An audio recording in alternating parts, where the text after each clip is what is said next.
Chat, we are so back. Yes. Yes. I hope you guys can hear me.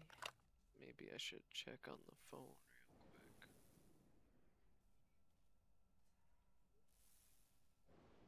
Let me check. Yo, yo, yo, yo.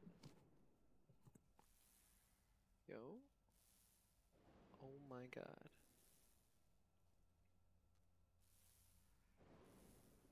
Bro, I'm so sorry that you guys have to hear that. I'll just make this quick and simple because of how awful the noise is on the headset. So last stream, well, I took one day off. Let's start with that. I took one day off just to recoup from the last stream because I was up 24 plus hours. I was up like 30 hours, maybe even more. But yeah. So we were able to fix the perks and shit. As you can see, I got Vulturate right here. Let's see if it kills him. Ah, I missed him. I missed him. That would have killed him if he was in his line of sight. But yeah, we got the perks. We got the new perks in. I guess I hit the material limit on the map, so I had to downscale some materials. But we got Death Perception now. Okay. Which, as you can see, there's no image for it, so that's what we're gonna do today. We're gonna make a what's it called? Bottle cap for that. I'm glad all my smoking means I couldn't really taste that. We also got this one. Again, I'm so sorry that you guys have to hear that awful like dog whistle. Yeah, I'm not supposed to drink on the job, you know. I'm gonna be returning my headset, so you guys will never have to hear that again after today. I'm gonna mute my mic in a second after I discuss everything. Just so you guys don't have to hear that shit. Because I know it's awful and I apologize. I don't know why it's doing that. I bought this headset. I thought it was a great investment to get a nice $200 headset. And it's just been buzzing like this. Or, I don't know what you want to call it. Buzzing, dog whistle, whatever. But it's awful. So I apologize. Oh my god. But yeah, man, today we're gonna... I have to fix this too. But I do like the new PhD. Today though, man... Go back to that hell where you came from! Wow. Yeah, today we're gonna... fix some... Oh yeah, we got the new elemental pop too. Today though, we're gonna fix these textures because I lowered them a little too much with this material limit thing. Like, if you look at speed cola, it's really bad. So we're gonna fix that today. We're gonna do, I gotta fix the lighting, as you can see. There's a lot of messed up lighting all throughout that I'm gonna have to fix. Might not do that today, just because I don't wanna, last time I did the lighting, it fucked up the map, had instant crashes. That was last stream actually, where we fixed that. So, I don't know, man. I don't really know what today's stream is gonna be. There's like a lot that it could be. I'm thinking today we finish the foliage. Just finish the mapping. There's a couple pockets I gotta fix, like right here, I don't want you to be able to see that. So we're gonna cover that up. Gonna fill this top half with like trees and shit. Gotta fix this. We're just gonna finish the outer edges of the map. Like that right there. Fill this up with trees or something.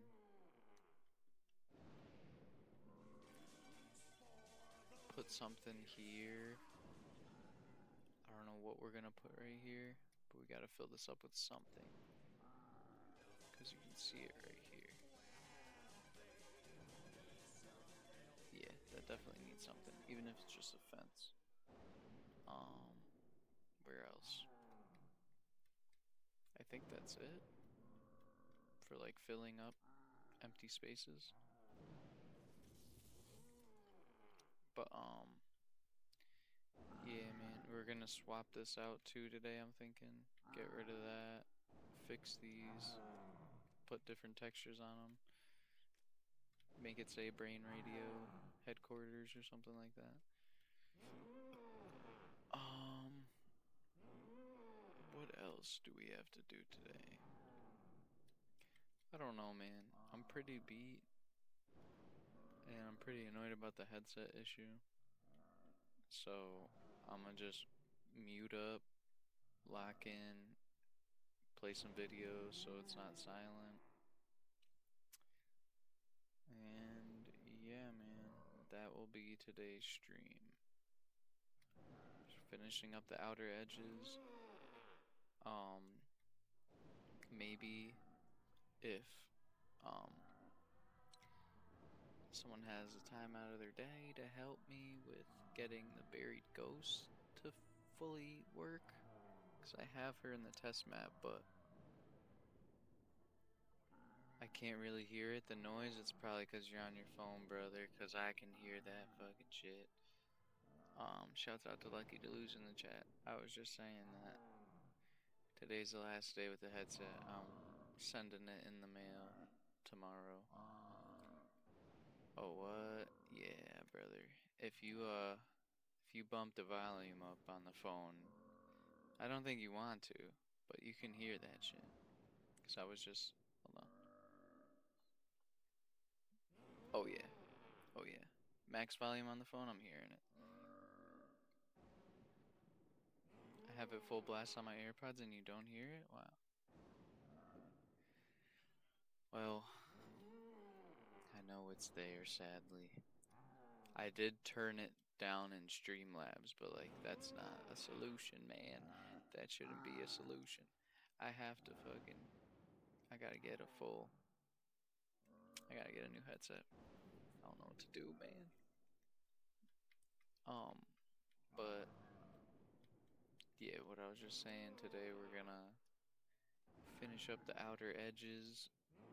I have to fix the textures that I lowered to fix because I hit the material limit. Didn't even know I could do that. But that was the reason why my game kept black screening and insta crashing. So like, I gotta fix this one, because I put this one way too low. Crown Vic boys, are you dead ass, bro? Bro got the Crown Vic emote? Maybe I'm numb to it. I'm getting numb to it too. Like I was saying, I was hearing that shit when I was going to sleep with no headset on. But let's see.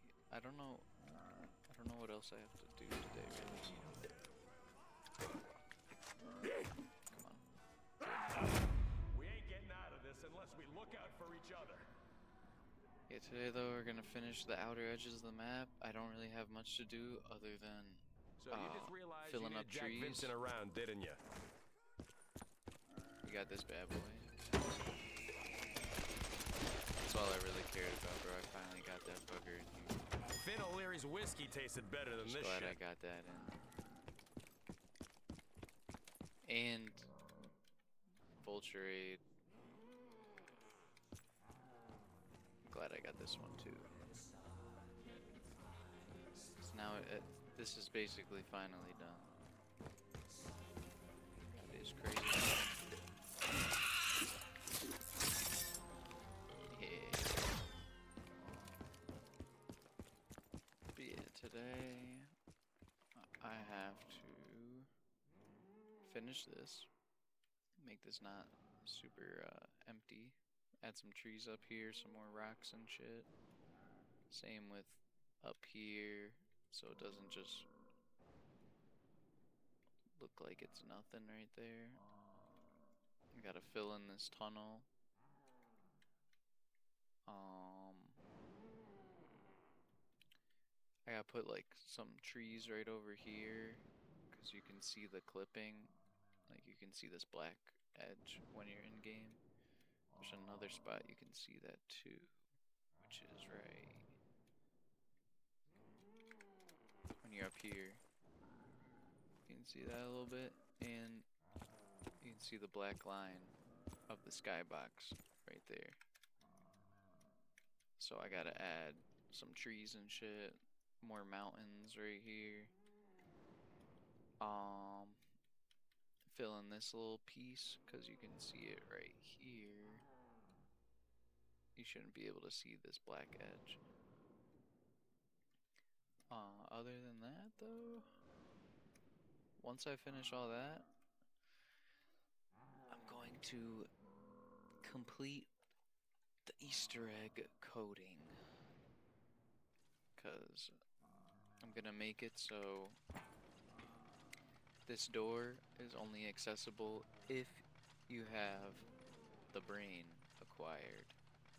Cause like a brain scan, you'll need to unlock the door, you need to scan the brain, basically. And then you could come in here, conduct the experiment, and I'm also make it so once you're in here, you have to do a,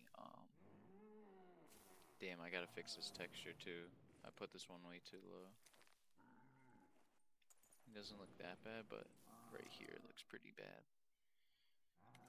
But, I'm gonna make it so to get the acid vial, you'll have to do a,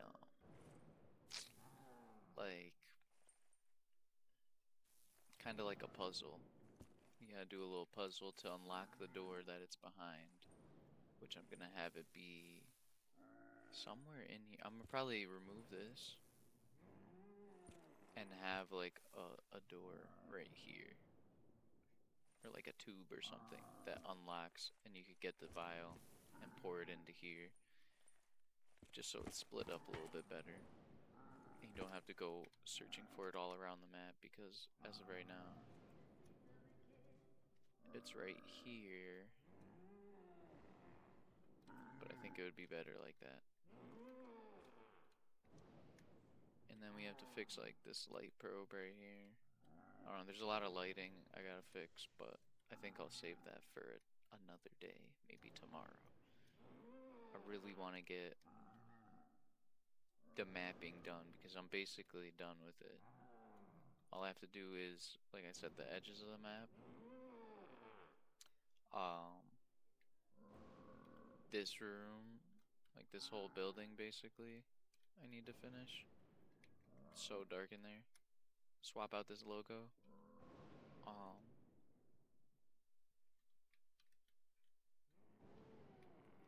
What else do I have to do? Mapping wise.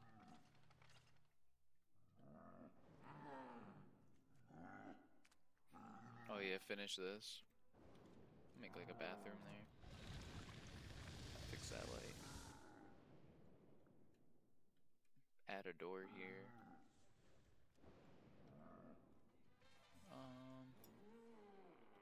Make bathrooms in here and here. I started a little bit, but I gotta finish that. Remove this door and put something like this as well, because I'm not gonna make this a playable area anymore. Just because it's like, it doesn't need to be playable. I'm just making another zombie barrier. Literally, dude, basically basically exactly the same thing, just on this side.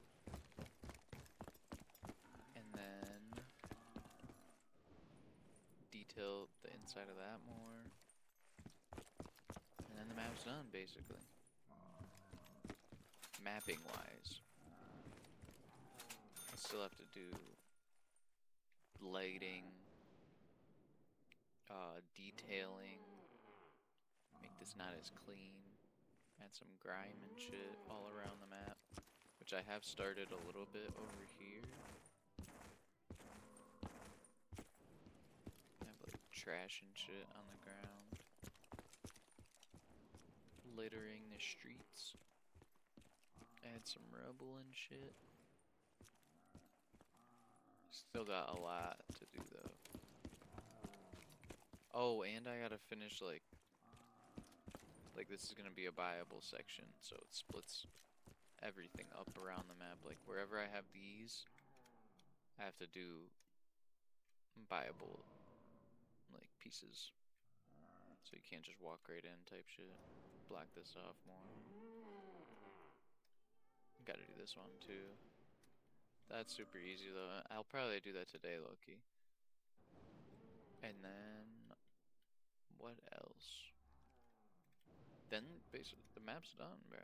After that, mapping wise, I would say I'm 85 to 90% complete. That's what I would say if I had to make a guesstimate off the top of my head.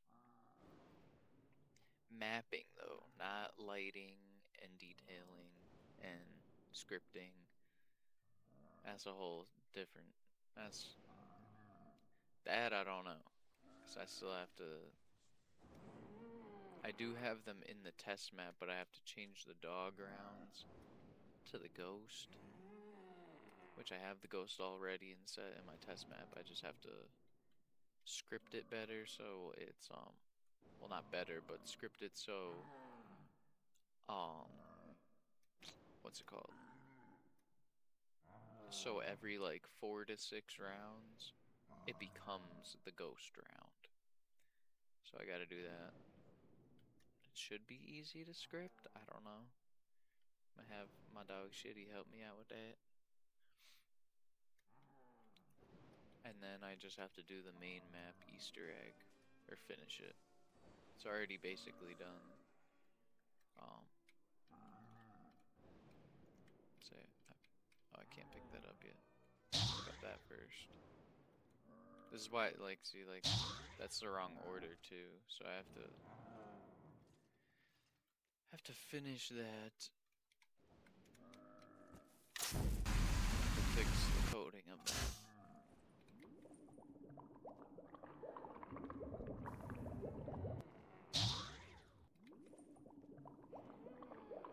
Add some more effects to this.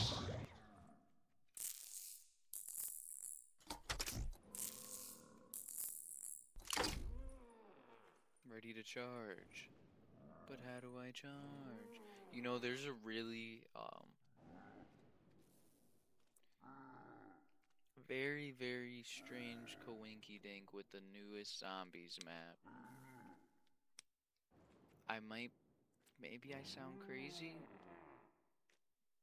Well, no, I know Call of Duty has never seen my map.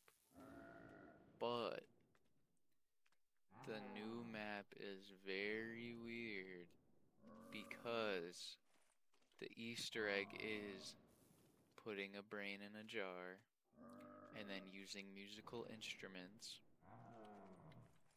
And I don't know, there's a lot of weird things, man, that are very similar to my map. And I don't know how to feel about it. Because now it kind of feels like I'm copying from them, but I've had this for over a year now. And I've streamed every single second of it, so did they see something? I don't know. I don't think so. But it's very, very weird.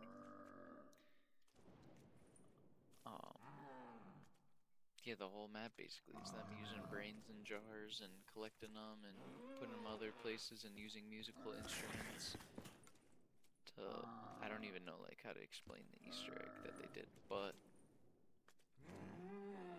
seen bits and pieces. But from what I've seen, it's very weird, man. I don't know. Very, very similar to what I have here. I don't know, man. I don't know.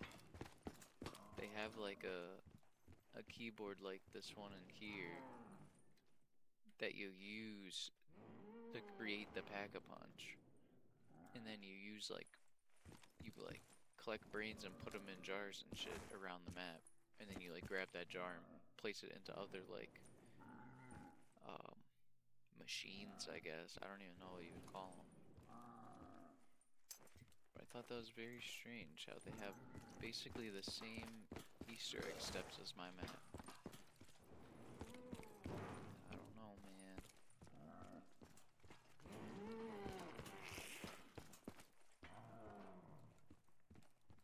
I wanted to do more like designs and stuff, but since I reached the material limit, I'm gonna have to improvise and do some different shit on these walls. Or maybe just duplicate these or something. Put them on this side. I don't know yet. I have to be cautious of the materials I use now because of the limit. I can't use any new materials. I have to use all the same, kinda.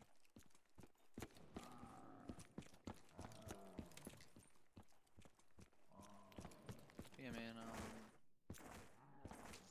don't know what else to say other than go and get into it now. That's basically all the updates. I just gotta fix some, this is way too low res. I had to do that though to fix the map because of the material limit, but I gotta up it a little bit because it's like literally pixel art now.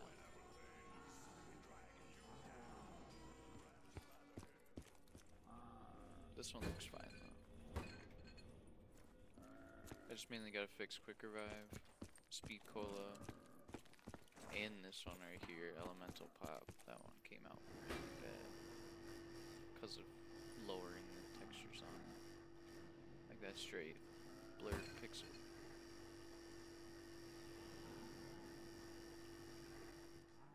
We'll get it right though. We'll get it right.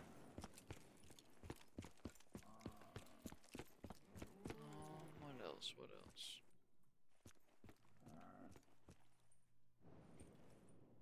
I could get rid of that too. I gotta like go around and clean up some shit to help out with the material limit. I'm keeping all this shit though.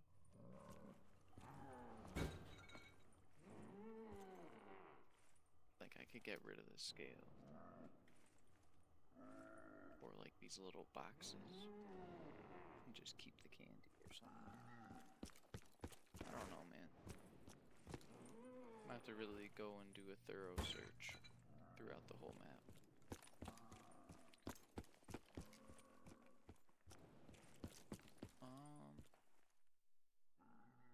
Yeah, man.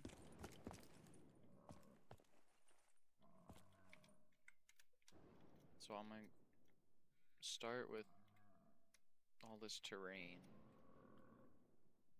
Fill in all these little pockets. I also gotta fix this. This looks awful. This church tower. I did not know how to really use the... What's it called? When I made this. I didn't know how to edit the verts. So I'm gonna redo this completely. Maybe do something similar to that. I don't know. It needs some work though, for sure. That's a whole nother stream though. Today I mainly just want to finish the terrain and do the buyables, like where all these traffic cones are. I need to add those. Cause then I could start zoning the whole map out officially. Or scripting the zoning of the map. But yeah, man, that's about it. Let's get into it, shall we?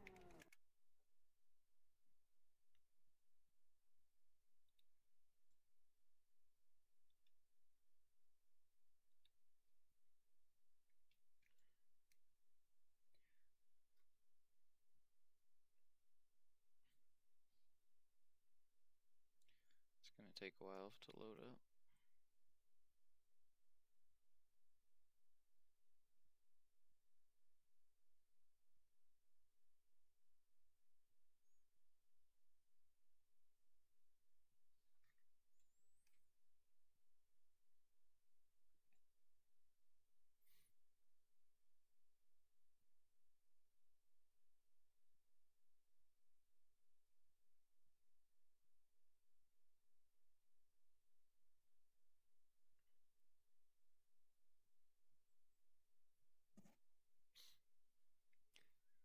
I don't know what headset I'm gonna get now that I have to get rid of this one, man.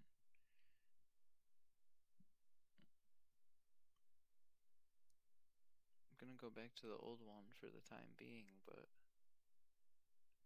I need a new one ASAP. Cause the old one I have, the mic doesn't like work that well on it. I don't know what to do, man. I'm ready to stop hearing this fucking like dog whistle noise though, bro. This shit is awful. I don't even know. It's not really a dog whistle. It's like I don't even know, bro. Just ear-piercing noise.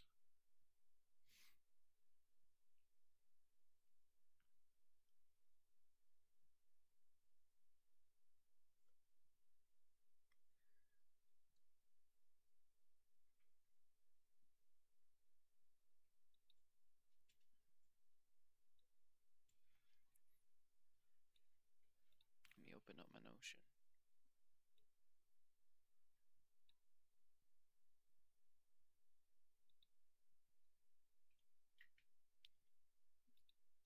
I'm like rewrote all the Easter egg steps so I could script it better. This is what if I finish the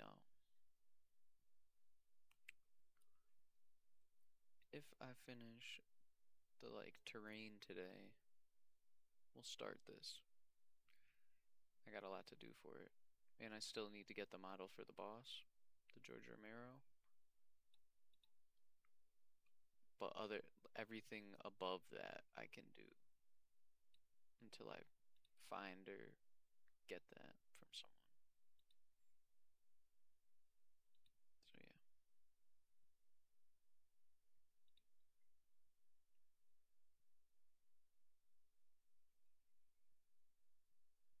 I wrote some other shit down too.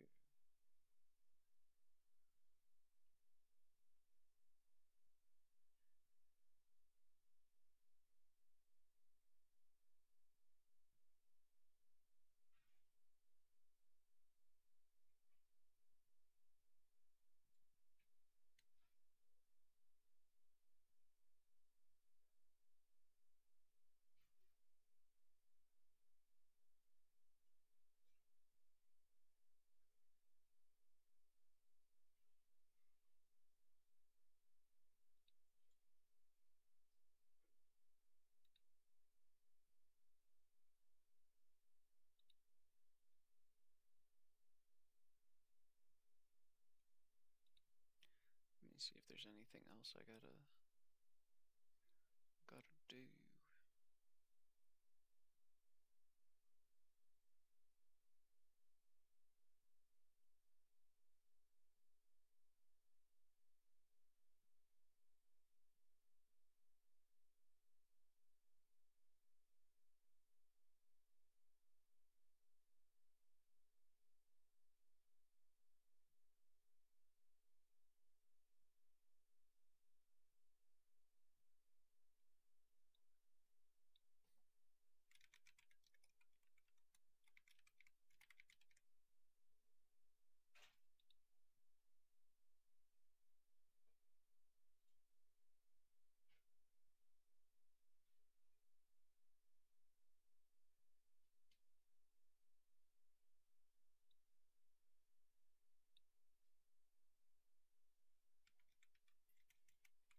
for zombie slaying on the move. Experiment with weapons and attachments until you find your perfect loadout. Perks and power-ups. Gobblegums. Choose them pre-match and earn new ones as you play. Where did Their she say effects it? are game changers. Keep perks after death, activate insta-kills, or auto-refill elemental hair? effects. Remember, your gun's not glowing, you're not growing.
Alright, alright.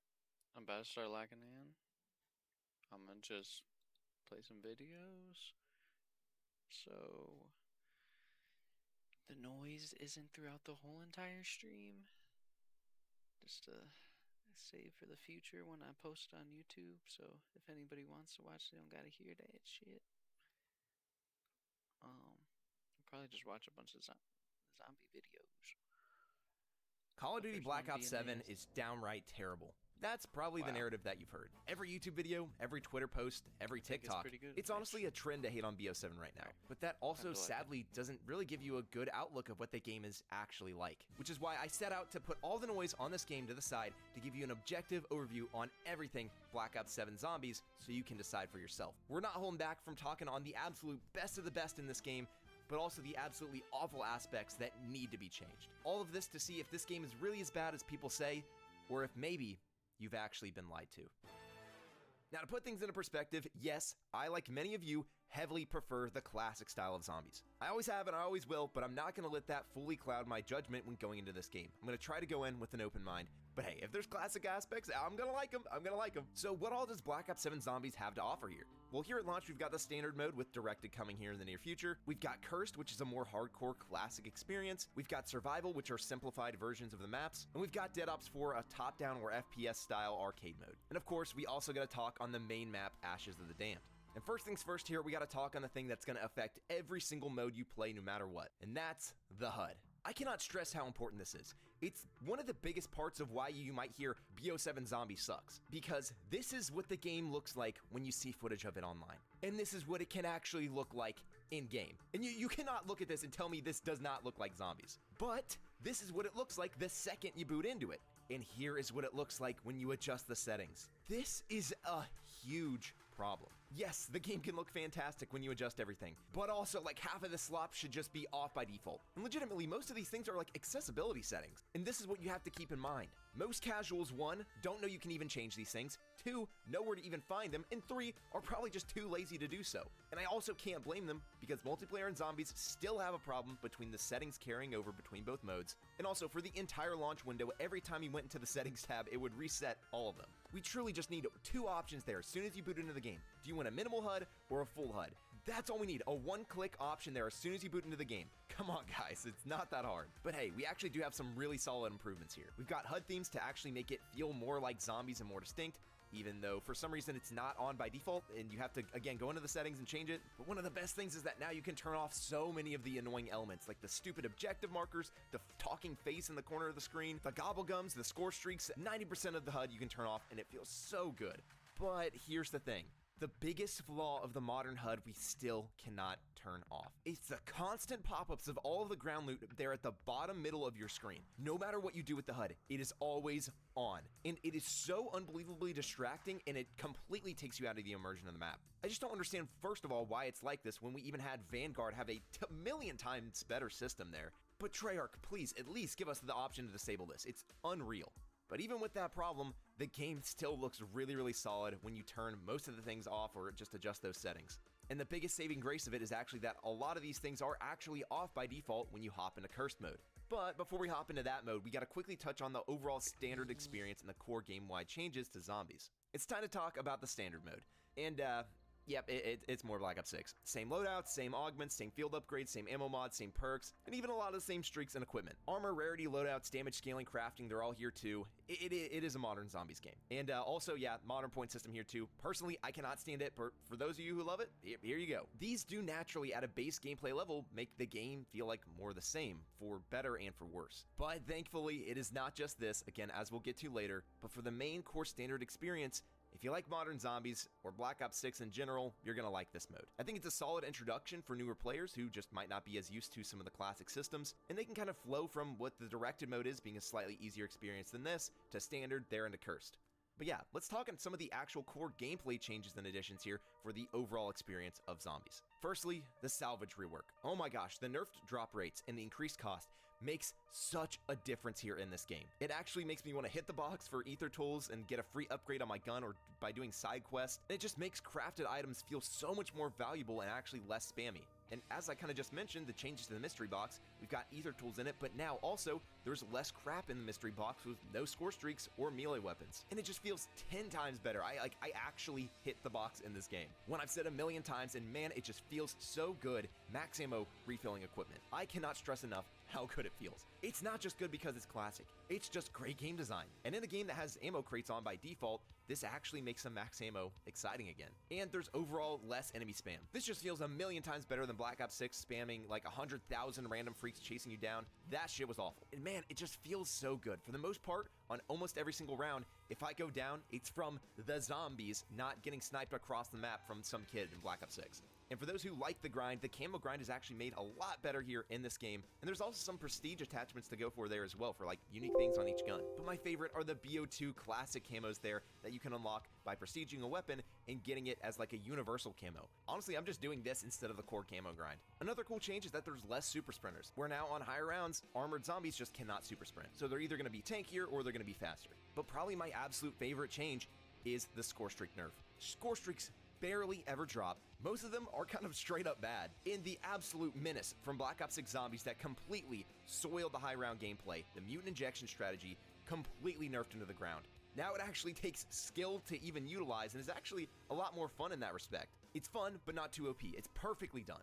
So yeah, this paired with the fact that salvage drops less often too as well, makes them feel so much more impactful and so much more special when you craft them. It's like these changes are small, but they make such a big difference in the gameplay, especially with it fixing one of Black Ops 6 Zombies' biggest issues. But we also got some fun new mechanics. We got Chompy, a little trash can you chunk your stuff into and then he gives you some loot, mostly like salvage or equipment, but sometimes guns and even a ray gun. We also got the TED trials, and these are an upgraded version of the trial system. And the coolest thing about this is that they can reward you with perma-perks if you've got all the perks in the map. And these are just never lost upon downing. And it just adds another really cool fun thing to go for there on higher rounds. And we also got a brand new perk here, Wisp Tea, which is kind of bad. The base of it is just straight up awful. But the augments on it are pretty cool. You can have it heal you over time, distract zombies, it can even revive yourself, but my absolute favorite is that you can have it hold last zombie, which makes doing Easter egg steps in solo a million times better. We also got fireworks returning from Black Ops 3. It's actually really good, and yeah, honestly just great to have it back. And we also have toxic growth coming back from Cold War zombies, which is just a really good specialist,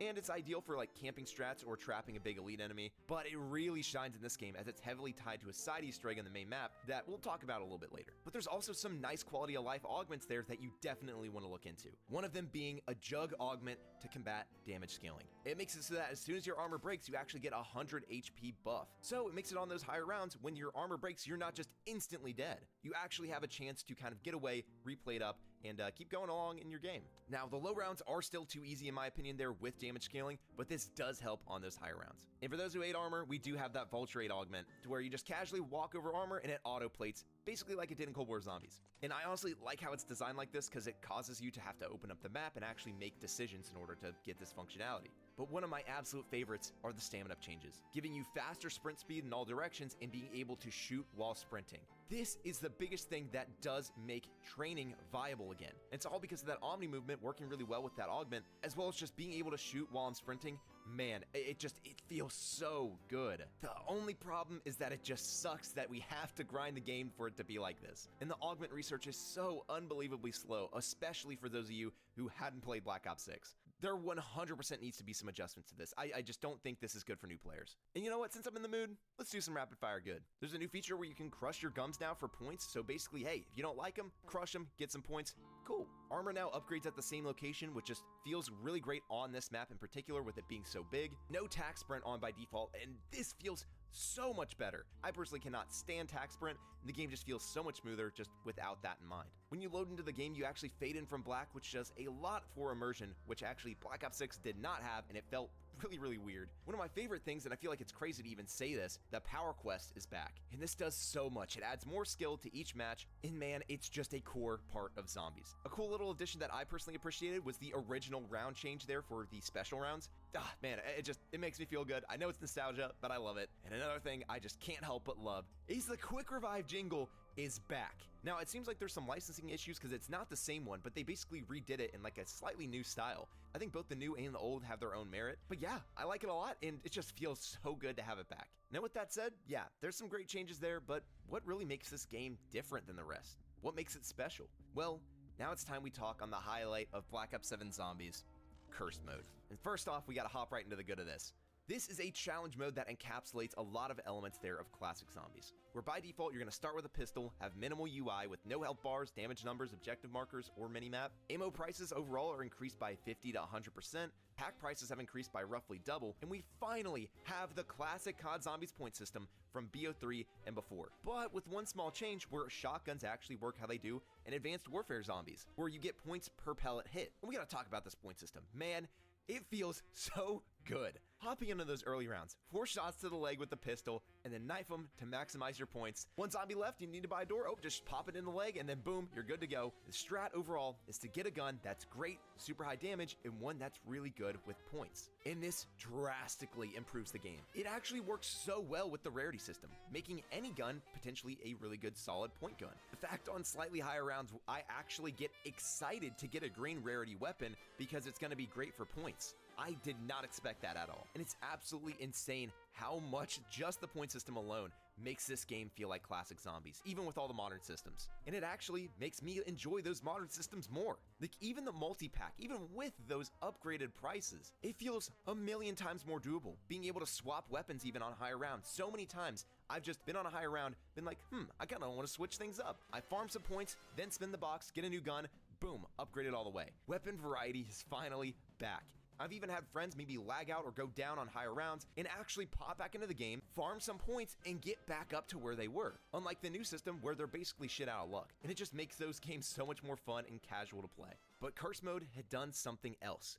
We've got unlocks here. One of them being Pack-a-Punch camos, where as you put on different relics, which I want to get to here in a second, you're going to increase the overall difficulty of your match, and the more you put on, the higher the tier goes up to from 1 to 2 to 3. And with each tier, you get unique gameplay rewards, but also when you do the Easter egg on that tier, you get a unique Pack-a-Punch camo. And man, it just feels so cool to have these. I don't even care that they're not universal. It feels like something I'm proud of and it's fun to show off. And when people see it, they're like, oh, whoa, I kind of want that too. But of course, the biggest things are those core gameplay rewards, of which here we have 3 of them. Tier 1 is gold armor. And this is just a constantly regenerating armor bar.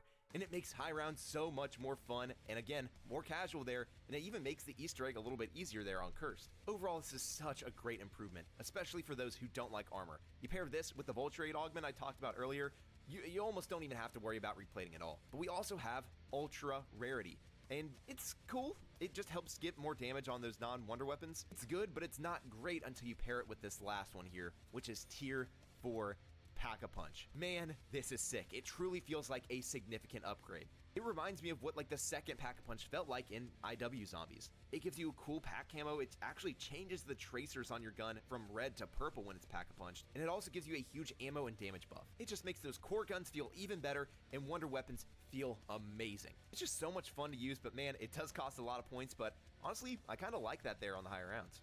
But how do you get these tiers? Well, you have to enable relics. And we actually got a lot of classic ones here, like no ammo boxes, and this feels phenomenal. It's sad that it's so hard to actually acquire this, but man, once you get it, it feels so good on those higher rounds. Actually needing to wait for a max ammo or try and strategize by buying Vulture's Aid to keep your ammo up, or having to buy a wall gun to get ammo consistently. And it even has me just swapping guns temporarily because I'll run out of ammo and have to kill a horde. Another one is the 4 perk limit. And man, I forgot how great it is to actually have to make decisions. And this is desperately needed with the 12,000 perks that we have now. And you can even expand the limit to 5 with side Easter eggs. And it encourages me to do those every single game. And the perks also cycle out when you get more over the limit. So if you've got one that you want to have earlier on in the game, don't want to down yourself to get a new one, you just buy it first and then buy a new perk later on and you're good. We've also got a no self-revives relic, which makes it so that the only real way to get yourself back up is quick revive. And this completely changes solo play. It adds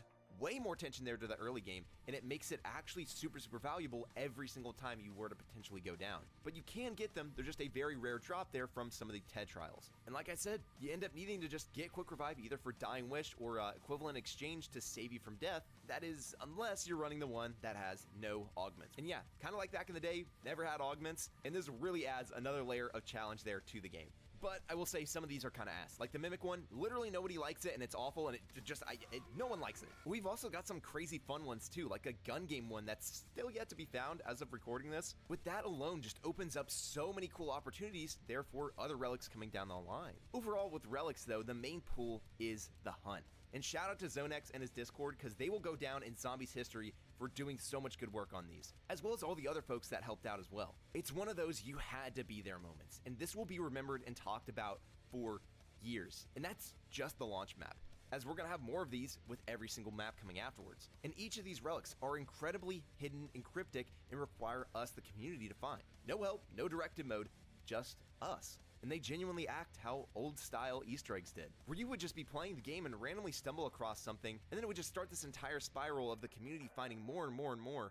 Man, if you love that classic Zombies, not just for the gameplay, but for that feeling of just maybe stumbling across anything there at any moment, and that feeling of there's so many secrets and things to uncover, it's back, man, and damn does it feel good. But Curse mode is not perfect, so we gotta talk on some of the bad. One of which being the relic unlocks. To even unlock the ability to unlock relics in the first place, you gotta do the Easter egg. And honestly, I just don't think this is a good decision. Firstly, the boss was insane at launch, which is his own thing, but having such a huge core gameplay element there, locked behind a crazy Easter egg, with having a lot of people just not being able to join the hunt or gain any interest in that system until the Easter egg is done for them, man, it was just kind of frustrating to have to deal with that. And I think it's turned off a lot of casual players who just want to play the game and not necessarily have to interact with the Easter eggs. I do think that players should be able to equip these, but maybe just have them not count towards that tier meter there, getting those higher rewards. Just pure challenge modifiers. Might be a nice update there in the future. And another thing that's not really that good are the Pack-a-Punch prices, going from 10k to 25k to 50,000 now for the first 3 levels. And it felt crazy at first, but honestly with the rarity system and the ammo boxes, I feel like it kind of works. And it does make Pack-a-Punch and those upgrades feel more valuable. I personally think a great solution to this would actually be to bring the levels down for each tier we go to there in the difficulty. With tier 1 bringing pack 1 down to 5,000, tier 2 bringing it back down to 15,000, and tier 3 bringing that tier 3 pack down to 30,000 again. And another thing a lot of people have issue with, including myself, is the Akita shotgun. While it's insanely fun, It is the only wall buy and only point gun you will ever need in this game. It's a million times better than literally any other gun in this game, and it's a wall gun. So no matter what relics you have on, you're gonna get it guaranteed, and you can buy ammo for it over and over and over again. I think it either needs to be box exclusive or nerfed a ton. And here's one I really have a lot of issue with, the 4 perk limit. Now the problem here is that so many side Easter eggs give you a free random perk, but these do not increase your limit of perks, but instead cycle them. Although Perkaholic does work and so does completing the quest. This should not be a thing. And no, it's not because it's just quote unquote classic, it's because this is worse game design. I actively avoid entire gameplay systems due to this when I have it on. Any side Easter egg where there's random perks that I can get from like a TED trial or something else, I just completely avoid them. And hey, if my friend's popping on the house there during that game, I'm gonna be pissed because I'm gonna end up losing my Juggernaut. I would be more encouraged to do these side Easter eggs and they would feel even more rewarding if they exceeded this limit. And no, this isn't gonna make the gameplay the exact same because I can't just go to the Wonder Fizz, buy all my perks no matter what. This takes time and skill. And hey, you know what? If you go down, you lose all that again and you have to go and get it back. It just works. Again, not because it's classic, but because it's good game design. And to write things off like this just because, oh, it's supposed to be a challenge mode. That is not how we make these games better. Let's have an actual discussion on this at a core game design level. And you know what? If you got an argument against this, please let me know down in the comments. And a big thing that a lot will bring up with Curse Mode that could very likely be addressed here in time are the lack of certain relics, like no armor, no rarity, no crafting specialist, gobblegums, or even early damage scaling nerfs. But we know even with this next map with DLC 1, we're getting 6 already. And there's a good chance we could see some of these there, or even just in all the other maps coming later down the line. There's so much potential here with these. What's probably the most common complaint I've heard on Curse Mode, and I think is the most valid and just objectively horrible, is that you can't play it in public matches. There is no reason not to have this. Just make it so that if you have no relics on, you can search with squad fill on. It's just that simple. There's so many casual players who love playing public matches, and Cursed would be perfect for this. I learned so many of the little quirks of these systems back in the day through playing public matches. That whole thing of shooting them in the foot and then knifing them there on the early rounds, being sure to knife them on insta-kill, and doing those little side Easter eggs to increase my perk limit. And with the relics, I get it, that would make it hard to queue for certain ones. But the base gameplay there, that should just be something you could search for. And hey, maybe even those randoms can help you find some of those tier 1 relics to then get you excited and interested in knowing about these mechanics to then look for them yourself. Man, this needs to happen. And overall, this mode is so much fun. It has absolutely saved the core gameplay of this game for me, and a ton of other people there as well. And like I've said, it's insane how much the classic gameplay relied on no loadouts, minimal HUD, and the old point system. Even with stuff like armor and rarity, it just teleports me back to the days of like Black Ops 3, man. And you throw in a perk limit, no ammo boxes, no self-revives on top of it, and it just feels fantastic. Not to mention all the other quest rewards and other relics there to go for. It just adds an insane amount of replayability that is unmatched by almost any other zombies game. And that has been the core issue with modern zombies for years. It's just not been replayable. No matter how good these maps are, if the core gameplay is not replayable, it doesn't matter. But I can finally say, due to Curse Mode, I genuinely have been struggling to put this game down. I just wish it was available in survival mode. And speaking of which, survival. This is returning here from Black Chops, the second one, and these are smaller bite-sized versions of the bigger maps. And so, what do we got here? There's no main quest, no side Easter eggs or anything like that. Just got the box, wall buys, pack, Wonder Fizz, your boy Chompy, crafting, armory, and traps. It also seems like we're gonna have one-off special enemies here as well, just to kind of make it feel more unique. And this overall was a necessary addition. It's just, if we're gonna go crazy on the main map, we need a fun, casual map for people to kind of just hop into, grind camos, whatever it might be. And it's a great place for newer players. It's basically the Black Ops 3 formula. For every Shadows of Evil you got, you need a Doris. The thing is that it's just not perfect for me. I really wish that there was actual perk machines here. They just added a lot of personality to the older survival maps, and I honestly just think that Wonder Fizz is a lazy solution to this. I think we should at least have 4 perk machines there, even if it's not like all 12 or whatever. And another thing is that I just hope other maps help distinctify them a little bit more. Where we know we're gonna have like the diner and like the Ascension area from the main map. And man, wouldn't it be cool if we had unique wonder weapons for each of those? Like maybe we've got like a Wonder Waff there on the Ascension one, kind of a nod back to BO1, or the jet gun from BO6 being thrown onto the diner one. Again, a nod over to Transit. And imagine if we had different round changes too, like the Ascension one had the one from Chronicles, and Diner had the classic COD Zombies round change. Come on, that would be so cool. I really hope they end up doing that. But we got a huge problem, is that you cannot play these in Cursed mode. I have no idea why they didn't do this. but it has to happen because I have literally not played these ever since Curse came out. I cannot go back to the standard experience. And so for me, they've pretty much become obsolete, and I think they have already for a lot of other fans as well. But thankfully, they are looking into this. It just needs to happen ASAP. But there's also something here in this game that is a ton of fun that some even prefer over the core gameplay of zombies, and that's Dead Ops 4. And here we have a ton of different versions of the mode, where we've got a casual, a normal, and a hardcore one coming as well, with a top-down and first-person version of each coming alongside with them. And it's just a ton of fun. They went full roguelike with this, with multiple paths and different randomized upgrades, and the boss fights are insane in this one too. And the one-off challenge rooms are just as crazy as they've ever been. It feels like an entirely different game with entirely different games in the game. It might even be my favorite rendition of Dead Ops. It's just pure fun. And also, Gobblegum's working this now too, with just providing random effects. So if you don't like them in the core zombies, then maybe give them a go here. And you can even earn XP and Gobblegums and stuff here in Dead Ops. It even works with save and quit. Man, just a big old thumbs up for me. And now, while we've hit on some of the bad, there's quite a lot of good we've hit on there as well. But before we hop into the launch map that connects 90% of this game together, we gotta go over some of the just straight up indefensible aspects of this game. Hopping into the bad. Firstly, the menu is ass. This is more important than you think. This is why people say, quote unquote, this is not zombies. It's because of shit like this. The core of the gameplay when you're in it and fully just immersed is great, and it feels more like zombies than anything we've had in the past decade. But it's impossible to truly see that when you hop into the game and the menu looks the exact same as multiplayer. And then you pop into your first game and it looks like this. Honestly, shout out to Smokey over there on Twitter who creates these phenomenal versions of more zombified menus on the modern games, and it just does so much. It's just those simple little things. We don't need people walking around like a MP. Like, what is the point? Literally, just have them stand there in a location from zombies with zombies there, or at least walk around in a zombies map. Please, just update this like you did with Cold War Treyarch in the later seasons. Another thing that kind of just is really annoying is that there's no music player. And this sucks because of how much great music is actually here in Black Ops 7 Zombies, especially with having multiple menu tracks for both multiplayer and zombies. It really should be a thing. And another thing that adds to that not zombies feeling is the lack of a loading screen. Again, this is one that I just think sucks. Even Vanguard did this.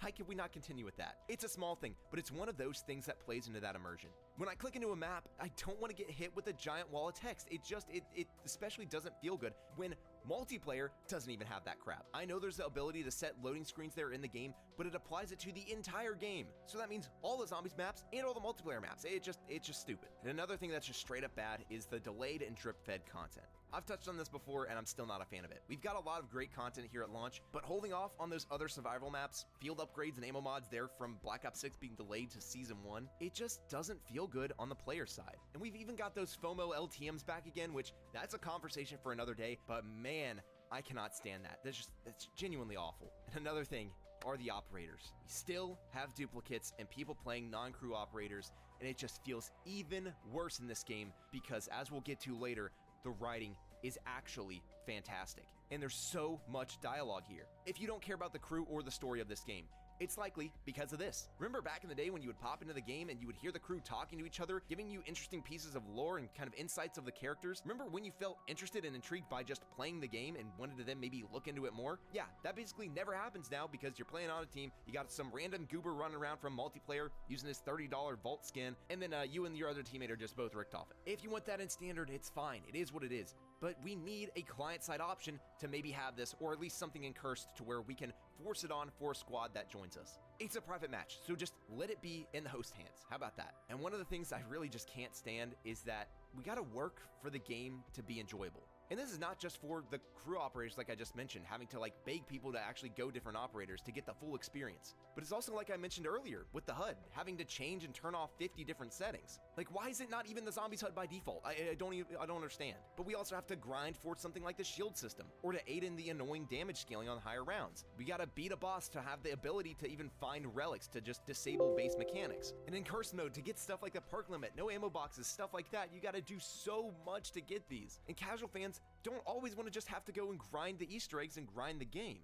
And like I said before, I really think these should just be toggleable there without having to beat the Easter egg. Maybe just without the reward part. The HUD, just a simple pop-up when you boot into the game. Minimal or full HUD experience. And man, for the augments, they're just way too slow. They need to be buffed up for those newer players. I get it for those who maxed out Black Ops 6, but man, for those newer players, it needs to be increased. And this one, a lot of people are probably a lot more divided on, but here's my stance on it. no carry forward. Now, I am of the belief that we do not need full carry forward in this game like we would have. I think all those weapons being thrown in MP is a balancing nightmare. Seeing goofy skins running around in zombies and MP just would be awful. And even having all those guns in the roster of the zombies loadouts and the mystery box just completely overbloating things and carrying over that same meta as last year, really think a lot of that best to not have it. But man, some of these classic guns should 100% carry over. Black Ops 6 had the MP40, Olympia, the FAL, FAMAS, PPSH, absolute classics from zombies history that deserve to be here. And most of these are known for being great from the old point system, which we finally have back. And this is a BO2 spiritual successor that did exactly the same thing. The classic FAL, M1911, M14, Olympia, MP40, all carried over from Black Ops 1 into Black Ops 2 that weren't even in MP at all. They were just in the box or on the wall. And the solution isn't to just add these into the loadouts, because then they would be completely inaccessible in cursed mode. There should just be a few of these classic guns thrown on the wall or in the box on each map. And by doing that, it's not going to overbloat everything, and they're not going to overpower the BO7 guns, but they would also make each map feel that much more special and more unique. But the absolute worst part of this game by far, you probably know what it is here, is always online. Became a thing in Black Ops 6, and it's still a huge issue here in Black Ops 7. Especially when I'm doing an Easter egg there in solo, get booted from the servers, boot back in, and then immediately booted out, completely wipes my save. Or even getting to the last phase of the boss in a 2-hour-long game to then lose all of that time and all the gobblegums that you used. It truly needs to stop being a thing. Thankfully, we still have Save and Quit, that being one of the best additions ever made to the series, but this has gotta go. I get that it's too late here for this game, but if we have this again in the future, it's just completely and utterly indefensible.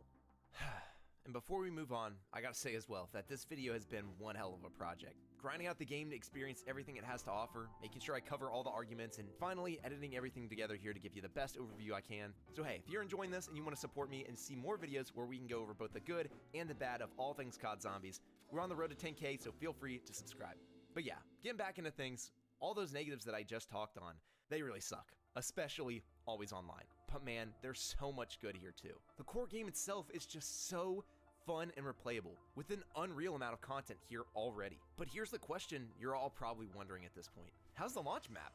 Ashes of the Damned. Well, I never thought I would actually say this, but yes, as a huge classic fan with a general distaste for 90% of the modern zombies maps, Ashes of the Damned is what I believe to be the first true S-tier zombies map since the days of Black Ops 3. And the reason I had to touch on all those negatives just now is because I'm about to praise the living shit out of this map, as it completely blew my expectations out of the water on almost every single front.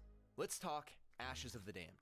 This is a spiritual successor to what many consider the worst map of all time, Transit. And now the first thing that you'll notice when hopping into this map is that we're in the dark ether. And so we gotta talk about the visuals and audio here. This looks and sounds otherworldly. It's like terrifyingly beautiful. Random structures that just don't make sense just plopped in from alternate realities, with each location having its own little story. It's got some of the most varied visuals than any map I've ever seen. We got the traditional just front lot of Janus Towers, the spore-infected sections of the fog, the cozy cabin there with a big-ass triangle chilling in the sky, the farm from Transit, the also diner from Transit, and even Ascension just plopped in here just for no reason. They're all absolutely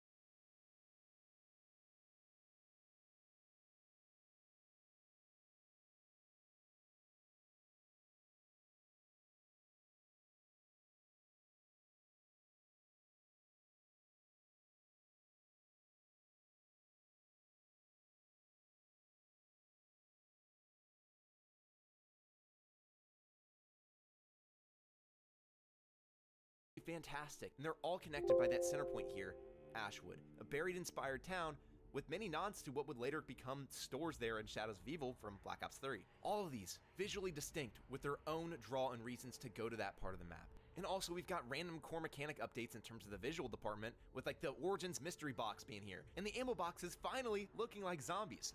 Love this stuff. And hey, even when you do call in a score streak, it at least gets portaled in from the other dimension there, so it at least kind of feels a little like zombies. There is great ambience on the audio front, and just in terms of like the background ambience and little music cues there, and just the pure sound design of everything, especially when going through the fog. And I can't move on from talking on the audio without mentioning this Easter egg song, which is by far one of the best we have ever had. Elena Sigmund is back, and her and Kevin Sherwood absolutely kicked ass with this one. But you know what? Let's talk about what really matters, and that's the core gameplay. Now, in order to get around the map, we've got our old friendly fellow, Ted. We have to find him in the main lot and then go and install him into old Tessie, the Cybertruck.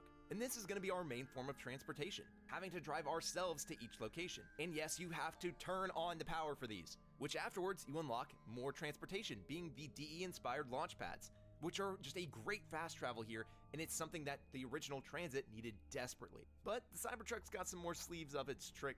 As through a little secret unlock where you decimate an innocent man, steal his key, go and open his secret stash, you can get an abomination head that you can then upgrade on Tessie and then have her shoot beams. It's fantastic for taking down hordes and bears, and also is great for finding some secrets there as well. And actually, speaking on the bears, the new enemies, we've got the Ravagers, which are just these little gremlins that run around the map. They can steal your stuff. They're pretty cool. I like them. But the bears, man, again, like I said before, with the enemy design changes, they feel so good. And they're just so fresh to have something like this. It feels like nothing we've had before in zombies. But back to the Wonder Truck, the coolest upgrade is by far found during the main quest, the DG2 turn. Slapping a Wonder Waff there on the top, which can just take down entire hordes. Yeah, freaking sweet. And during the Easter egg, we actually get access to our boy Klaus from Cold War Zombies mode. Basically, just acts like a civil protector from shadows, helps you kill the zombies, and can even revive you, because, yeah, definitely know you're gonna need it. But the highlight here for the gameplay, aside from stuff like the Mark II and the ray gun being back, we've got another wonder weapon on this map, which might be one of my favorites of all time, and that being the Necrofluid Gauntlet. This bad boy is just cool as hell. You fire the main shots that shoot spikes that you can then recall, and it comes back and it damages the zombies again. You can even use it to pick up drops and power-ups there as well. You can also melee the crap out of the zombies and kind of steal back health, kind of like a vampirism ability. And it can even overheal you. But of course, the coolest one is once you pack a punch it, you gain the ability to suck in the shots that you fired and create a big old explosion where they were at. And also, I forgot to mention, this is an infinite ammo wonder weapon. So yeah, this thing just rocks. And hey, you're definitely gonna need it for the main quest. I am personally of the opinion that this quest is damn near perfect, and is maybe the best designed Easter egg since Black Ops 3 or maybe even Black Ops 4. It's long and hard at first, later striking a perfect balance where it's hard to find but easy to learn and master. There's a ton of parts to collect around the map that are hidden but not impossible to find, cryptic puzzles that are really fun to solve that end up becoming pretty easy there once you got a simple cheat sheet, and it all culminates in either one of the best or worst bosses of all time, depending on who you ask. For me, the boss is super cool. I love the design of the Vargar, like it's looking straight out of something like Doom. And having it based around the Cybertruck is a ton of fun. The problem is that it launched and it was way too hard. It wouldn't be a big deal, but the thing is that relics were locked behind this. So this had to be adjusted. If that wasn't the case, I would be totally fine with this staying pretty difficult. But I do think it needs to be easy now so that we're able to have people actually experience like half the game. But there's also so many fun moments along the way here. Like the lightning strike step where you stop time over at the diner, solving and then doing the blood ritual step, and then the throwback to launching the rocket over at Ascension that plays the leitmotif of the launch theme from Der Eisendrache. As they say, pure hype moments in aura, and I love it. And even that mid-Easter egg cutscene, that was sick to see there as well. And it also helps just because these characters are great, which I do want to get to here in a second. But with the hunt itself, it was actually a 10-hour Easter egg hunt. And that's something we've not had in a while. It felt, again, just like the good old days. It might be just the perfect length of a hunt there. And it was super hype seeing everybody try and complete this there the first day, because afterwards, when the first team beat the main quest, that's when we unlocked Curse Mode for the entire game. And you know what else is sick? For the first time in so long, we have a unique announcer, not just for this map, but it actually changes after we kill him there in the boss fight after the main quest. And the last time I remember this happening was like BO1's Moon. Man, it's just so cool to see. But you know what might be the most shocking thing about this map that I've kind of alluded to here is that the story and the dialogue and the cutscenes of this game are genuinely fantastic. Now these are what make a zombies map and an Easter egg feel even better. These cutscenes are awesome. They're super high quality. The writing has gone up 1,000 times in terms of like just likability and overall intrigue for these characters and overall story. And it's like, man, these cutscenes, they get me so interested, and these characters are so fun with how they bounce off of each other, even with there being 8 of them. Yeah, there's 8 characters here. And I can't believe I'm saying this, but they did it. All the dialogue between all of them is entertaining or compelling. They all have good chemistry bouncing off of each other, and there's just so many good quotes here too. We got the entirety of the Black Ops 6 cast, but also 4 new but also old ones, being the original crew from back in the day being brought back once again They might even be my favorite rendition so far. And hey, these are all torn from different universes, with Tank Dipsy feeling great as ever, torn from the Vietnam War, Nikolai being torn there from Afghanistan. He's a little bit sobered up, he's got a bit of a sadness to him, I like him. We've got Takio, who was actually torn from 1591 Japan, and man, he feels great. He's no longer, unfortunately, voiced by Tom Kane, but now he's voiced by a new voice actor, Nelson Lee, who actually does a really good job. He's continuing on the legacy, but he's also making it a bit of his own as well. And man, he just feels super refreshing. He's so likable, and he has great lines that are revolving around the fact that he's from 1591. He doesn't know what half this modern crap even is. But of course, we've got the GOAT, Dr. Edward Richthofen, being torn from a reality where Germany won World War II. And yeah, he's just an absolute menace. Nobody likes him, he doesn't like anyone else, and he just feels like he was in Black Ops 1, but even more of a crazy asshole. And after the complete clusterfuck that was the end of Black Ops 6 Zombies, the writing team, which I believe now has Craig Houston back at the helm, which if it's true, is really, really felt, they somehow did it. This map, the universe, the characters, I care about it all again. And their individual quotes are funny and they're interesting exactly how they should be. It's just a shame that the operator system means a lot of people won't get to experience that. And it has nothing to do with the writing team. Game designers, fix this shit pronto. But hey, with every great Zombies map also comes a lot of great side content. But what else is there to do here? Well, for one, we've got a Dempsey side Easter egg, which actually has a cool cutscene and a lot more lore adding onto his character and adding some cool, interesting dynamics between him and Weaver, and you even get some loot there afterwards. We got another similar Easter egg that you can do with any character, where it teleports you again to this unique area on the map. Did you know that originally Black Ops 3 was supposed to have an open world campaign? It was originally envisioned as a hub world experience where players would travel through a large area interconnected by hubs. This version of Black Ops 3's campaign was worked on for over a year, pretty much all of 2013, before being scrapped entirely in mid-2014 with the current version of the campaign. But this wasn't the only thing that was being worked on in 2013. As we know, Zombie Chronicles was originally being worked on as an expansion to Black Ops 2 as well. Today, we will go over the development process of Black Ops 3, exploring cut content, prototype versions of weapons, and even the earliest glimpse at Zombie Chronicles. Join me as I uncover the fascinating development history of Black Ops 3.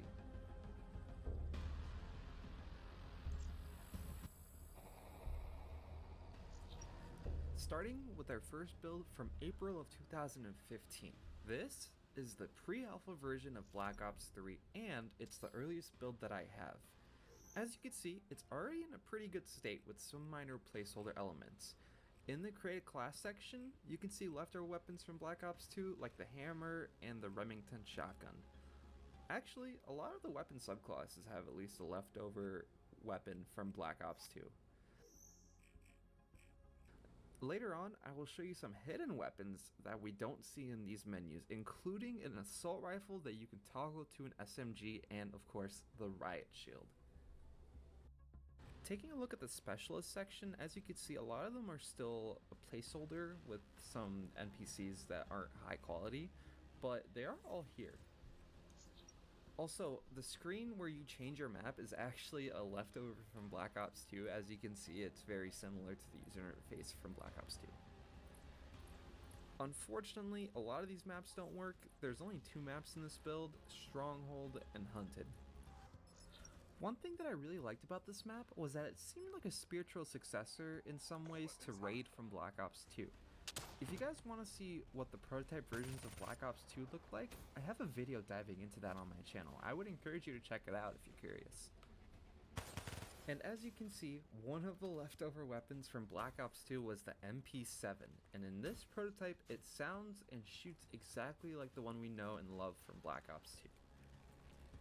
Going through this map again in 2025, 10 years after Black Ops 3 release, brought back so much joy for me. This is one of the first maps I ever played when the game released post-beta, and we'll cover the beta later on too. Mission clock is running. Moving on to our next map, we have Hunted.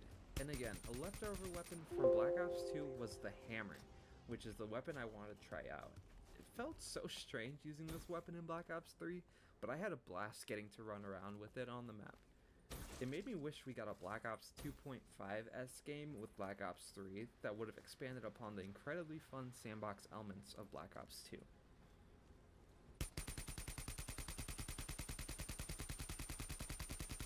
One of the weapons that seemed like it was in very early development here was the PO6.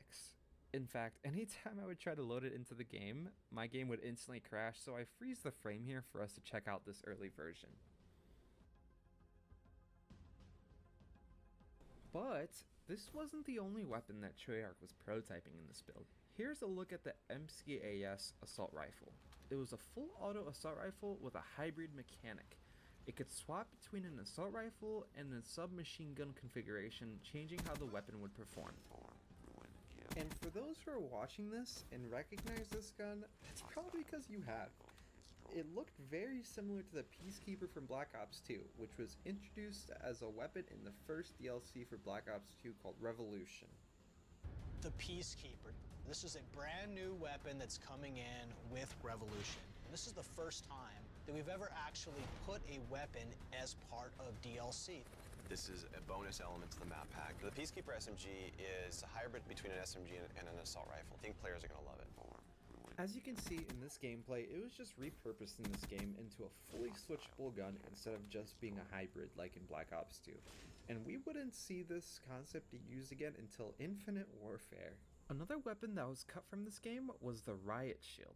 It was planned to be released in the game but was cut from the multiplayer. It was, however, present in the campaign with NPCs using it, but not allowing the player to equip it. And finally, we have an early version of the Purifier Specialist weapon. This version looked completely different than what we got in the final version of the game. Moving on, we have the beta version of Black Ops 3. The exact dates for the Black Ops 3 beta vary depending on the platform. For the PS4, it ran from August 19th to August 23rd, and for Xbox and PC, it took place from August 26th to August 30th. These dates are for the open beta, and there was also a closed beta that took place earlier in the month. As you can see, there is still some leftovers in this game, specifically the MP7 and an early version of the Black Market from the retail release of Black Ops 3. Additionally, we could see that the specialist in this version went away from the 3D model and just decided to use concept art, and we also have the Purifier specialist. I forgot his name, but yeah, he's in this build. Loading back into Hunted, it should come as no surprise that there aren't that many differences from the pre-alpha version, since this map was pretty polished early on.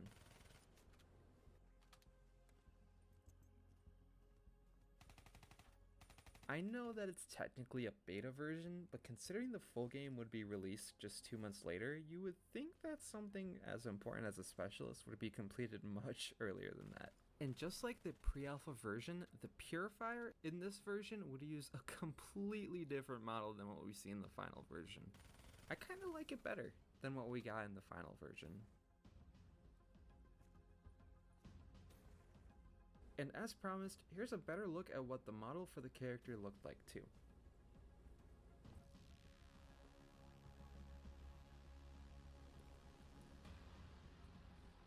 Here's the menu system from the beta. Again, there are some placeholders scattered around here, but for the most part, it does resemble the final version we got 2 months later. The beta contained 4 maps: Hunted, Evac, and Combine. And I'm not sure if it's exclusive to this build, but I have this version that also contains Stronghold. I couldn't find anything online stating that this map was in the beta, but I could be wrong. If I am, please let me know down in the comments below. And while you roast me, be sure to subscribe to this channel and like this video. This community has grown a lot recently, and I'm so excited to keep bringing you guys these early looks. Especially this next part. This is the prototype version of Zombie Chronicles. And yes, while this video is about Black Ops 3, Zombie Chronicles was originally slated to be released for Black Ops 2, but was pushed to Black Ops 3 so the expansion wouldn't take away from the sales of Call of Duty Ghost. Just like in Black Ops 3, Zombie Chronicles would feature fan-favorite zombie maps from World at War and Black Ops 1. Starting, of course, with Moon.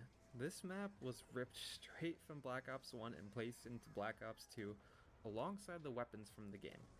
I'll let the gameplay play out a bit here, but it was so wild to be playing Moon in Black Ops 2.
Moving on to the next map, we have Toten. Again, it was ripped straight from World at War, so I won't be showing you too much of the interiors, but what this build does let me do is fly around the outside of the map, which I thought was pretty cool.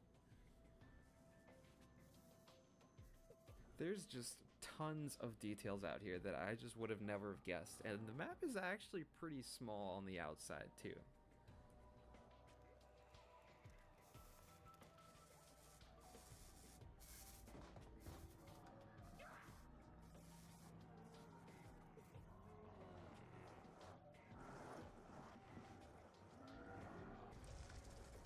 And for the final map I wanted to show you, we have Reese. Just like the previous maps, it's a one-to-one with what the original version from World at War had, with the addition of Black Ops 2's weapons sandbox. One thing to note that, in addition to the Black Ops 2 weapons in this map, it also contained the Thompson, which was in World at War. And I have a sneaking suspicion that this was an easy addition for the developers, considering we also had the Thompson in Mob of the Dead.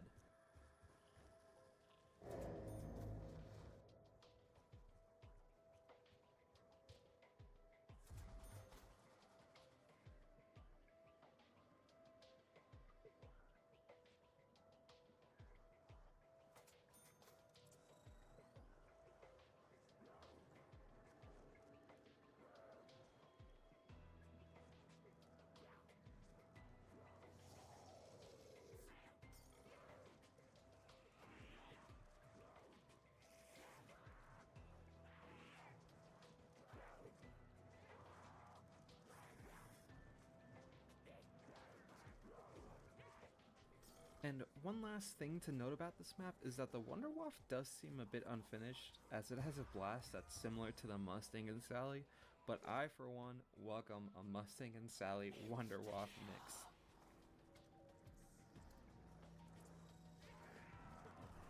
And with that, that brings us to the end of the development of Black Ops 3.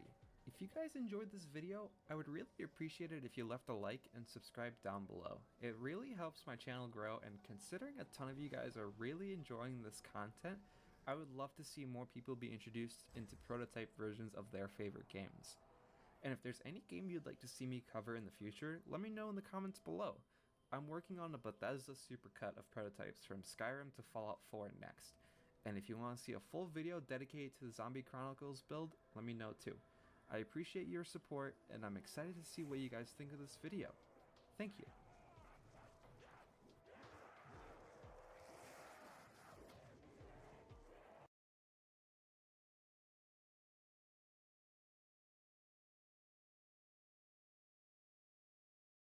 Call of Duty Black Ops 3 Zombies is highly regarded as the best zombies experience in the franchise's long history, and a major reason for its popularity amongst players is its extensive amount of Easter eggs. The side Easter eggs in Black Ops 3 Zombies help to immerse you further into its already diverse world of unique maps and storytelling by adding specific quests to each map that many of the casual players would never be able to figure out how to complete without a YouTube guide or Reddit post. The payoff for completing many of these imaginative side Easter eggs typically grants you rewards or upgrades that make surviving the zombie onslaught much easier and provide the player with seemingly endless amounts of content, which in turn has kept the player base engaged for the better side of almost 10 years. In this video, I'll be showing you how to complete every single side Easter egg on all 6 of the main Black Ops 3 Zombies maps, as well as the Zombies Chronicles DLC maps. For the sake of the video, this list will exclude Easter eggs such as dialogue radios and ciphers, but just about everything else you can do in Black Ops 3 Zombies will be mentioned. As we go down the list, keep track of which of these side Easter eggs are your favorite and leave your top 5 in the comments down below. The first map we'll be starting with is the on-disc/launch map, Shadows of Evil. Right when you spawn in, you'll notice the Shadow Man lurking above the map watching every one of your misdeeds. If you quickly run up and begin to shoot at him, you'll notice the rounds change to 5, 10, and 15 while your points increase within a matter of seconds. While you probably wouldn't want to do this your first time playing the map, it gives experienced players the option to skip the tedious low round gameplay of grinding points to open up the map, while increasing the difficulty by placing you in a higher round having only your starting pistol. Now if you enjoy playing the map like God intended, a great way to get some extra points on round 1 is to throw a grenade at the jacket inside of Chang's laundry and pick up Sal de Luca's laundry list for a free 500 points, essentially refunding you the money it cost to open up the first door. As you make your way through the map, you'll likely notice the trip mines that can be purchased on the left side of the boxing gym. Upon using them, you'll find that they actually perform extremely poor, struggling to kill a zombie on round 1.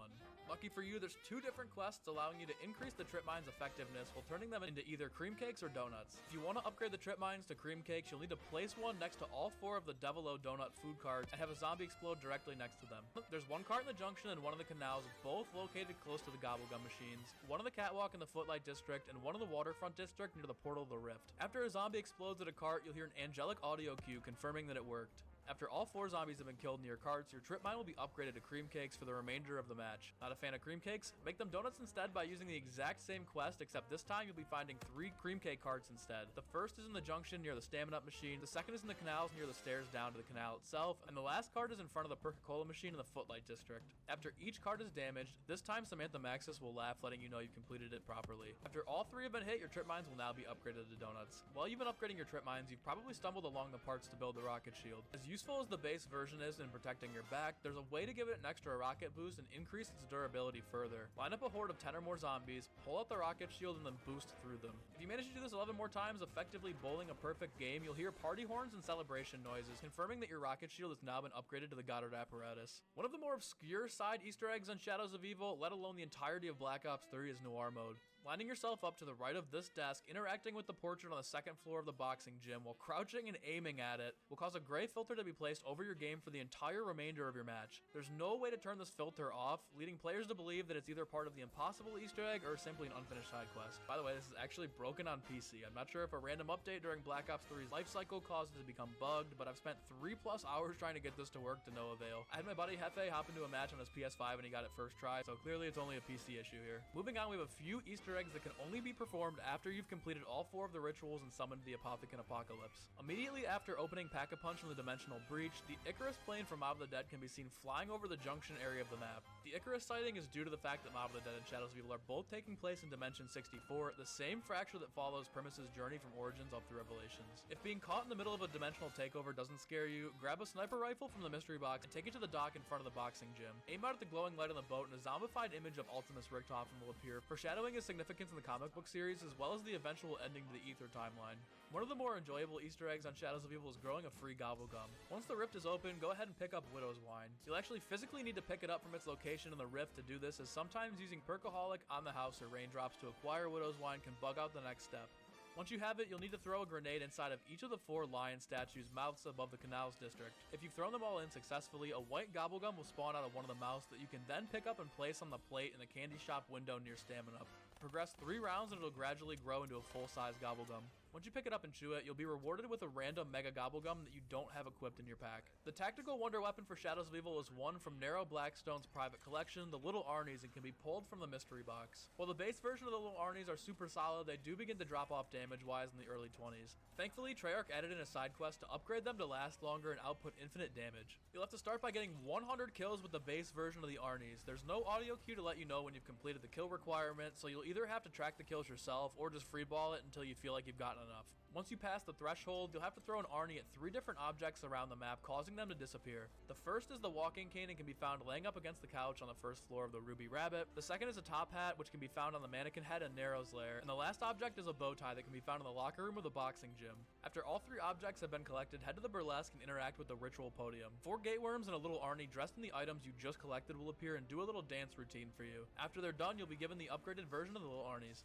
This next Easter egg will require some legwork on your end because you'll pretty much have to progress through the majority of the main Easter egg by unlocking the Apothecant's Sword and upgrading it to the Keeper's Sword. Upon picking up the Keeper's Sword from the Ghost Keeper, 6 different Margwell hearts will spawn on various signs and buildings around Morgue City. While you can see the hearts from the ground, you'll only be able to shoot them when riding the train. The easiest way to do this is by boarding the train from the Waterfront District and taking it to the Footlight District. Every heart with the exception of the last one can be seen out the left window of the train. The first is on the Morgue City gas and electric sign when leaving Waterfront, the second is on the watermelon poster when leaving Waterfront, the third is on the Devil-O Donut sign on the junction, the 4th is on the coffee sign when entering the Footlight District, and the 5th is on the theater sign when nearing the Footlight stop. This is by far the hardest one to hit, so I'd suggest getting the ray gun for this because it gives you some grace with the splash damage. Lastly, let the train recharge and then ride it to the Canal District. The last heart will be off to the right side of the train on the Y of the Ruby Rabbit sign. If you miss any of them, the hearts will reset and you'll have to start back at the Waterfront District until you can hit all 6 in just 2 trips. If all 6 are shot, you hear a Margwa growl, confirming that you did it correctly. Your reward for collecting the hearts is the Margwa head, which will give you damage reduction from the Margwa slam attacks. You can find a head at one of the 5 different locations around Morgue City. The heads are located at the top floor of the Ruby Rabbit, the table under the stairs in Narrow's Lair, the boxcar in the middle of the rift, the bench in the boxing gym, and the corner of the stage of the burlesque. Moving on to the final gameplay side Easter egg of Shadows of Evil will be upgrading the Civil Protector. It's likely you probably didn't even know that this was a feature of the map because it's actually impossible to do unless you're in a 4-player match and you've completed the entire Apocalypse averted Easter egg. After the cutscene plays and you're teleported back to the map, the next time you call in the Civil Protector, you'll be kitted out in gold armor and wield a Pack-a-Punch weapon. This is a pretty sick upgrade, but it should have been awarded after you trapped the Shadow Man inside of the summoning key so that it could have been done regardless of how many people were in your game. There's 2 remaining Easter eggs on Shadows of Evil, both being music Easter eggs. The first one plays snakeskin boots and can be activated by interacting with 3 different radios. The first is found on the desk in the upper floor of the boxing gym, the second is on a table near the entrance to the Ruby Rabbit, and the last one is on the bench of the train station of the Footlight District. The second Easter egg song is titled Cold Hard Cash and can be played if you assemble a microphone in the burlesque. The first part is the wire, which can be found under the steps of the canals. The second is the stand, which is near Nero's equipment in his lair. And the last is the microphone, which is next to the bench above Widow's Wine in the Rift. Once you have all 3 parts, interact with the stage and the burlesque to build the microphone and play the song. We've arrived at the second launch map for Black Ops 3, The Giant. The Giant is a remake of the fan favorite World at War map, Der Riese, and honestly could pass as a Zombies Chronicles map if not for the fact that it doesn't share the same events as Der Riese, instead taking place in the Decepito Fracture, the official term for a separate fractured universe. However, Treyarch wanted to keep the gameplay pretty faithful to Der Riese, giving fans a classic survival experience to offset the complexity of Shadows of Evil. There's not many side Easter eggs in The Giant aside from some ciphers and radios, so I'm going to include the main Easter egg Paradoxical Prologue, which is a remake of the Flytrap Easter egg from Der Riese. To start, open up Pack-a-Punch by linking all 3 teleporters, Pack-a-Punch a bullet weapon, and shoot the control panel of Die Glock outside of the map near the laboratory. This will spawn a teddy bear in 3 different locations. One is in the furnace under teleporter A, one is in the catwalk above the power switch, and the last one is in the water tank in front of teleporter B. After all 3 are shot, a beacon will become lit, giving Maxis the coordinates to track the Primus crew's location in the timeline. You can now complete the Easter egg by picking up the Annihilator specialist weapon in the lit furnace of the hangar. The Annihilator is super useful for low rounds, but the damage really starts to fall off in the mid-20s, making it honestly kind of a meh reward. While you were running around looking for those teddy bears, you may or may not have noticed that the Icarus plane is now parked atop the roof of Teleporter C. Honestly, don't really get why this is there, considering Dimension 63 was closed off after the events of Shadows of Evil, and the Giant takes place in a random fracture, but we'll just say it's spilling out of dimensional holes because it appears again in a later map. One of the biggest clues that this is the Decepito fracture and not regular schmegular Der Riese was the addition of the giant robot being built outside of the map behind the mainframe. The robot can actually be used to melt the snow pile outside of animal testing, revealing either Stamina Up or Deadshot. To activate the robot, you'll need to pull monkey bombs out of the mystery box. Throw a monkey bomb in each of the 3 teleporters and then teleport with it back to the mainframe. For each teleporter you use, a light on the mainframe control panel will switch from red to green. When all 3 are flashing green, hit the big red button to activate the Giant's laser, effectively melting the snow pile, revealing a 6 Perk-a-Cola. The only other Easter egg in the Giant is a music-related one. Interacting with 3 spinal cords will play a remix of the classic Easter egg song, Beauty of Annihilation. The spinal cords to activate this song are located in the exact same spots they were in Der Riese, but for those of you who aren't OGs, there's 2 in animal testing right next to each other and 1 next to the chalkboard by Teleporter C. The first DLC of the season in Call of Duty usually sets the tone for how the rest of the year plays out, and Der Eisendrache exceeded all expectations. Picking up in the same fractured timeline as the Giant, having arguably the best set of wonder weapons and main Easter egg, not only in the game but across the franchise, Der Eisendrache's side content matched the GOAT level of hype the rest of the map saw. The first thing you notice in the map is the gondola system that rewards you with some goodies for placing a Tramfuse power-up into the center console in the middle of the spawn room. Every time you place a fuse into the console, you'll be given a chance to receive rewards from the right gondola like power-ups or even the ray gun. However, if you throw both of your grenades into the left gondola, it drops you off at the beginning of the match. After the 5th time you place a tram fuse into the console, the left gondola will be recalled up. This gondola can reward you with high-tier rewards such as a Pack-a-Punch Man of War, Haymaker, or even in some super lucky cases, the monkey bombs. There's one other side Easter egg that can be completed at the start of your game, and that's revealing a secret photo of a developer and his family. This is a super odd one and honestly was probably likely never meant to be found by the public. You'll have to rebuild barriers and buy weapons in a specific order all within the spawn room to activate this. this. Start by progressing to round 2 and letting zombies tear down all of the barriers. Build exactly 2 boards at each window and then buy the RK5. Rebuild 2 more barriers at each window and then swap your RK5 out for the Shiva. Build 1 more board at each barrier and then replace your Shiva with the RK5 once again. Quickly run and touch or purchase the first door out of the left side of the spawn area. If done correctly, a heart with the developer Drew Marlowe and his family will appear. This is definitely the most random Easter egg in the game and likely wasn't meant for us to find because I believe it was actually data mined back in the day. As you travel the map, you'll come across the Pyramid Room. Here you can get a free Death Machine power-up and BRM wall buy to spawn in. To get both of these, you'll need to stand on each of the 4 tiles around the pyramid, which activates anti-gravity mode. Once anti-gravity starts, float up and wall run across all 6 blue tiles that are spread out throughout the room. You don't have to hit these all in one activation of the anti-gravity mode, so you won't lose progress for the tiles if you've landed back on the floor. After all 6 are stepped on, the Death Machine will spawn above the pyramid and a BRM wall buy will be revealed in the back left corner of the room. You may have heard your friends or teammates refer to the control room as the disco room. That's because if you shoot or throw an explosive up at the moon orbiting the globe in the middle of the room, a disco party will break out for about a minute. Another really random Easter egg, but something you can't stop doing once you know it's there. Something you probably won't do every game is turn the zombies into skeletons. In order to spawn the spooky scary skeletons, you'll need to have fed all 3 dragons and acquired the Wrath of the Ancient's bow. Once you have it, you'll be able to shoot 3 keeper skulls that are invisibly floating around the map. The first is in front of the stained glass window of the church, the second is off of the ledge near Mule Kick, and the last one is on the ledge near Double Tap 2. You can make it easier to hit these skulls because they become visible by activating the in plain sight gobble gum. You can still do it without the gobble gum, it just makes it way easier. Once all 3 are hit, every zombie that spawns in from there on out will be turned into a skeleton. If you play Rise and Drag long enough, you'll eventually stumble your way into the teleporter room. This area will take you down to the rocket test site, or if you've completed a Wisp step during the main Easter egg, back in time. Before you head back to the past, pick up the tiny plant that's on the shelf next to the safe. If you place it where you picked it up after you've teleported back in time, when you return to the present, the plant will be fully grown. Interacting with the full-grown plant will give you a Mega Gobblegum you don't have equipped, similar to the Shadows of Evil Easter egg. By now you've probably encountered a Panzer Soldat or 2 and are looking for some extra help against those Nini hammers. First method of protection against the Panzer Soldat is the Flaming Plunger melee weapon. To begin, take the Wrath of the Ancient's bow and the Ragnarok DG4 to the top of the clock tower. Shoot the symbol for the fire arrow and then place the Ragnarok down in front of the clock gears. Quickly jump down and interact with the computer to the left of the exit towards the courtyard. This will cause the clock on the outside of the clock tower to begin ticking. You have to re-pull the lever on the computer to stop the clock at exactly when it hits 9:35. This is extremely annoying to do in solo. I'm not even kidding, you have to either time up the sound of the clock ticking or repeatedly stop the lever until you get 9:35. Once you've done this successfully, you hear chiming and lightning striking the tower. If you just hear the lightning striking and not the chiming, it's not correct. It has to be directly on 9:35. Sometimes it'll do it on random numbers. You now have to wall run up against the specific circle in the pyramid room. It might take a couple of tries, but if you've done the last step correctly, eventually you'll be teleported back in time. On the right of the teleporter, you can pick up the plunger melee weapon. Now, the next time you kill a Panzer Soldat, your plunger will have fire flames around it and one-hit panzers for the next 60 seconds. Honestly, this is really useless unless you're in the Keeper boss fight. Now, if you don't want to do all that, but you still want some protection against the Panzers, you can equip a Panzer Claw helmet, which will grant you immunity to the Panzer's melee attack.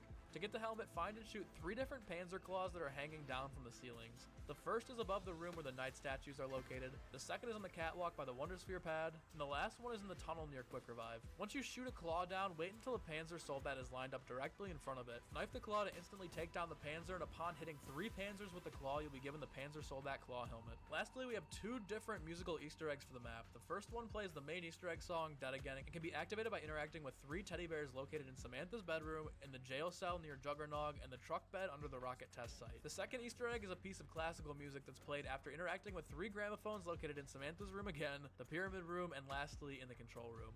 Black Ops 3's second DLC offering, Zetsubo no Shima, wasn't as well received as the previous 3 maps to grace the game. Many players believe that the map suffered from too much going on syndrome and never fully learned how to maximize their time when playing it. In my opinion, Zetsubo no Shima continues to age like fine wine, and it's easily the most unique map in Black Ops 3's rotation. Much of the meat and potatoes of the map can be tied to the main Easter egg quest, Seeds of Doubt. However, the map has a plethora of side Easter eggs that not only make completing the main Easter egg much easier, but also aiding in high rounds. The first Easter egg on Zetsubo no Shima is a jump scare that can only be done in co-op. Much like many of the jump scares in maps past, you'll need to get a sniper from the mystery box. Once you have a sniper, make your way to the Division 9 cloning laboratory inside of the bunker. If you stand in front of the far right cloning tank, aim it on the subject's head and then spin around rapidly, you'll hallucinate a doppelganger of your teammate somewhere in the room. As you approach the doppelganger, it'll turn around, grab you, and scream into your soul. Speaking of hallucinations, there are 3 specific areas around the map that trip you out, the coolest of which being inside of the cloning laboratory where the doppelganger jump scare is. You need to breathe in spores until you begin to hear voices in your head. Once the voices start talking to you, quickly run into the cloning laboratory and all of the chambers will suddenly turn red, producing yet another jump scare. At this point in the game, you've no doubt come across the special enemy boss for the map, the Thrasher. The Thrasher is without a doubt the worst boss in the entire game. If you have the Skull on Sapway, the KT4, or the Masamune to take them out, they do become a little bit easier to deal with, but still the worst boss in the game. But if you do have the Skull on Sapway and the Masamune, you can actually spawn in a friendly Thrasher. You need to mesmerize this wall in the cloning laboratory to reveal some hidden vines. Shoot the vines with the Masamune and you notice a single spore. If you lure a zombie in front of the spore, it'll transform into a friendly Thrasher. The friendly Thrasher can last up to 3 rounds, and by the time it dies off, a spore will have grown back and you can just spawn another one in. Whether you like it or not, one of the core features of Zetsubou no Shima is the plant farming system. Watering a plant with blue water will spawn reward pods, watering them with green water will spawn a zombie holding plant, and watering the plants with purple water will spawn a zombie eating plant. While the effects of these plants are pretty cool, it can become pretty tedious running to refill your bucket of water source every single round. Thankfully, someone at Treyarch had the foresight to create a side quest allowing you to acquire a golden bucket that acts as an unlimited water source and allows you to cycle between every type of water, including rainbow water. To start the golden bucket quest, you'll have to have grown plants using each of the water sources as well as a fruit plant from watering a seed with all 3 types of water sources.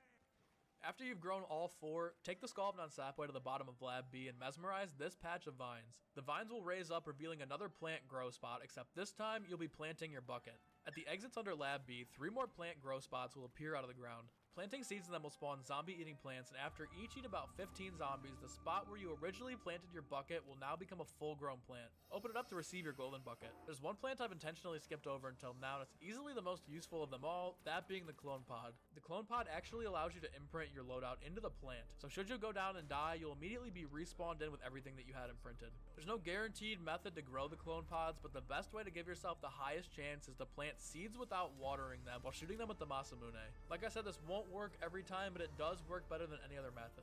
Once you've gotten yourself set up on Zetsubou, you might find yourself making a high round attempt. Although quite the task if you manage to survive until round 50, look out into the swamp near Lab B and you'll notice a gigantic swamp monster going for a swim off in the distance. If you're attempting a high rounds run for the swamp monster, you might end up in need of a max ammo at some point. If that's the case, mesmerize the wall next to the artillery gun to reveal a hidden closet containing a max ammo. If you take it down or just want some cheap perks along your swamp monster journey, bashing the Perk-a-Cola machines with an upgraded shield will drop their price by 50%. By now you're probably a little burnt out of surviving endless rounds of zombies and farming plant after plant, so why not take a break by turning yourself into an arachnid? This has to be the best side Easter egg on the map by far, and once you're completely set up in your game, it's not very hard to do. After you've gotten the Skull of Sapway, the KT4, and done all of your challenges, wait until a spider round begins. Mesmerize the spiders and one of them will emit a red gas. You must now lead that spider to each of the 3 115 water sources around the map and let it take a drink of each colored water. Once the spider has drank each kind of water, lower the KT4 cage once again by biffing it with the electrified shield. Trap the spider in it, raise it back up, and survive the next wave of zombies, and the following round will be a spiders only round. Upon completion of the special spider round, you'll be able to raise the cage back up and take the spider bait extraction. Spider bait becomes a special equipment on your D-pad and is as useful as it is cool. If you're stuck in a corner, you can pop it and cocoon your player while the spider leads the zombies away for you. The final 2 Easter eggs on Zetsubou are, you guessed it, music Easter eggs. The first song you can play is Dead Flowers and can be activated by interacting with 3 sock monkeys that are hidden around the map. The first one is next to the Perk near the blue water source, the second is located inside of Lab B on the top floor, and the last one is near the Masamune upgrade station in the bottom of the bunker. The second Easter egg song is a magic remix of Samantha's Lullaby and can be played by emptying a specific amount of purple water into the plant bulbs that are on the wall next to the purple water source. From left to right, put 1 drop in the first bulb, 3 in the second bulb, 5 in the third bulb, 6 in the fourth bulb, 7 in the fifth bulb, and then 5 in the last bulb. If you mess up and add too many drops of water, knife the bulb to drain it. If you've done this correctly, the song will begin to play by hitting the last bulb at the end of the row with a knife. The third DLC to release for Black Ops 3 brought us the most challenging map of them all, Gorod Krovi. Many players to this day still struggle surviving and have yet to actually complete the main Easter egg. I think a lot of this has to do with the fact that many may still be unfamiliar with the plethora of side Easter eggs that this map has to offer that will really aid you in your quest to recover Ultimus Nikolai's soul. If you've played Gorod Krovi before, you've at least rode the dragon and made it to the Pyro Punch bunker where you can perform the Dragon Strike lockdown. The Dragon Strikes are cool, yes, but they can eventually be upgraded to the Dragonite controller, giving you a second use, boost in damage, and changing the fire to red. To start this upgrade process, you'll need to get about 40 kills with a Dragon Strike. Once you hit the kill requirement, there will be flags outside of the map for every player that you have in the game. You need to hit the flags with a strike in order to make them disappear and continue the upgrade quest. There's one behind Quick Revive and Spawn, and each of the 3 remaining will be outside of the map near the dragon landing spots. If you've hit all of the flags, travel back to the Pack-a-Punch bunker and start another lockdown by interacting with the Dragon Strike console. This time you'll have to use the Dragon Strikes every time it becomes available to you during the lockdown. If you don't use them every single time they become available, you'll have to end up completing lockdown after lockdown with nothing changing. Like I said, if you've used these at least 4 times during the lockdown, you should be able to pick up the upgraded Dragonite controller once the lockdown is complete. Sticking with upgrading some of your equipment, it's time we upgrade the Dragon Shield next. The upgraded Dragon Shield will become Tiamat's Maw and will give it a boost in fire damage while changing the color of the blast to red. To begin, you'll obviously need to build the base version of the Dragon Shield. Once you have it built, get about 50 zombie kills using the blast feature and then bathe yourself in the Dragon's fire for the entire duration of its breath. The last step of the upgrade will require you to fire blast 3 symbols that can be found on the left side of Dragon Command, above the supply depot Dragon location, and on the robot's shoulder in the tank factory. Once you've hit them all, you can place your Dragon Shield in the dead dragon's stomach and spawn, and it will return to you as the Tiamat's Maw. The last of the upgradable equipment that will help you survive is the fan favorite Monkey Bombs. The upgraded Monkey Bombs boost their damage and change their song to a hardcore dubstep beat. In order to upgrade your Monkey Bombs, you'll need to kill 50 zombies with the monkeys to reveal a flask power-up drop. You'll also have to light and collect your candle and grab the flowers from the desk in Dragon Command. Once you have all 3 items, interact with the top of your headstone and spawn, and the dubstep monkeys will rise up from the ground. Gorod Krovi reintroduced the special items that your character wears after completion of a side quest for them, all of which can be picked up on different levels of the department store. The first one we'll cover is, in my opinion, the best, the Dragon Wings. The Dragon Wings give you 30% fire damage reduction, 30% explosive damage reduction, and allow you to travel to the hatchery instantly, skipping the dragon cutscene. These are a godsend for the Easter egg and dragon portion of the boss fight, and the wings are something I take in every single game. To get the wings, you'll need to have acquired both the Dragon Strike and the Gauntlet of Siegfried. You'll also need to have traveled to the hatchery from all 3 dragon summoning locations. It sounds like a lot to do, but it's really not. You can have the wings the second you pick up the Gauntlet of Siegfried if you play your cards right. The second wearable helmet is the easiest of the 3 to acquire, and that's the Mangler helmet. The Mangler helmet gives you a 30% buff to your damage output towards Manglers and grants you a 50% damage reduction from them. To get the Mangler helmet, simply shoot 5 Mangler helmets off their head and destroy 5 of their arm cannons. You can get this done during the first lockdown you do to acquire the Dragon Strike.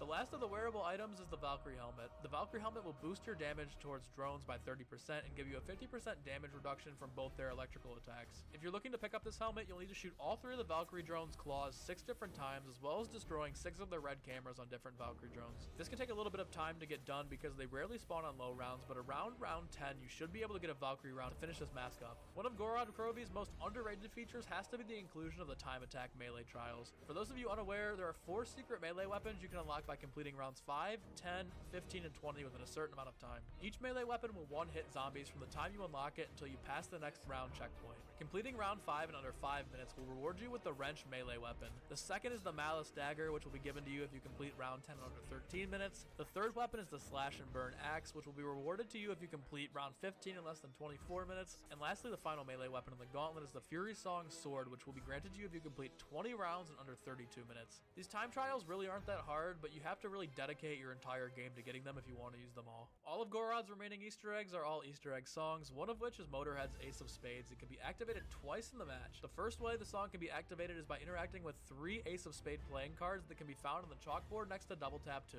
on the desk in the mystery box room of Dragon Command, and sticking out of the book on the table to the right of the Pack-a-Punch machine. This song can actually be reactivated during the Nikolai portion of the boss fight by shooting 3 speakers that are above and outside the boss fight arena, making the fight all the more thrilling. Fitting for a map centered around Ultimus Nikolai, there are 3 vodka bottles that can be interacted with to play the map's main Easter egg song, Dead Ended. There's a bottle in the department store right when you leave the spawn area, one that's by the Scorched Bodies outside of the Juggernog location, and the last bottle is on the shelf at the entrance of the supply depot. The last Easter egg song is actually one many players may not have known. The song is called Samantha's Sorrows. It can be activated by playing a game of hide and seek with Samantha dolls that can spawn in extremely obscure locations around the map.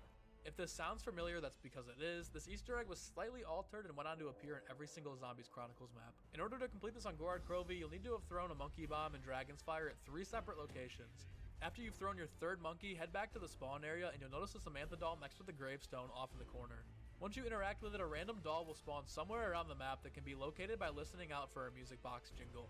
Once you find the doll, shoot it and it'll move to 4 more random locations. After the 5th doll is shot, interact with the original doll and spawn to play Samantha's Sorrows and gain a free max ammo. Much like it rounded off the main DLC season for Black Ops 3, Revelations was the end and the beginning of Primus' cycle. With fans expecting a thrilling conclusion to the Black Ops 3 Zombies experience, Revelations delivered in more ways than one. Not only was it a hodgepodge of the franchise's most memorable hits, it had a slew of side Easter eggs with some taking months to be solved. In your war against the Shadow Man and his Apothicons, familiar friends the Little Arnies and Apothicon Servant returned to help you thrive in the end times. After much speculation, the Apothicon Servant was given an upgrade quest after it was snubbed from Shadows of Evil. To upgrade the greatest wonder weapon in Zombies history, you'll need to first pull it from the mystery box. Once you've got it, you'll have to shoot 5 different 115 tablets that are floating in space above the map. First can be seen from Noctur on Toten, the second is above the clock of Der Eisendrak, the third is above the upper jump pad in Verrucht, the fourth is off the right side corruption generator at Verrucht, and the last one is above the corruption generator at Mob of the Dead. Each stone will individually be teleported into the Pack-a-Punch machine, and once all 5 are inside, the Apothicon Servant will become Pack-a-Punchable. If you want to pair him with his little friend the Arnies, you'll need to pull them from the mystery box and get 150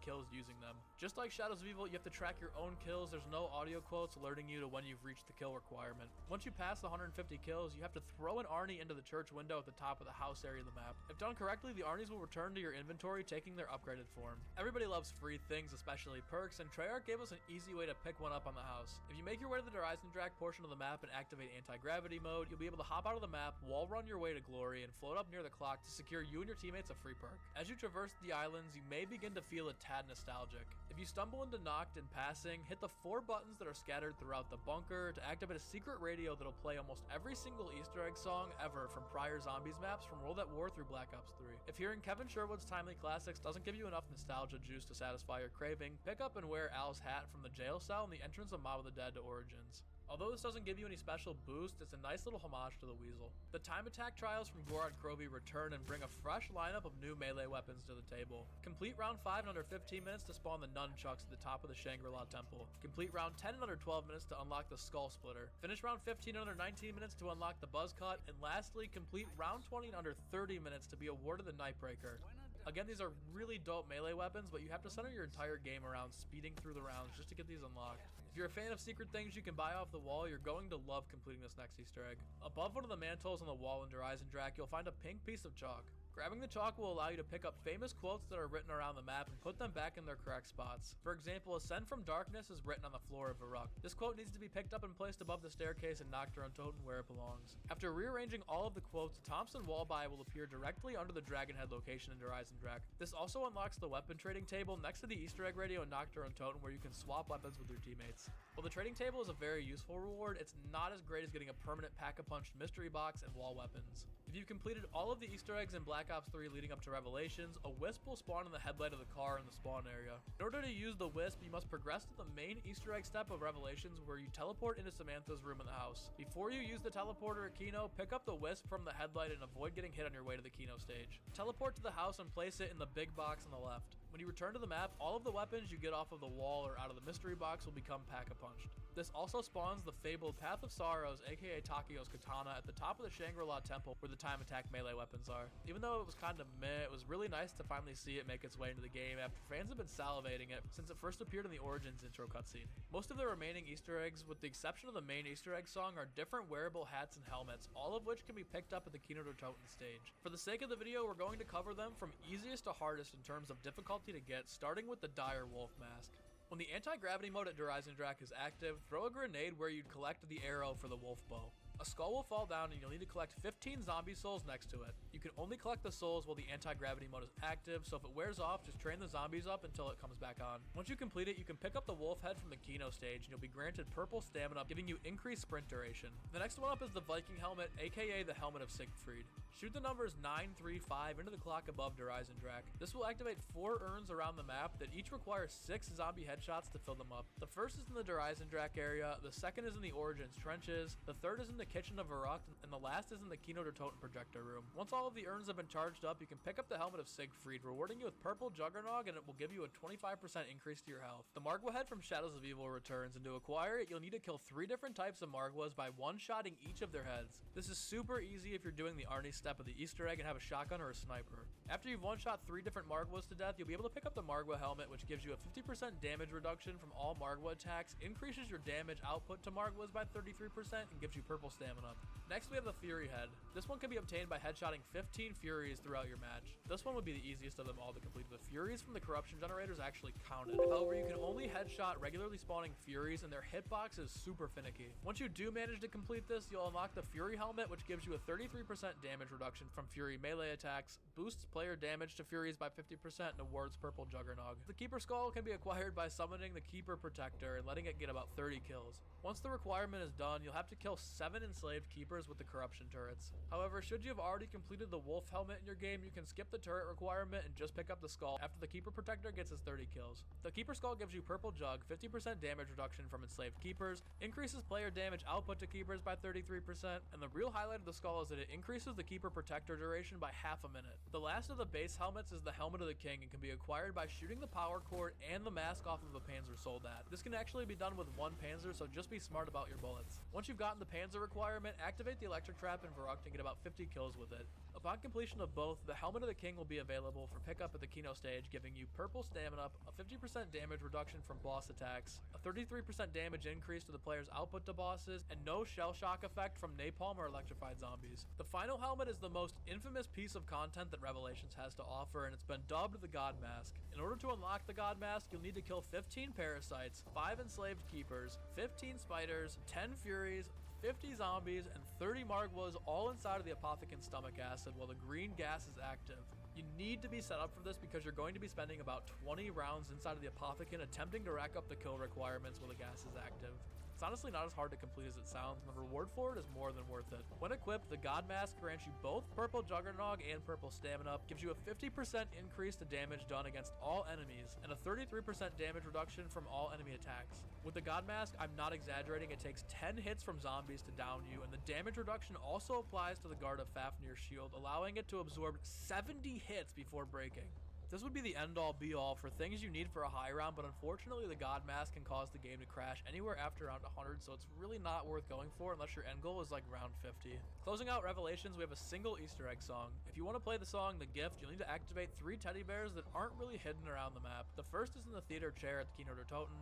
The second is by the Zetsubo no Shima cloning tubes in Verrucht, and the last is by the wheelchair in Mob of the Dead's infirmary.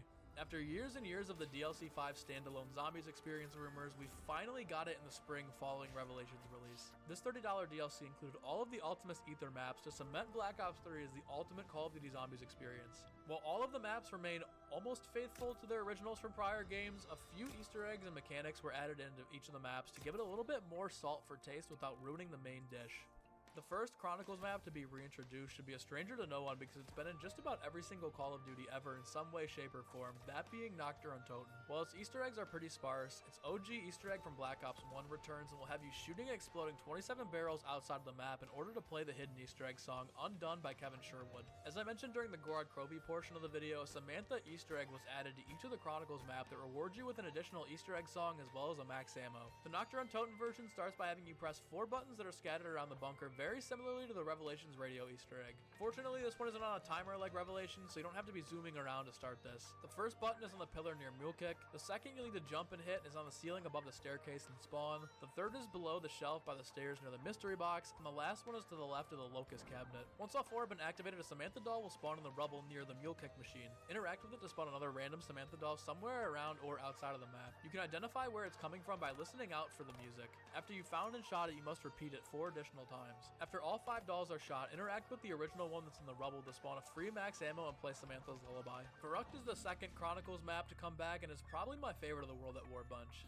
As you can imagine, this map caused me many headaches last summer going for the round 100, but big shout out to everybody that watches the streams and to the OGs that were there to help me cross that finish line. The original Easter egg from Verrucht is the one that everyone knows and plays an absolute banger of a song, Lullaby of a Dead Man. To activate the secret song, you'll have to go to the showers area near the power switch and flush the left toilet 3 times. The fountain in the courtyard area is easily the most recognizable area of Verrucht and is funnily enough one that you can't even access. Even though it's outside of the map, of course it didn't stop Treyarch from adding in an Easter egg centered around it. If you pull the Wonder Waff from the mystery box and shoot it into the fountain, the statue will actually begin to vomit. It's honestly pretty gross, but I appreciate all of the small side Easter eggs like this that add a little bit of depth and uniqueness to each of the maps. For the last Easter egg, we'll be revisiting the toilets near the showers. If you flush the first one 9 times, the second one 3 times, and the last one 5 times, a Samantha doll will be spawned. Interact with it to start a hide and seek quest similar to both Gorod Kroby, and Dr. Untotens. After you found all 5 of the dolls, interact with the original one in front of the Wonder Fizz to spawn a free max ammo and place Samantha Sorrows from Guard Kroby. The final World at War map to make its return in Zombies Chronicles was the Division 9 facility Shinonuma. Shinonuma's 2 classic Easter eggs found their way back into the game and can be performed pretty much within the first few rounds. The first is interacting with Richtofen's diary at the doctor's quarters to activate Richtofen's insanity laugh. The other classic Easter egg is of course the song of the map titled The One. To activate it, head over to the comm room and pick up the phone. A man with a bone-chilling voice will then tell you he watches you sleep before the song begins to play. The last Easter egg that Shinonuma has to offer can be performed by buying your way to the fishing hut. Around the hut are 5 pans that need to be shot in any order. After all 5 are shot, a Samantha doll will spawn in the garbage by the room with the barrier in it. Interacting with the doll will spawn another doll on the bridge leading back to the flogger. Shooting that doll will spawn additional dolls in the same bridge. Repeat shooting the dolls until you hear Samantha shriek. Head back to the fishing hut and interact with the first doll for your free max ammo and to activate the Samantha Sorrow Easter egg song. The next remastered map is typically a Zombies fan's first love, that being Kino der Toten. Kino at its time catapulted zombies as a whole into a new stratosphere when it launched with Black Ops 1, so it's only right that Treyarch decided to restore it to its former glory and chronicles. Every fan will remember interacting with the portraits near the mule kick machine and trying to figure out who the mystery man in the silhouetted one was, but only real OGs remember jumping up and down 5 times in front of the mannequin in the dressing room so that you could launch the rocket when you teleported into the war room. While you're attempting to teleport into the war room, you've likely come across a film reel or 2 or 3. Individually, these can be placed into the projector in the Pack-a-Punch room to start a radio log and changes the images that were being shown on the big screen. The last OG Easter egg to find its way back into the map is the famous 115 rocks. There's one in the spawn room, one in the dressing room, and one up near the mystery room. Interacting with all 3 will cause 115 to be played across the map. Just like the previous maps, a hide-and-seek Samantha doll Easter egg was added in to give you an extra thing to do should you get bored or need a max ammo. In order to start this one, head over to the alley and stand next to the blue door. A knocking can be heard coming from the door, and it's your job to listen to how many times it knocks in a row. The knocking will shortly pause and then pick up again twice more. Once you hear the last sequence of knocks, you have to knife the door, repeating the 3 sequences of knocks you just heard. If done correctly, Samantha will shriek and a doll will be spawned in the rubble off of the right side of the stage. This will spawn another hide and seek quest, except the dolls can only be found around the theater. Again, you have to find 5 of them, and after the last one is found, you'll have to interact with the original doll, spawning a free max ammo and playing Samantha Sorrows. Moving on to a map you either love or hate, it's Ascension. Personally, I honestly think it's better than Kino, and if you struggle with the monkey rounds, you're trash. So if that's triggering, I wish I could tell you that I was sorry, but I'm not. If you manage to stop the monkeys before they touch any of the Perk-a-Cola machines, you'll be rewarded with a free one. By far, the best part of Ascension is launching the rocket to open up the Pack-a-Punch and then shooting it with a ray gun or explosive to blow it up. If you do stop the rocket from leaving Earth, a double points will spawn outside of the Pack-a-Punch area to help you get your points up. There's also little Matryoshka dolls of the Ultimus crew hidden around the map that you can interact with, giving you tiny little quotes. And the only other returning side Easter egg is the 3 sickle teddy bears, which can be found in the spawn area, outside of the fence in the junkyard, and above the lunar lander near Speed Cola. Interacting with all 3 of the sickle teddy bears will start the Easter egg song Abracadaver. Again, every Chronicles map has the bonus hide and seek Easter egg, and Ascension is one of the more fun ones. To start, you'll need to acquire the Gersh devices from the mystery box. You'll then need to throw the Gersh devices outside of the map at 3 hidden Samantha dolls and get them close enough for the dolls to be sucked up into the black hole. The first one is underneath the Pack-a-Punch grate, the second one is on the ledge near the power building and can be seen from the stairs near the middle lunar lander,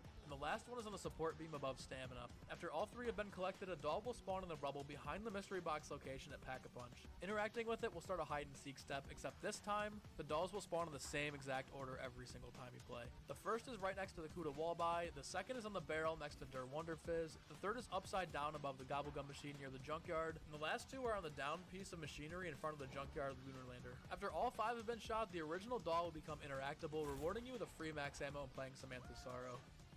Onto my favorite Black Ops Zombies map, we have Shangri-La. Most people actually prefer the Black Ops 1 Shangri-La because the baby gun is better, but I've taken a liking to the massive graphical overhaul that the Chronicles version delivered. Either way, Shangri-La is in my personal top 5 favorite maps. Returning from Ascension are those pesky monkeys, except instead of stealing your perks, they take your power-ups. Now, if a max ammo spawns from a zombie and you let the monkeys take it, while it's cycling between all of the other power-ups, a perk bottle will flash. If you time it perfectly, you'll be able to get as many perks as you'd like, given you sacrifice a few max ammos. The other returning Easter egg is the hidden song Paradaya. Scattered throughout the map are 3 Mars excuse me, space rocks that you can interact with. The first is in the spawn room to the left of the mystery box, the second is on the left of the bridge near the waterfall, and the last is down by the geological processing area. Of course, after interacting with all three, the Easter egg song will begin to play. The Samantha doll Easter egg for Shangri-La has a bit more going on than most of the others. To start, you have to knife the 4 gongs around the map that make the good sound. The good sound will cause a humming etheric melody to play, and with each good gong you hit, the humming will get louder and louder. When all 4 good gongs are hit in a row, make your way to the bottom of the water slide. Shoot the first sifting pan on the left twice and the 5th one once, and Samantha will shriek.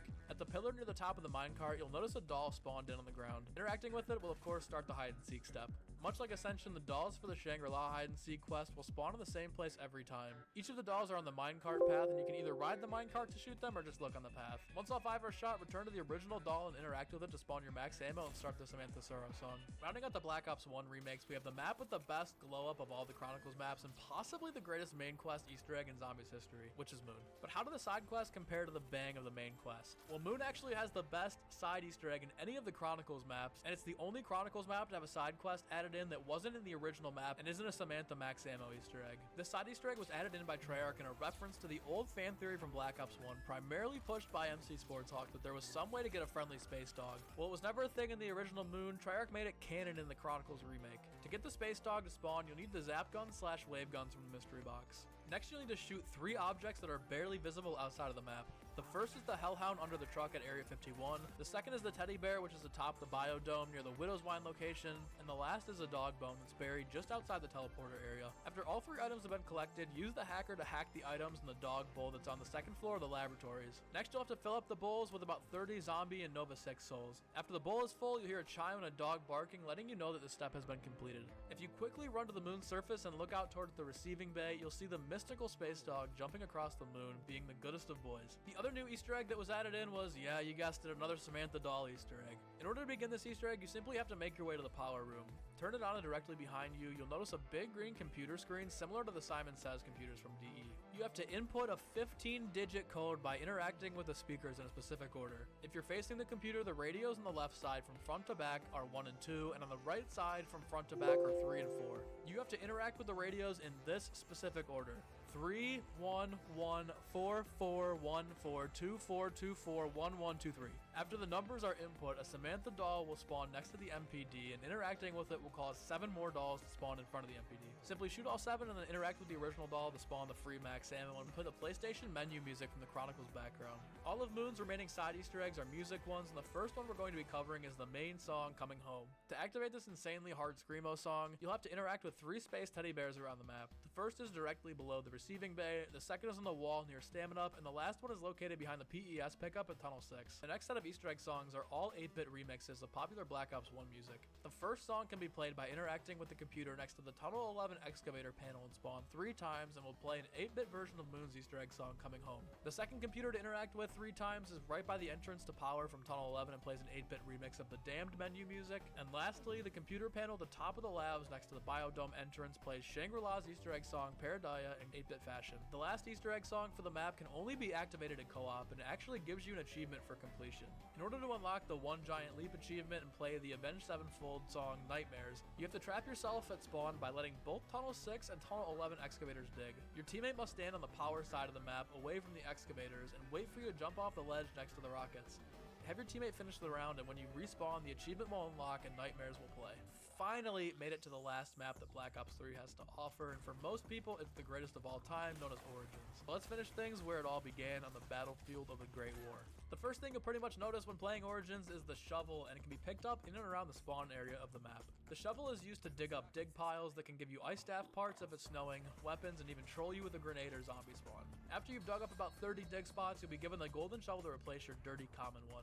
The golden shovel will allow you to dig up weapons from a better loot pool as well as a greater chance at power-ups. Anytime after you've acquired the golden shovel, you could possibly dig up the golden helmet, which will protect you from the giant robot stepping on you. The last thing you can acquire using the golden shovel is the golden perk bottles. The golden perk bottles grant the player an extra perk slot for every one that you pick up. The only catch is that you'll need to be in a zombie blood mode to see the red dig spots housing the perk bottles, and the dig spots for the perk bottles also have their own locations that are separate from regular pile locations. The next few side Easter eggs are both required for the main quest and help out a ton if you're going for high rounds, so I've included them in the video, starting with the G-Strike grenades. The G-Strikes are the monkey bombs of the map and are easily acquired by picking up a stone tablet inside of the tank station at Generator 2's bunker. Take the tablet to the top floor of the church and place it in the holy water. Here you'll need to get 20 melee kills near the basin of holy water to cleanse the tablet.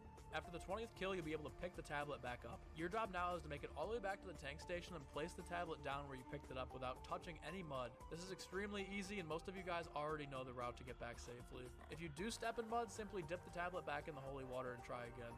Once you've made it back to the tank station and place the tablet down, get 20 more melee kills, and if done correctly, the G-Strikes will be yours to wield. The other side quest necessary to complete the main Easter egg is the 1-inch punch melee attack.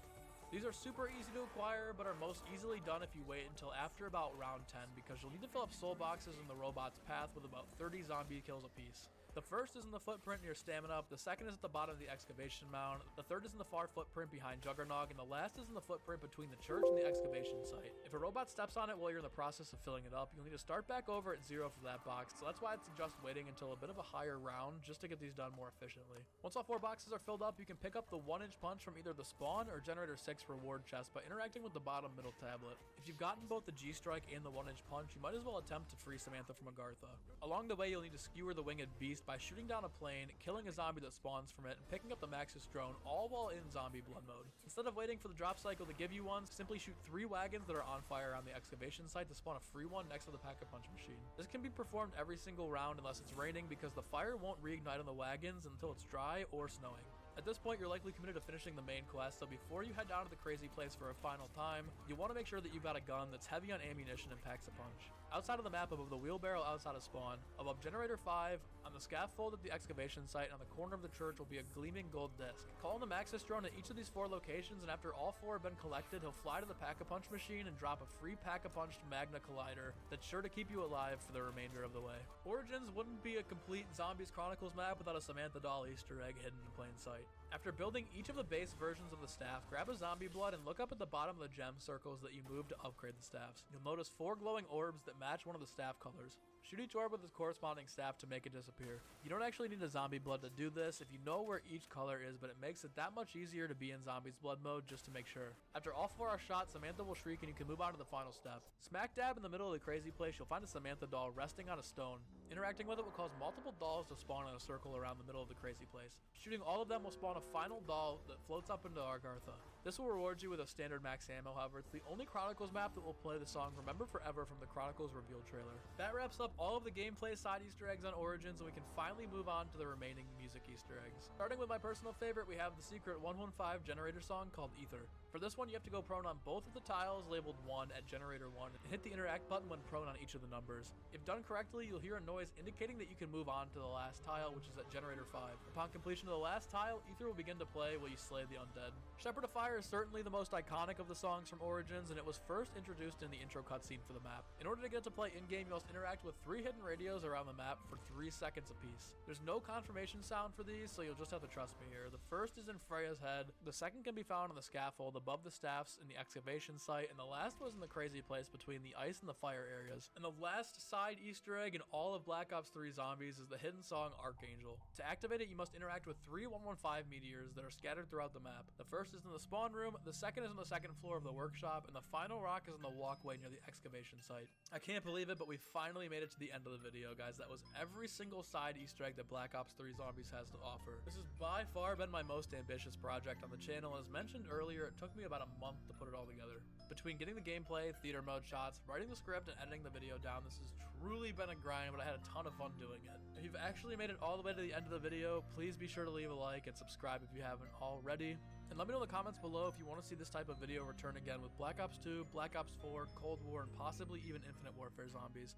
Breaking, I've just found the first image of Black Ops 7 Zombies DLC 2, hidden in Ashton Malorum's ending right under all of our noses. Now, I do apologize for my voice, but I am currently sick. I'm trying my best to still get out content for you. Plus, with the location already leaked as Nuketown, and now this first look, can we start to really piece together what this map is going to be? Because it seems to be something quite quite unexpected, and I can't wait to break it all down for you in this video. The very first image and look at DLC 2 Nuketown, what kind of lore may have already been teased for it, and what's going to happen in this map. All of that and more will be unveiled in this video, so stay tuned. In terms of when DLC 2 is releasing, it will likely be at the start of Season 2, which should be February 5th, maybe the 4th, according to the Season 1 Battle Pass end date, so not long now with us seemingly getting a map every season. This is of course if no delays occur. According to leaks, whilst we will be seeing an Alpha Omega remake and a Nuketown Survivor map at some point to companion it, it does seem like the Mars portion of the Astra Malorum Easter egg will also be released as its own survival map, probably in Season 2. This is an amazing idea to utilise areas that most players won't be able to access since the completion rates are so low, and something I've been asking Treyarch to do for ages to get maximum usage out of all of their work. To be honest, they should turn all boss fight or exclusive arenas in Easter eggs into survivor maps. Now, I have seen some people saying, well, technically Nuketown is not confirmed, but I'm going to show you the image in this video, and also the map actually teases it in two different ways. For one, the Gramophone's Easter egg plays the Alpha Omega Game Over music,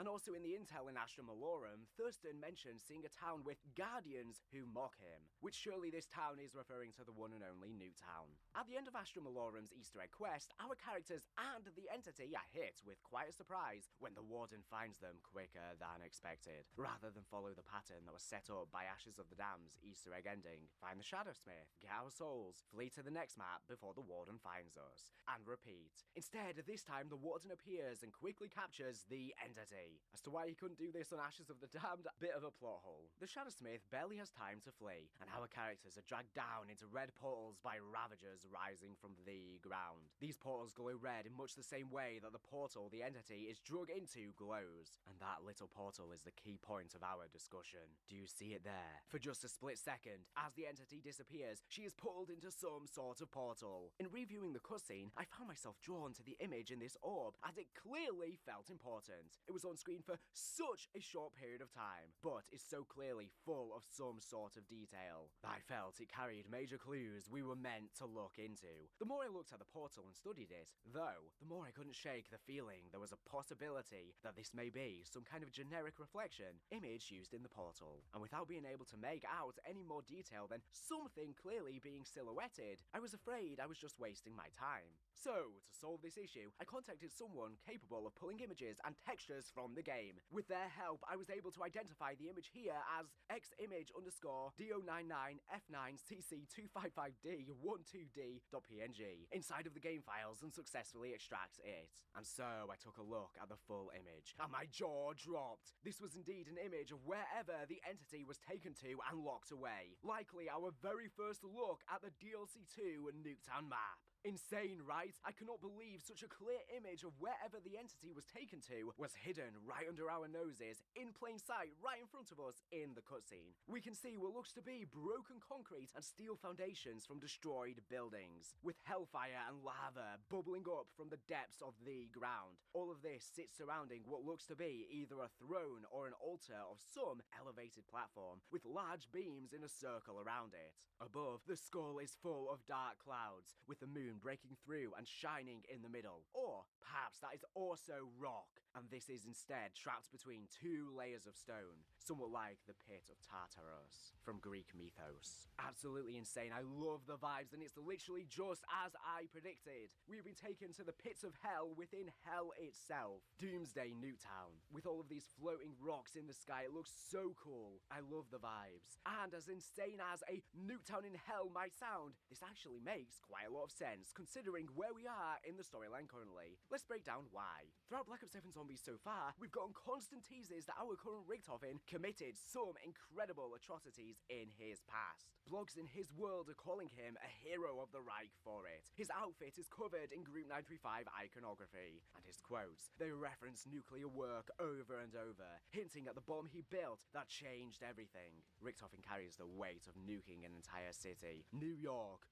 winning World War II for for the Nazis, and now it's haunting him in the dark ether. All of this lines up perfectly with rumors from Insider Gaming about Richtofen constructing an atom bomb for the Nazis during World War II. He built it before America could finish theirs. Nazis nuked New York City. They won the war, and Richtofen, he was moments from getting the Richter Cruz medal for it when he got pulled into the dark ether. 1 minute I am stepping up to receive the Ritterkreuz medal. The next I am in this hellhole, snatched away. Denied the honor of a lifetime. Whatever. I was sitting on a crapper when it happened to me. Ain't seen a shred of toilet paper since. I split your skull as easily as I did the atom itself. Ah, zero effect. There's an atom bomb when you need one. That split their atoms. Anywhere I go is ground zero. Me, am a weapon of mass destruction. I have wondered if this place is hell. If so, you may be where you belong. Stranded in a wasteland, surrounded by morons.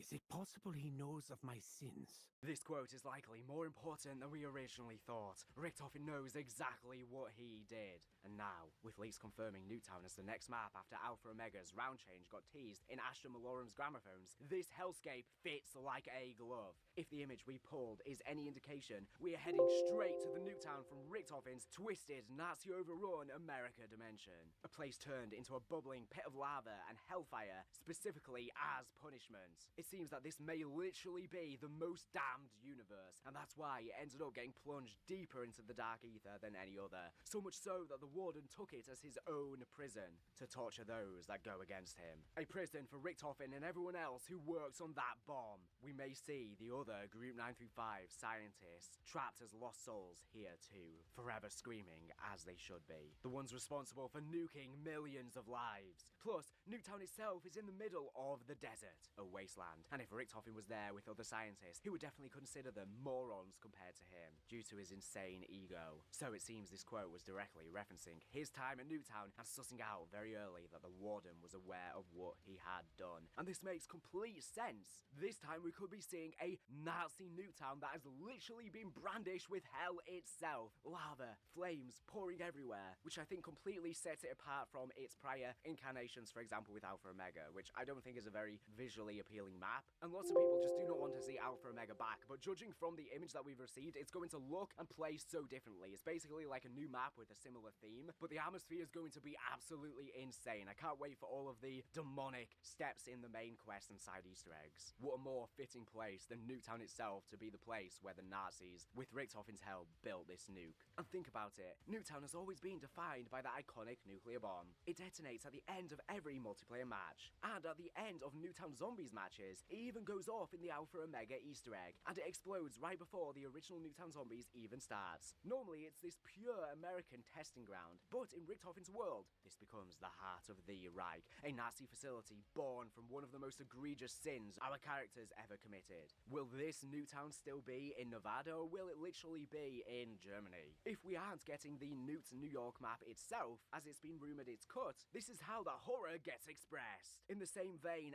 as Nikolai and Dempsey getting their own side quests in Vietnam and Afghanistan. Ground zero for the apocalypse Richtofen unleashed, and it really makes me wonder if Richtofen's going to get his own side quest on this map. What is that going to be? Is it going to be him committing this atrocity and then having to suffer with it? Him getting tormented by the lost souls and ravaged? I hope so, it's what he deserves. But to be honest, I don't think Richtofen, no matter what suffering he may go through, will ever feel sorry. It even calls back to Richtofen's deepest connection in the original Ether storyline, and that original Hell pocket dimension, Mob of the Dead. Ashes of the Damned served as our new transit. This could be thematically our new Newtown and Mob of the Dead combined. A new purgatory for the damned. Need more evidence? If you remember, quite some time ago, Reality UK indicated on Twitter that inside the game files for Black Ops 6, during the updates, were tons of Black Ops 7 content that was slipping through the cracks. And they found a returning wonder weapon, the Blundergat. And Reality has recently said that DLC 2 Newtown is going to have 2 wonder weapons, and they are both going going to be shotguns. Everyone at the time assumed the Blundergat leak was for a Mob of the Dead remake that Ghost of Hope said was coming with launch but never came out.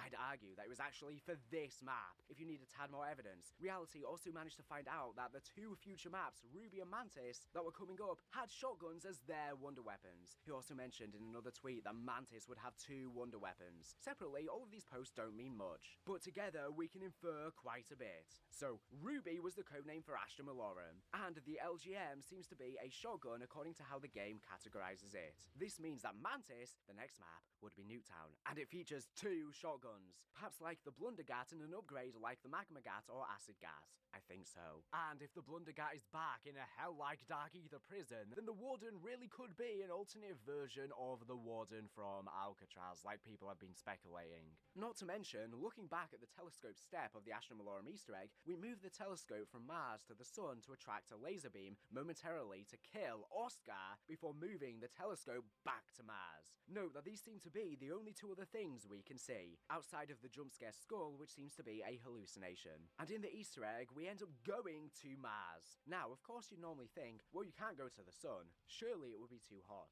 Of course you don't go there in the map, but I would argue that if this map is meant to be hell itself and on fire somehow, a version of Nuketown that is burning on the surface of the sun would absolutely fit that bill and be a very wild location to explore. Logic is out of the window. We are literally able to breathe on Astra Malorum. This is the Dark Ether after all. There's entirely different science. We could keep the lava and heat themes of Mob of the Dead without creating a literal hell dimension. And it could even be somewhat similar to Transit with the lava everywhere. And if that's where the Warden was, it would also explain how he got to Astra Malorum and found us so quickly. He likely saw us connect the telescope to the sun, which might override that potential plot hole. And we've seen these portals we are dragged to before. They are from the Ravagers in this game, yes, but the Ravagers portals are remade versions of the Denizen ones, which are exactly the same portals that the Templar zombies, ones we know are Martians now, come through in Origins. They tell us outright that these ground portals are absolutely capable of interstellar transportation, and the only other place we can see in the galaxy through the telescope seems to be the sun. As insane as this idea sounds, I am really starting to believe that hellish Nuketown set on the sun is going to be our next location, but I think we will have to wait and see a bit more. I know the image we see of it right now doesn't really look like the sun, but note, it doesn't really look like Nuketown either. I suspect that this location we are seeing is not the main map, but rather a location we will visit late in the quest. Maybe even the boss fight arena if we do somehow reconvene with the entity. It clearly is not Nuketown, but we know with their production schedule, there likely is not another map ready enough to take images of yet. So this must be a location featured in DLC 2.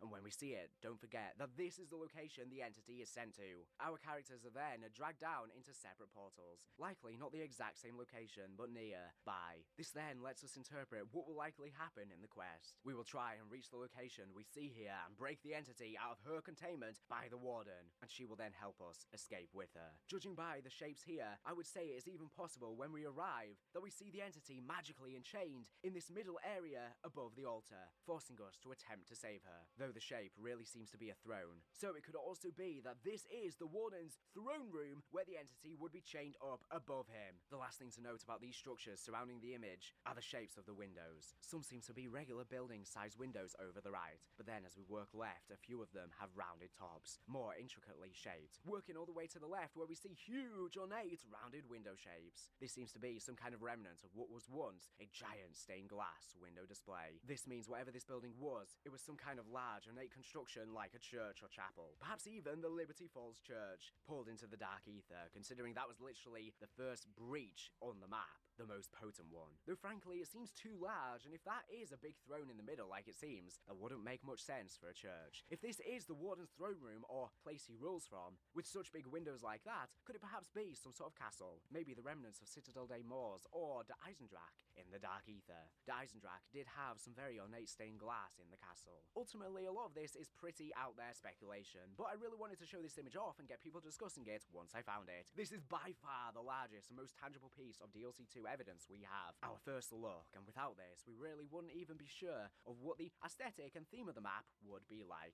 aside from speculation. But it seems to match the speculation that I was previously doing in my ending breakdown. But now that we have an image of the map, we have an incredible starting point to figure out exactly what Nuketown will be like. I do wonder what the map's actually going to be called, because obviously it's not just going to be called Nuketown or Alpha Omega, it's going to probably have a name that's thematically something to do with hell. Anyways, thank you for watching the video. Make sure to subscribe if you're not here for latest and greatest Call of Duty news information. So anyways, thank you for watching, and bye. To conclude this video, I want to shout out the fact that I finally decided to make a Patreon and Cameo account, both of which will be linked below if you— Listen, Locke, how we feeling, man? We fucking did it, man. Holy shit, we got a lot to talk about, man. We really do. How did I do with my speech, bro? You guys know how nervous I was. If you were in that stream, before I went to Streamer Awards, I was pacing. All day, I was pacing around, trying to think of what I'm gonna say. This and that. Hammer, my dog, thank you for the 5. And I was mad nervous, bro. Especially by the time we got to that category, my heart was racing. My heart was damn near jumping out of my chest. The last time my heart was racing like that was when I was about to clutch in like an S&D game. You know that feeling when you're last alive in S&D and it's a 1v6 and then a 1v5, 1v4, you get to that 1v1 and your heart's racing? I'm like, yo, what the fuck? That's the last time my heart raced like that. I'm sitting there and then you see my face. If y'all watch the clip back, bro, when they say adapt, I looked down and said, oh fuck, bro. And I just remember Ray and Rage both like hit me, right? I stood up and my, what's it called? My chair got knocked over, my trench coat was on the ground. I'm panicking, I'm like, yo, I gotta get up there. I went over this. I got up there and I didn't even have my fucking shirt tucked in, bro. Look at this shit. I don't have my shirt tucked in, bro. The pick is still tough though. But I didn't have my fucking shirt tucked in, bro. God damn it. This one is fire. This one right here is fire. But bro, it would have been so much better if my shirt was tucked in, man. God damn it. I was so nervous. I went up there and I just tried to keep it real, bro. I tried to keep it short. And it's crazy, bro. It made me more psyched out hearing how loud everyone got, man. They really made some fucking noise though, bro. They made some fucking noise, bro. Like, I swear it sounded like I couldn't even hear my own thoughts for a second, bro. And I'm up there and it's like nerve-wracking, bro. It's really nerve-wracking being on that mic, knowing, I'm speaking to like 1 million people. I think that's how many were in the stream, right? Live. And then a room full of all the biggest, most respected streamers in the space, right? Speaking of, it's like nerve-wracking, bro. And I'm like, if anything, I just can't stutter. Just don't stutter. And I feel like I did a good job. Silky, I don't know if I can say the same. Shout out to my boy Silky though. But that was the one thing that I was trying not to do. And I feel like I delivered a pretty good speech that I really, believe in too, bro. And I hope that it resonated with a lot of y'all. Because that is what I've always think about in my life. Anytime I've ever been in dark spots or going through hard times where I'm like, yo, I really feel like I'm getting just beat the fuck up by life right now. Like it's all coming crashing down. I remind myself that anyone that's great, anyone of the greats that's ever accomplished anything memorable in life has felt those exact emotions, right? Chasing their dreams. They've been in those places, right? But they kept going, you know what I mean? They kept going. And so that's all I've done my whole life. And yeah, bro, I'm really proud of this, man. I'm really proud, bro. It was a great year. We really, bro. It really was, bro. Hold on, let me turn my ringer off, bro. Why is my ringer even on? All right. But I'm glad that I won it and I brought it home and seeing all the love and hearing it, bro. Hearing it too in the arena when they call my name was really special, man. You hear me like up on the stage, bro. Like I take a second in the middle of my speech and I look at the award. I kept looking at the award, but I'm like, nah, this is insane. Nah, this is tough. And I started genuinely I'm like, wait a second, I gotta log back in, bro. Look at this, bro.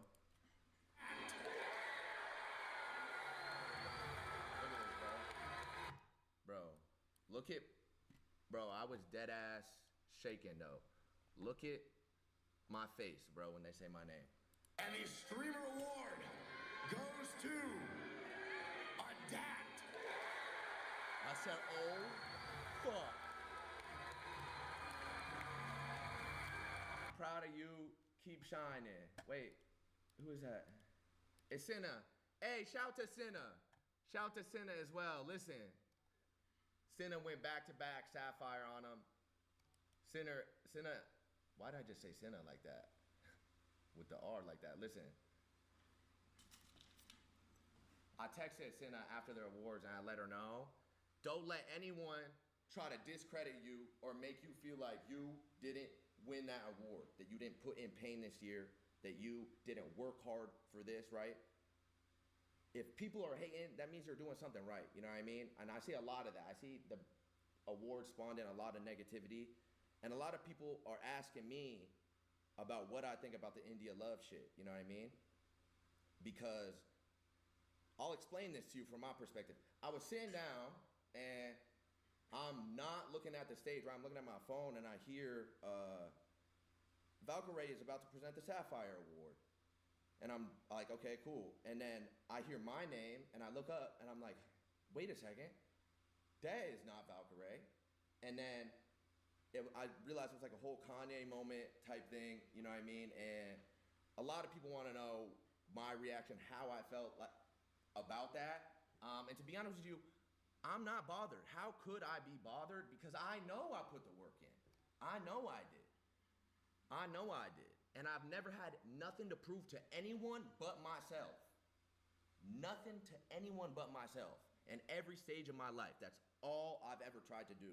Is whatever I said I was going to do, whatever goal I set for myself, all I've tried to do is stay disciplined and keep pushing forward to get that goal, right? And no one is ever going to take that away from me or make me feel like I didn't deserve this award or like I didn't put in pain. You know what I mean? And there's ways to go about doing it, right? You could show love and still think that this person was supposed to win or this person was supposed to win, but you could do that while not tearing someone else down. You know what I'm saying? Or trying to discredit them or their work or what they have done. You know what I mean? There's better ways to go about it. And that's how I've just always felt in my life. I think I'm always in every situation gonna focus on the good and the positives. The love is always gonna outweigh the hate. It always is, right? In every stage of my life, you know what I mean? And that's how I feel. I'm not bothered because I know I won this shit. I know I did. I know I put in pain this year. I know I worked hard for this. Y'all know it. Everybody in that fucking building, you guys should have heard this shit. Bro, it was an overwhelming amount of love that I have felt, and I've seen a lot of narratives on social media and discourse about this and that.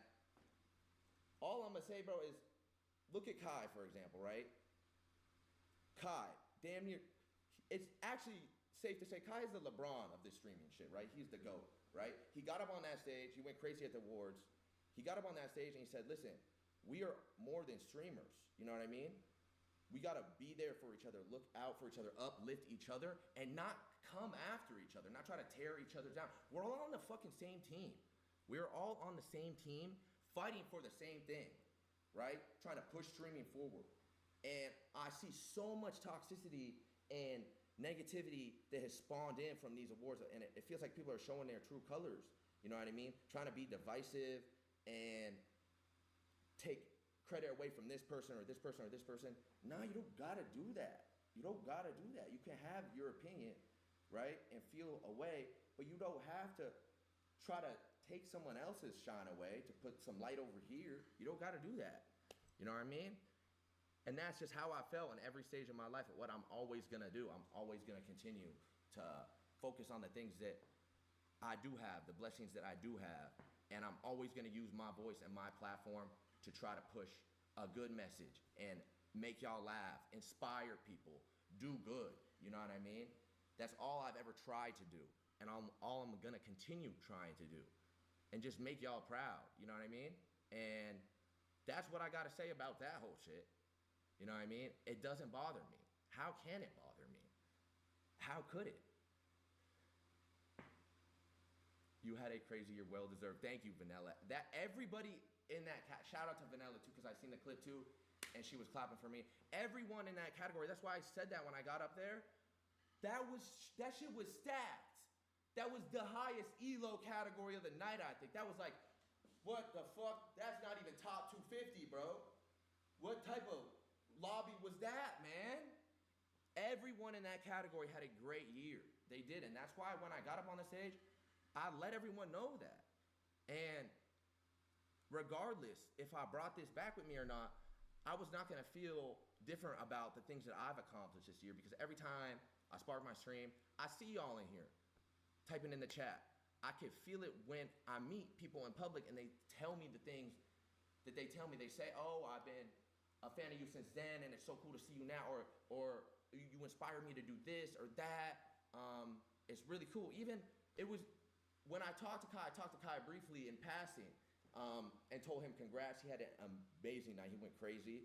I told him congrats, and we were talking a little bit, and he was like, bro, you know, I've seen your whole journey, and he told me that comment was real too.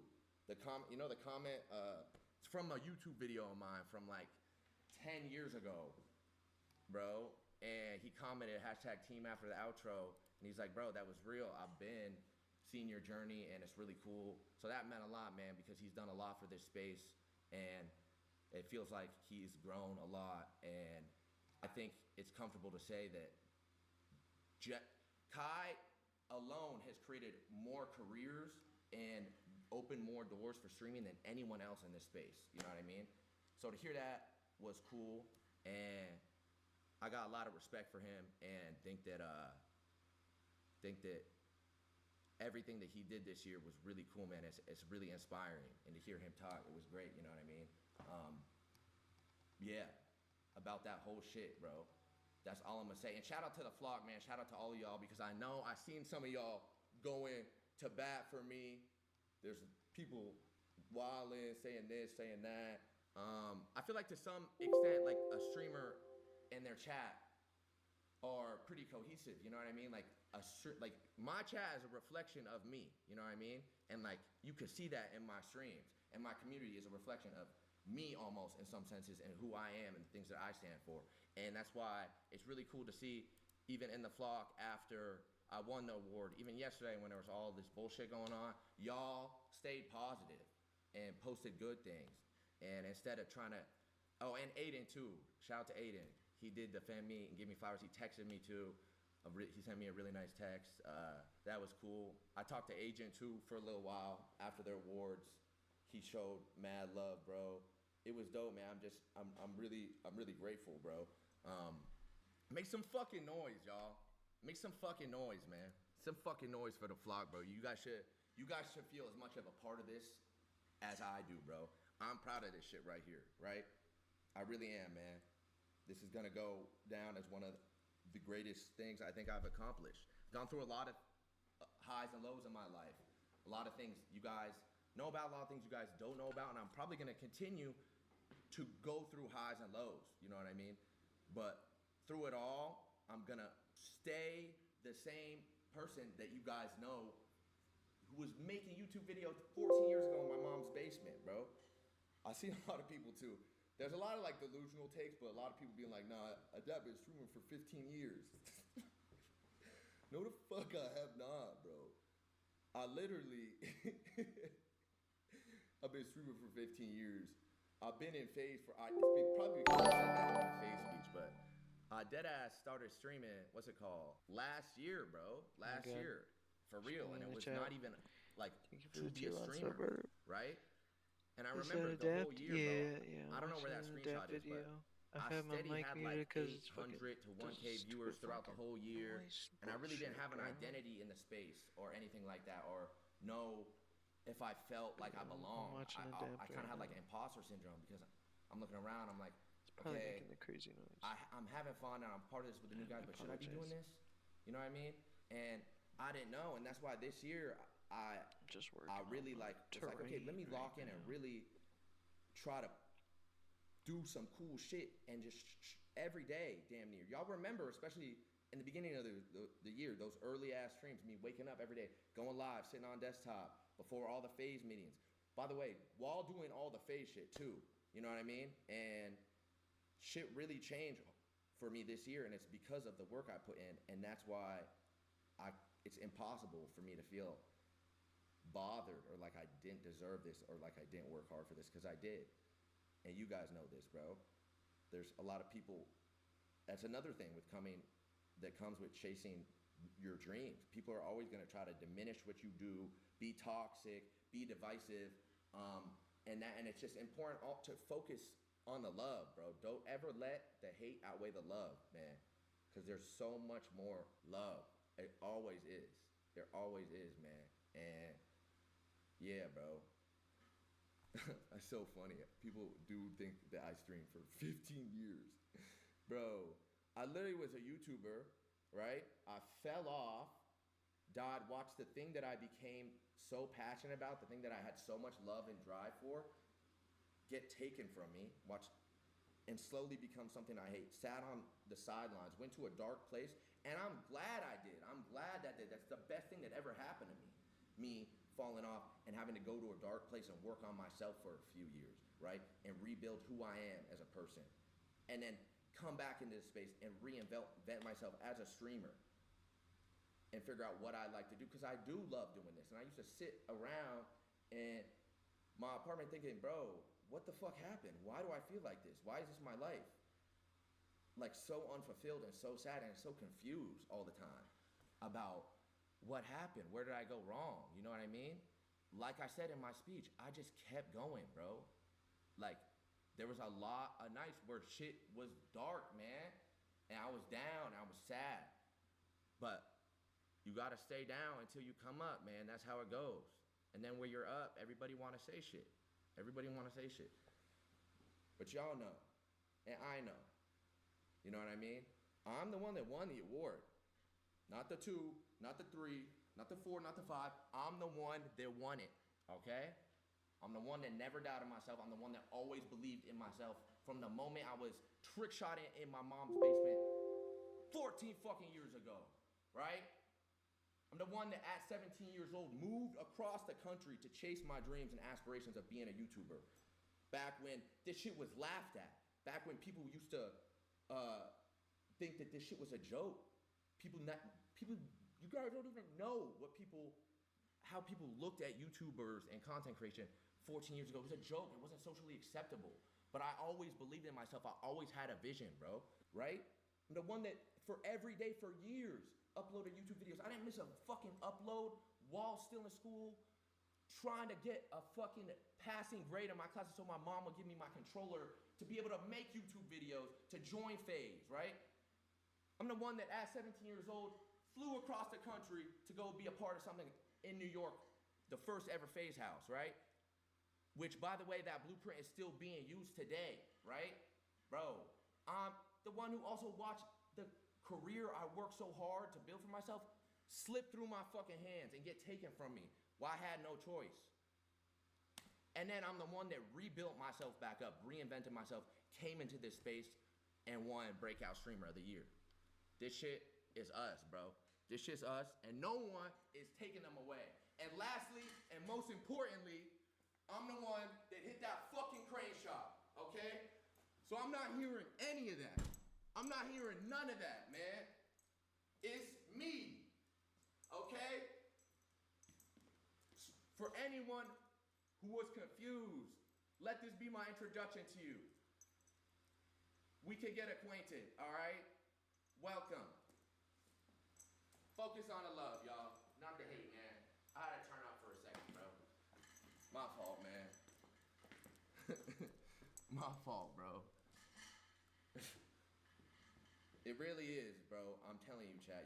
It sounds corny. And one thing that I wanted to say in my speech is when I was sad, people would always say, "You're not alone." And I never understood what that meant. I'm like, "You're not alone." Yes, I am. You're not alone. You're not alone. I'm like, wait, what? And now, since I've been really on both sides of the fence, I get it, and it is like I said in my speech, it means that you're not alone in those feelings. Like everyone has felt those things. Everyone has gone through those emotions. I feel like every emotion that I could chasing these dreams of mine, these goals, from 13 years old and wanting to join FaZe and be a trick shotter, to wanting to be a YouTuber, to wanting to hit 1 million subs, 2 million subs, 3 million, 4, 5, 6, you know what I mean? To coming over here streaming, all that, bro. It's really important, bro. If you have a passion, if you have something that gets you out of bed in the morning, that lights that fire in you, chase that, bro. Please chase that. Not a lot of people get to find what that is. And if you haven't, just be patient. But if you are, chase it, bro. And do not let anybody tell you different. There's gonna be a lot of people in your life who try to deter you or tell you you shouldn't be doing this or tell you this or tell you that. It's your fucking life, man. It's yours. You get one. Do not waste it living someone else's, please. Please, man, follow your fucking dreams, man. You guys would never have guessed. I would have never guessed. See, this is what I didn't want to happen on stage. I would have never guessed the places this has taken me, right? I've gone to unimaginable places, been in crazy rooms, accomplished crazy things, all because when I was a kid, I knew I really liked trick shotting and making people laugh and making Call of Duty videos. Oh, that's pretty, hey, listen, for that little monologue that I just went on, one stutter is not bad. I've came a long way. I've came a long way, bro. I have, bro. Talil, wait, where's Talil at? Talil with the tang. Shout out to Talil, man. Hey, I got to chop it up with Talil too at the awards. We got some shit cooking up, bro. He's a good dude, bro. And he stood up for his mans. Rocking for his mans, bro. I respect the fuck out of that. You know what I mean? How we feeling? Did he type in the chat? Bro, and shout out to the Clover Boys, bro. All of them are mad cool. That's another thing where I'm trying to say, like, the communities and, like, the people who are like, nah, this should, why are we spreading hate and being divisive and trying to, like, pin people against each other and at the same time trying to take away or discredit people who've accomplished great things? We're all on the fucking same team, bro. We're all on the same team pushing for the same things, right? We get enough hate externally, right? But we can change the culture, entertainment culture. We can. We are right now. It's happening right now. And we're like people are like this. People are fighting against each other. Bro, why are we doing that? What the fuck is that about? We're literally all on the same team. It's so fucking confusing, bro. You feel me? Listen, bro. I feel like I just been yapping now. I haven't watched any clips, bro. But how was that, man? Did I do good? Thank you guys once again. I just want to say I love y'all so much, bro. This shit really is special to me. And I'm really happy. I was, at that point in the show, I was like, yo, I don't know if I'm going to bring this home. I know I've seen a lot of people vote for me, a lot of streamers. I know MyCom and all the FaZe guys want to see me win. And for like a second, I'm like, yo, I'm tripping, bro. I don't know about this. I don't know about this. And I said my name and I'm like, oh my God, I kind of like blacked out. You know what I mean? And then went on the stage and said what I said. Thank God I didn't stutter, bro. Stuttering in front of 1 million people damn near live. You and Jason got to flick up with the breakout. Hey, that is fire, bro. 2024, this went to Jason. 2025, it went to me. We brought back Org of the Year as well. You know what I mean? But yeah, I locked in. Hold on, let's review the speech actually, bro. Adapt!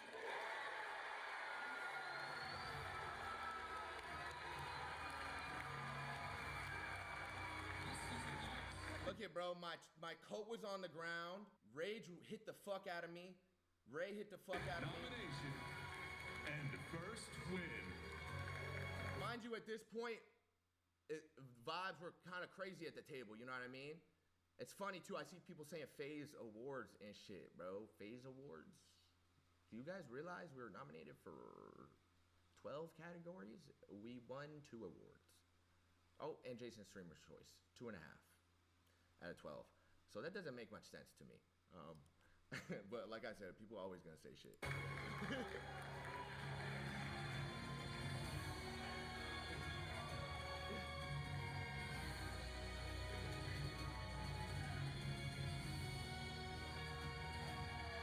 My favorite part, hold on. Bro, being on this stage accepting this award while Black Ops 2 Trickshot is being played in the background is so fucking tough. I'm not even gonna lie. And Maya won League of Her Own right before this. Shout out to Maya. She's the best. I'm so happy for her. I'm happy for everyone that won. Right? It was really cool, man. It was really cool. Hold on, let's see my speech, bro. I'm actually panicking, bro.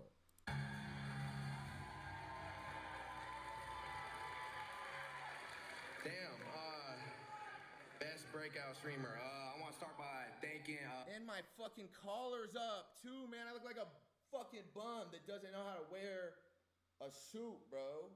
My collar's up, my shirt's fucking untucked. Everyone who voted for me, my fellow nominees, Vanilla, Rakai, Wendy, DDG, I feel like across the board we all had great years. And that's facts. Like, I really do believe that, bro. For real. Everyone did. This category was stacked, bro. Everyone in this category has probably got very, very long careers ahead of them in this space, bro. And should realize and not let the fact that they didn't win across any categories reflect the work that they've done this year or how they feel about themselves. You know what I mean? For real, bro. Rakai's literally the future of this shit, man. He is the future. Whether you want to believe it or not, he is the future of this shit. And he's going to go on to probably debatably be one of the biggest to ever do it. And he's, what, 17 right now? 18? He's a kid, bro. That's how old I was when I moved into the Face House. He's gonna be the future of this, bro. Wendy, another person who's here to stay, who has a massive audience, a massive following that she brought from TikTok over to here. Vanilla as well. And DDG. DDG too, I got the most props for, bro. DDG came from YouTube. DDG came from YouTube, was an OG like me, and had to come into this space and reinvent himself. And I see it. Like, I see him doing great things. And, you know, I got a lot of respect for him, man. He accomplished a lot of great things this year. And I think the overall scope of streaming, too, he really helped push it forward and propel it, you know, by a lot of the things he's done. Everyone in that category has, you know what I mean? But shout out to DDG, man. That's Faye's move. You feel me? Shout out to everyone. Let me get back to this. And it's an honor to be nominated and let alone bring it back to the crib. This means so much to me, and I'm so grateful, man. Thank you guys. You guys have no idea how much you have changed my life, man. See, I started tweaking right here, bro. Hearing the crowd. How much you have changed my life, man. This is insane. Nah, this is tough. Bro, it's fucking terrifying. Like, I know I'm streaming, and like, you could say, oh, you're streaming to this many people, this many people, this many people. You made videos. This is fully different, man. I was fucking so nervous. My heart was racing, bro. I'm telling you, the last time I raced that fast was the first time I was ever in a clutch S&D last alive scenario when I had the whole squad spectating me. And I had a, 1v5 now, 1v4, 1v3. You know what I mean? Thank you guys. And I just want to say, man, if anyone's out there going through a tough time, going through hard times, just know anyone who's ever achieved anything great in their life have felt exactly what you're feeling right now. And it's really important that you keep going, that you keep waking up every single day and put one foot in front of the other and trying your best. And you take anything from me, take that, man. Thank you guys so fucking. Make some fucking noise, y'all. Hey, I got to make some fucking noise off. Did you catch that? Hey, I'm glad that the speech was good and it went the way, bro, because I was really, really tripping on that, man. And I just wanted to make sure I left it with a good message, like a positive note, showed love, you know what I mean, bro? Who would have ever thought, man, I would end up over there because I was good at trick shotting, because I chased my dreams of trick shotting. This shit will take you places you would have never thought imaginable, man. And for me, the coolest part about that has always been if I could, I've said this from the jump too, and I hope you guys know how serious I am when I say this. The coolest shit about this is if I could literally just inspire or influence one person to go step out of their comfort zone or try something new or chase their dreams, then I did what I'm supposed to do. I played my part, you know what I mean? And that's all I can ask for, man. That's all I could do. If I've inspired one person to chase their dreams or do something that they didn't think they could or should do or this and that, or they see my content or something I'm doing and they get inspired by it, that's the best feeling. That's the most rewarding feeling in the world, feeling like it's something that was actually impactful. And that's what I really care about, man, more than anything. And that's what I'm always try to use my voice for and my platform for. Oh, did you guys see this? There was a lot of fucking production and tech issues and shit like that. I would like it to be known that we are still doing better than Adapt at his puzzle. So he's working really hard over there. He has not figured it out. Bro, you know how long I was like acting mad and screaming at that fucking puzzle for? They were like, yo, you want to do this bit? I'm like, all right, I'm down. They put the puzzle on and I'm like, okay, when are they gonna pan to it? So there are probably people genuinely who were sitting there like behind me at different tables like, yo, what is he wrong with him? Acting. And why is acting bit? Why are you guys saying it was a bit? It was a bit. I was acting. Wait a fucking second. Am I getting gaslit? Bit, CTE, W. Yeah, sure. Okay. And we respect you for what you did. But Rakai should have won Breakout Streamer. And I did. Ooh, but I did though. Ooh, and I did, man. And I did. Ooh. Listen, like I said though. It's all good, bro. That wasn't something that like I heard. I'm like, oh no, my moment is gone. You ruined my moment. No. What? It's my moment. I got it. I'm good. I know, right? What I've done this year. So I'm not tripping. How could I be bothered? I put the pain in. That shit don't faze me. That shit don't bother me. It never was. And I've been doing this for a minute, you know what I mean? And I get like people were upset that this person didn't win, this person didn't win. But there are, you know, I feel like ways where you could say that or give someone their flowers without having to take someone else's, you know what I mean? That is hold on. That is fire. Clutch Squad, what is up, and welcome back to Perkaholics Anonymous Podcast, episode 23, or better known as the Astra Malorum episode. It's me, Jeff. It's MZC. We're back. Another episode. Perkaholics Anonymous, DLC 1. Plenty to talk about. We're going to get initial impressions here. We're going to talk Community Corner. We're going to give our thoughts and impressions on the new Black Ops 7 Zombies map. And we're going to kick it off right here. MZC, how are you feeling playing Astra Malorum so far? It's only been out a couple of days, but let's get into it.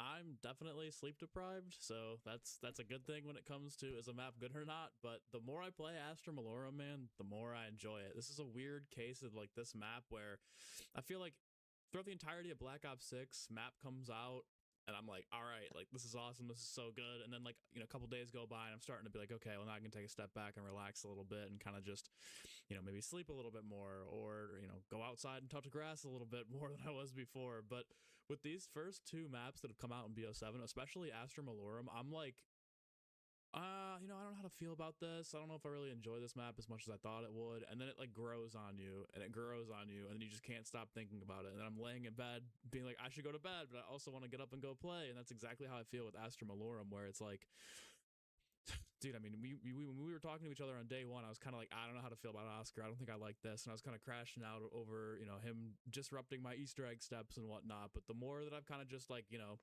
gotten to know the map, gotten more familiar with Oscar, the Easter egg itself, the more I'm like, holy shit, this is kind of a banger. This is one of those maps that, like, you just can't hop on and be like, it's peak. You know, you have to do the Easter egg at least, I'd say 2 or 3 times before you can get appreciation for some of the steps, how easy they can actually be once you learn them.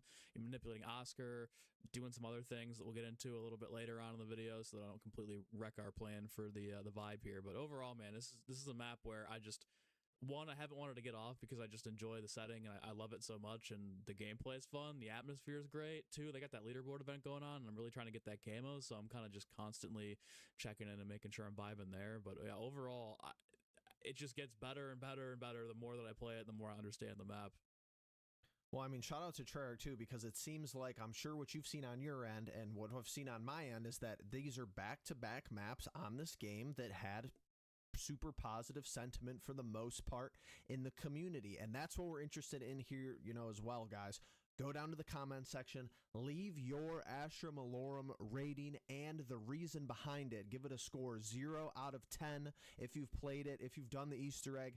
We want to see everybody's individual review because we want to have a good gauge on the community of what you guys are liking, what you guys are not liking with the new map, because I think you make a good point there, and it's interesting how you equivalate, Black Ops 6 and Black Ops 7. I think what you're basically talking about is it's not really buyer's remorse with Black Ops 6 because, the DLC season, kind of comes with the game. It's not like how it used to be where you had to pay for content and stuff like that. But what I gathered from your initial thoughts here is like, there was really no staying power with a lot of the Black Ops 6 maps. It's not like, to me, and this is no shade on that game because, that game had its bright spots and had its lulls like every Call of Duty Zombies title, but it's not like, to me, let's go for the last two maps of BO6, Reckoning and Shattered Veil.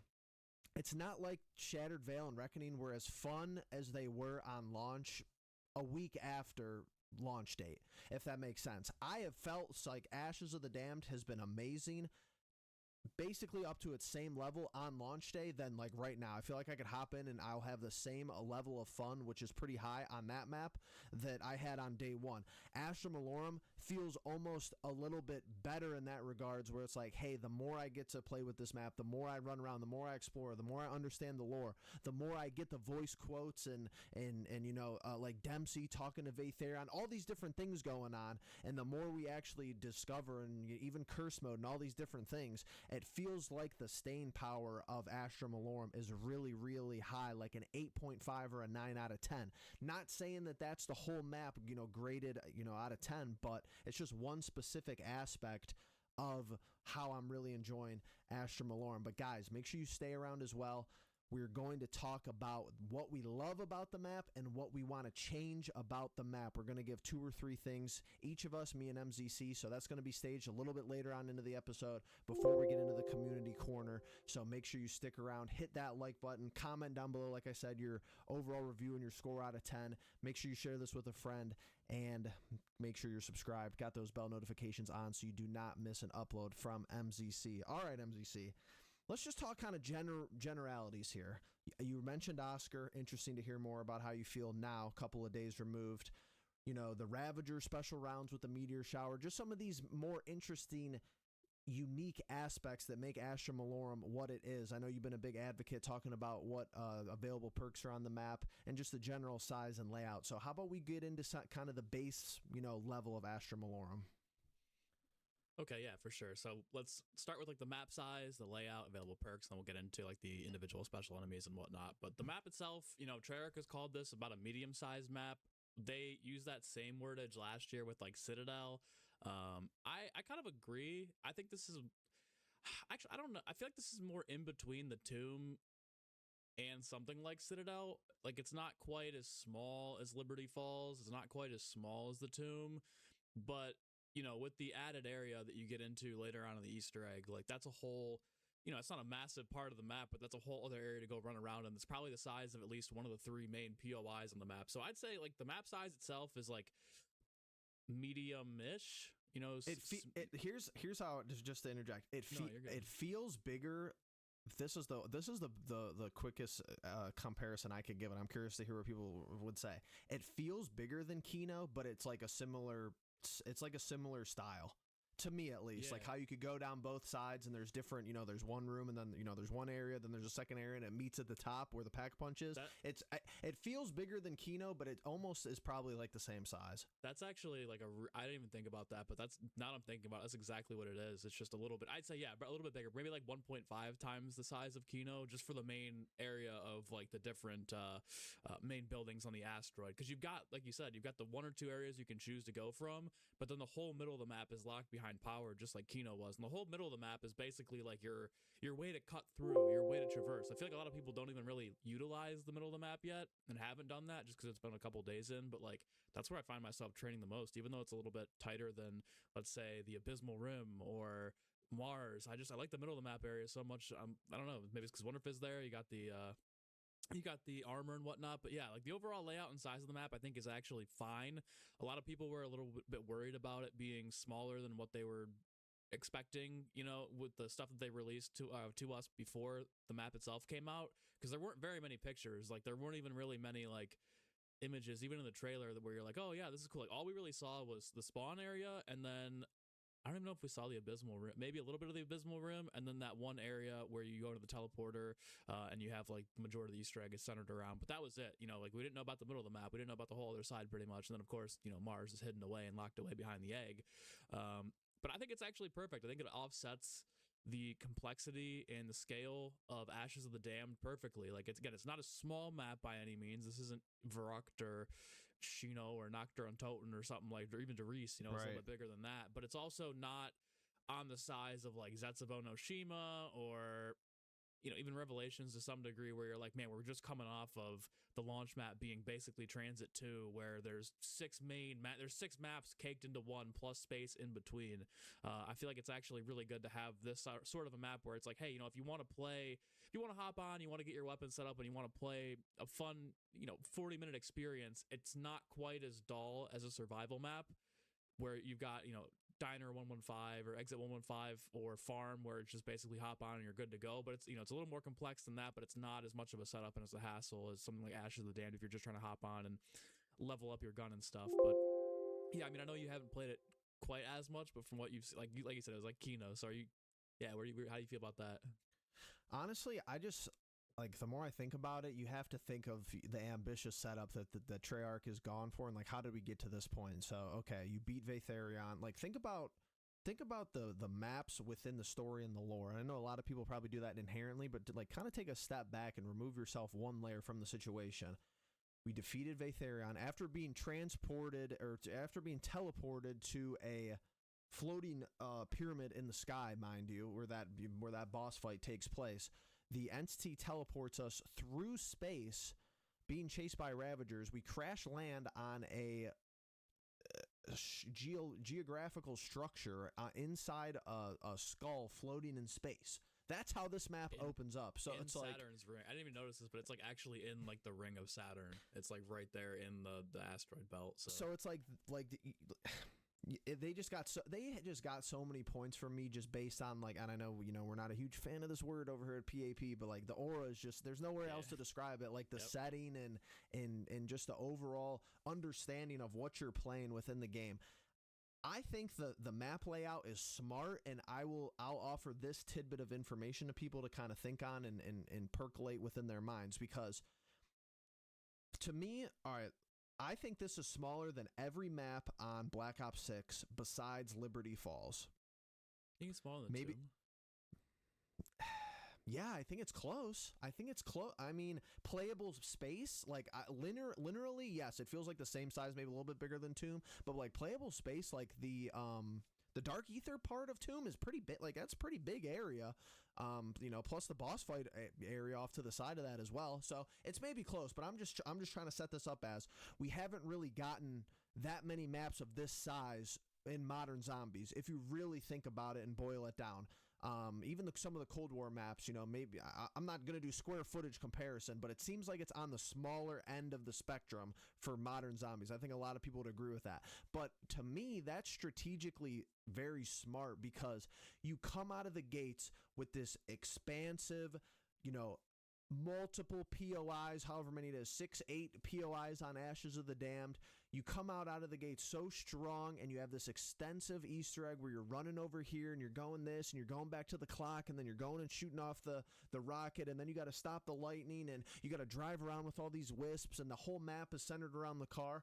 I think it was so smart for them to come around with DLC 1 and say, hey, we're going to give you guys a more condensed experience, not because we don't love the large, play scale of something like Ashes of the Damned, but because basically for the last X amount of weeks, however long it's been. It hasn't even been 4 weeks, really, has it been, since launch? You've been running around on this large scale of a map, not only for Ashes of the Damned itself, but also for the Cursed, Relic Hunt altogether.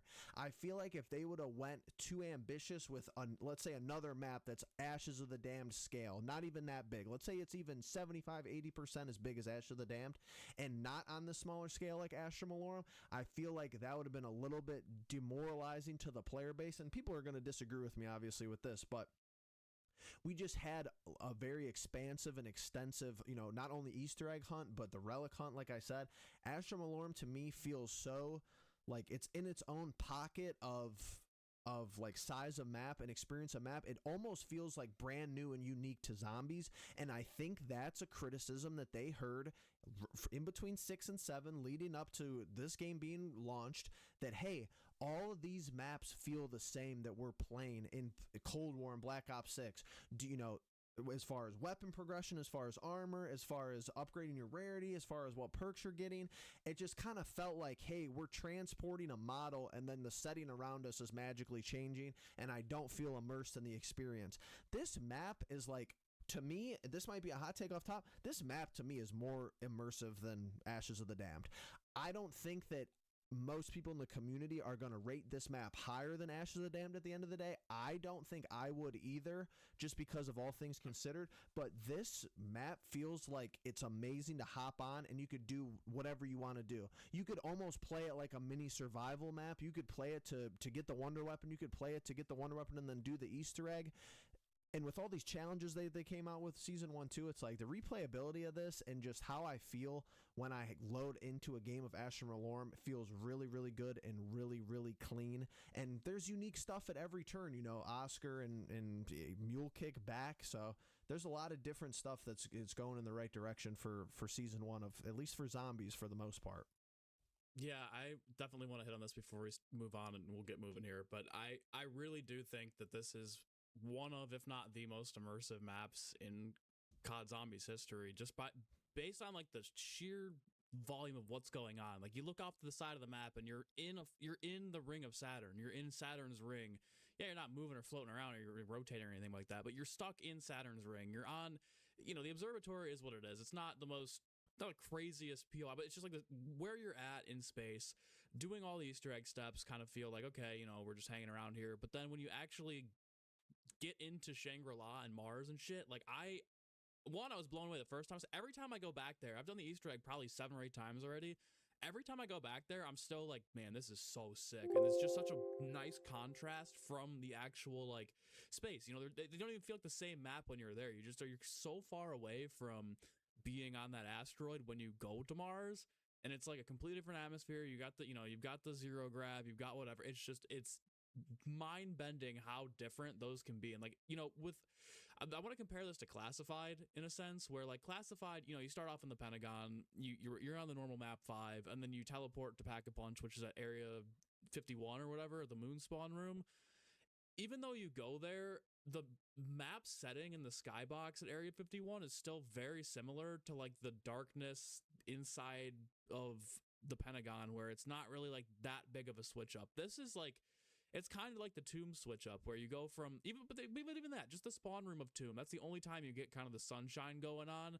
You go through the cave and stuff. By the time you get down there, you're kind of already used to like the darkness of the cave. And obviously, the Dark Ether Nexus was cool. I'm not going to take away from that. I'm not going to say that like, oh, it wasn't as cool as we thought it was, because it really was. That was a nice switch up there. But we don't really usually get this kind of, I'd say, like, diversion in the middle of a map. Usually you go to the boss fight and it's something completely different, but this is just, it's a nice dude. I mean, the like I said, atmosphere. You've got the round change stingers are amazing. The music in the map's awesome. It's all around, it's just very, very immersive. But let's move on to our different enemies here. We've got Oscar and the Ravagers back. Really quickly with the Ravagers, like I know, again, this is before the map came out. Everybody was like, oh, I don't want the Ravagers are back, blah, blah, blah. Like, I don't think that they necessarily have to go away after one map. If they're the only special enemy we get all year, okay, fine. Like, you know, I kind of definitely want to see some switch up here and there. It'd be nice to see some switching up of our special enemies, but for first two maps, it's fine. It's whatever. They play into the map very well, especially with the intro cutscene, especially with the meteor showers, the special round. We didn't even talk about the special round of the meteors, dude. How sick is it when you're just, if you're inside, you're not affected by them, but when you go out in the middle of the map or you're out anywhere in space and those meteors start coming down, those things will fucking stun you. In the higher rounds, those can be real dangerous if you're getting swarmed by Ravagers. Yeah, and the Ravagers too, I think is, and people aren't going to like this, but that's a lore thing. Like the Shadowsmith announcer cowboy hat, like those are his things. Zombies predated him, well, allegedly. So like the zombies are there, but Ravagers are like his little minions. But here's the thing too, and that's what I'm saying though. Like the map is like it I don't even know how to describe it. Like it goes with your play style. It just gives you this experience where it's like, hey, you have to think one level deeper than just, oh, I'm gonna go over here. You know, if it, like you said, if it's a special round, I pretty much have to be inside unless I, you know, really want to tempt fate. And this is another thing where I don't want to come on here and be like, oh, is every map going to compare to Ashes of the Damned? Like, we do this as the community, but it's like, all right, Ashes of the Damned, this map was obviously always going to get compared to it because this is your first DLC map. You know, we only have so many things to go off of. Sure, we're comparing it to Black Ops 6, but it's like, hey, when you come out of the gate swinging like you did with AOTD, it's probably going to be the standard level for the rest of the DLC season, the rest of the lifestyle of the game. Okay, fine. But even go to Oscar, MZC, like, I'm hearing a lot of complaints about Oscar, and I'm willing to listen and hear those out and, you know, digest what you're saying, and we could have a conversation about it, and maybe we still disagree at the end of the day, but it was at least civil. You know, I'm just saying people online or people in the YouTube comments, whatever it may be. But it's like, really think about it. Take the Wonder Weapon steps out of it, which I know it might be kind of tough for people, especially a lot of people in our audience, because it's like, hey, is that an annoying, you know, Wonder Weapon step, Easter egg step? I could see your perspective on that, you know, for the most part. But if you think about like Zerso, what elite enemy would you rather face, Zerso or Oscar? I have an easy answer, and it's Oscar all the time. It's George Romero done correct. It's innovating on an old, you know, piece of intellectual property that made no sense for the most part, besides the lore of the map. And you know, everybody knows George. If you're a Zombies fan, you know George. You know he was annoying. You know he's a bullet sponge. You know he gave you better rewards than Oscar, but this is what an elite enemy like that really should be doing. He serves a purpose, and to me, I get it. If you're a high rounder, you're going to say, well, it's not really possible to not think of him as an enemy that you have to kill. I don't think he should be killed. You just let him walk around the map, you play around him, and you play around the map, and you go on with your life. Like I said, if you're a high rounder, maybe it doesn't, you know, if you encounter him, you have to do something about it, and he could be annoying, but it's like an annoying strategic enemy that I feel like you could... To me, the devs want enemies like him in the game for the players to adapt their play style and be like, hey, this might be difficult, but we've given you all the different resources and advantages to make sure it's less difficult than it already is, instead of, oh, here's the meta. Like, this was the Black Ops 6 problem. Here's the meta. We're going to run one gun. We're going to run these augments. I feel like the customizability of this game and the different enemies that they're giving and throwing at us makes a lot more sense so far through two maps than anything that we saw in Black Ops 6, personally, in my opinion. But I don't know. I like the Ravagers on this map. I like Oscar. I think he's amazing. He's really cool. He's aesthetically pleasing. He makes sense with the map. You know, the Thurston step. Everything is kind of interwoven, and it all makes sense at the end of the day. But I know you got some thoughts on Oscar, and you know, maybe if he should be tweaked a little bit.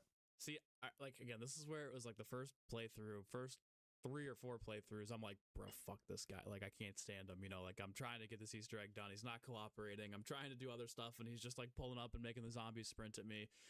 The sprinting zombies is a little annoying. I can definitely get people's complaints there, but the more that I've played with him and against him and kind of tried to understand his patterns and where he goes and how to adjust to him, he's really not that bad. I mean, like, damage-wise, yeah, he's a sponge for sure, absolutely, 100%.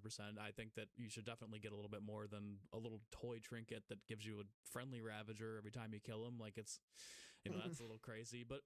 Dude, like when I was doing the round 100, he's really not that hard to deal with. You just take him into the middle of the map and use the rocket trap get them down to at least half health in one pull of that. If you got Casimirs, you don't have to worry about the zombies hitting you. And then from there, you can either just take them down yourself with the weapon that you have, or you can go up to him with a knife and try and finish him out with Ether Shroud. Like, he's not the end of the world, but there's no way to cheese him like Uberklaus when Reckoning came out, or like eventually you get to a point where the amalgams are just you use a death machine, they're cooked. Like, they're not going to do anything to you. They're not. It's it's nothing like that. He's actually a tough enemy to think about and deal with. And I think for sure, this should be a map where, let's say Oscar pulls up on you in the high round. The strategy isn't, oh, I pull out Ether Shroud and I just eviscerate him and I go on with my high rounds. Like, this might be one of the harder high rounds in the modern era because you have to adjust to Oscar. And I like the way that they are kind of incentivizing you to do that with a trap in the middle of the map and say, hey, take a break from sitting in the corner with the rocket launcher and go to the middle of the map and pull the trap and run around with Oscar and then try and finish him off and get back to what you were doing. But yeah, I know we kind of want to talk about what we want to change later, but I think it's a good point to hit at this.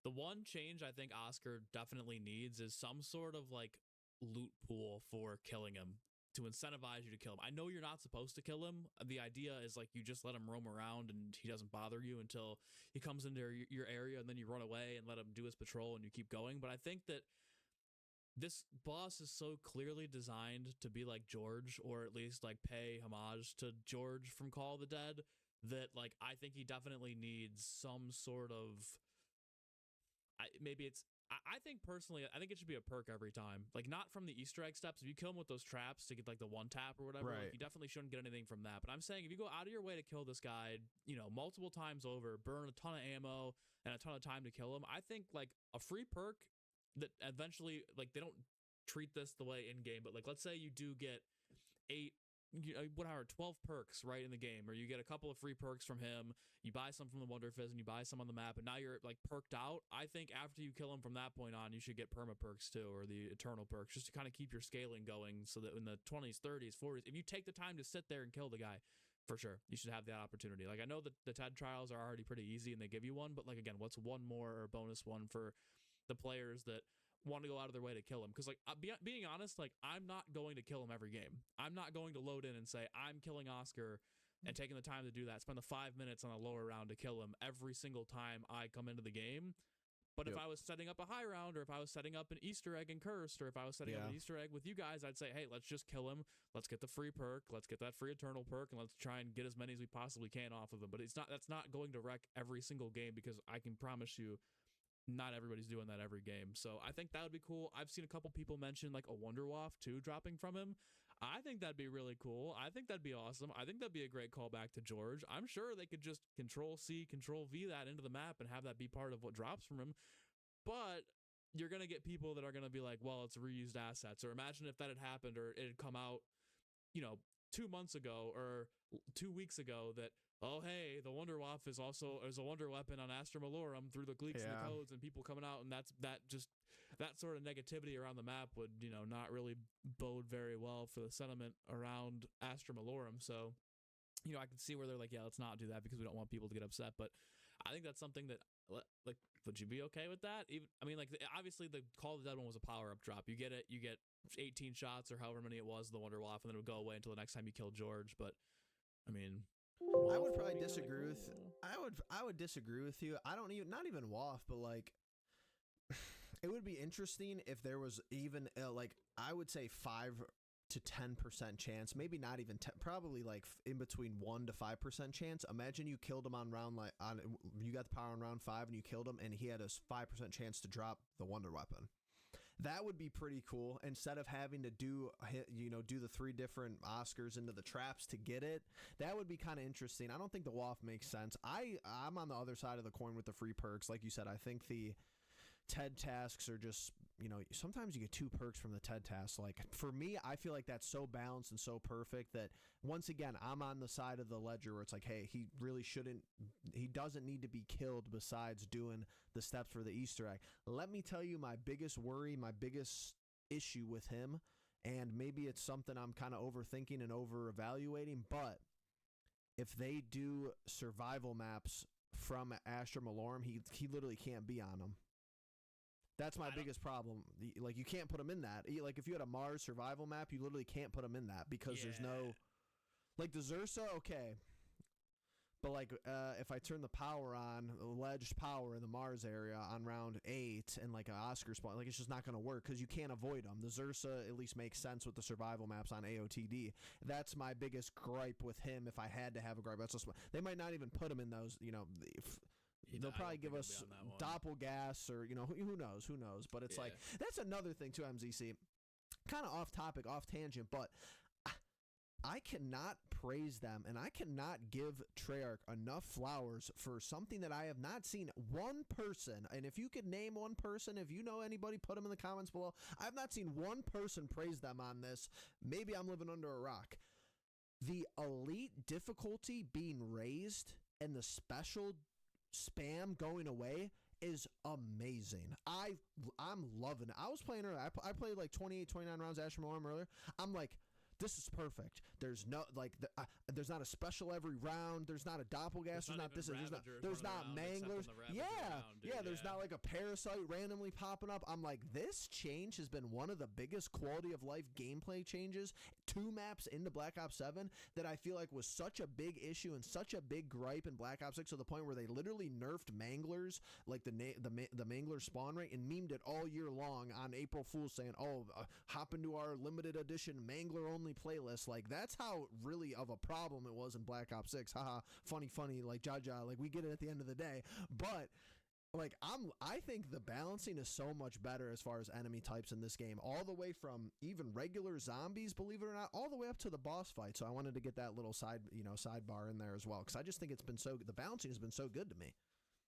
Yeah, they're really dialed in. I know people were kind of upset about the Doppelgast on farm survival. Like, I get it. I wish it wasn't there too, but I didn't think it was that big of a deal. But when you have a large scale map like this, or a larger scale map like this, I think it's perfect. I love it. I love not having to deal with those fuckers. I love being able to just run around, even without the Ravagers everywhere, every 5, 6, 7 zombies. Don't have to worry about them. I think it's just perfect. They dialed it in perfectly. They've listened to the community. They found a way to, not completely take away the threat of, hey, we're just going to sit in the corner with an RPG or a wonder weapon for 999 rounds. You've got to deal with Oscar. But yeah, dude, they've completely kind of dialed it in and figured out a good formula for it. I hope it continues that way throughout the DLC season. But before we get on to the Wonder Weapon and the main quest, I just want to hit on this really quickly. I talked about this a little bit ago, yesterday on Twitter. The available perks on this map are amazing. They're terrible, but they're amazing. Like, it completely makes you change the way you set up. Like with Asher Malorum, with Ashes of the Damned, I think every single perk machine, every perk has a perk machine on the map, I think, or most of them, or every single one of the good ones. There's Vulture. I think they do. Yeah, I think they do. Yeah, I think that every single one, well, especially except for Mule Kick now, but yeah, I think everyone was on there. But Juggernaut, Double Tap, Vulture Aid, 3 S+ tier perks in this game were all in Ashwood. So it was like, I don't even have to progress past Ashwood if I don't want to, because eventually the Wonderfist is going to spawn back and spawn. I can train over at Blackwater Lake. I don't have to go anywhere. I can just play to this point of the map and not have to worry about it. I can be set up. I can just get those 3 perks and not even think about it for the next 10, 15, 20 rounds while I set up my weapon. Here on Astra Malorum, though, you've got Jug, you've got Quick, you got Speed, you got Stamina. Those are your core 4 perks. The other ones that are available on the map are Mule Kick, which is actually pretty good. I was shitting on Mule Kick before it came out. I still want to see Widow's Wine. But, with the augments, Mule Kick's pretty good. But I'm not picking that one up right away.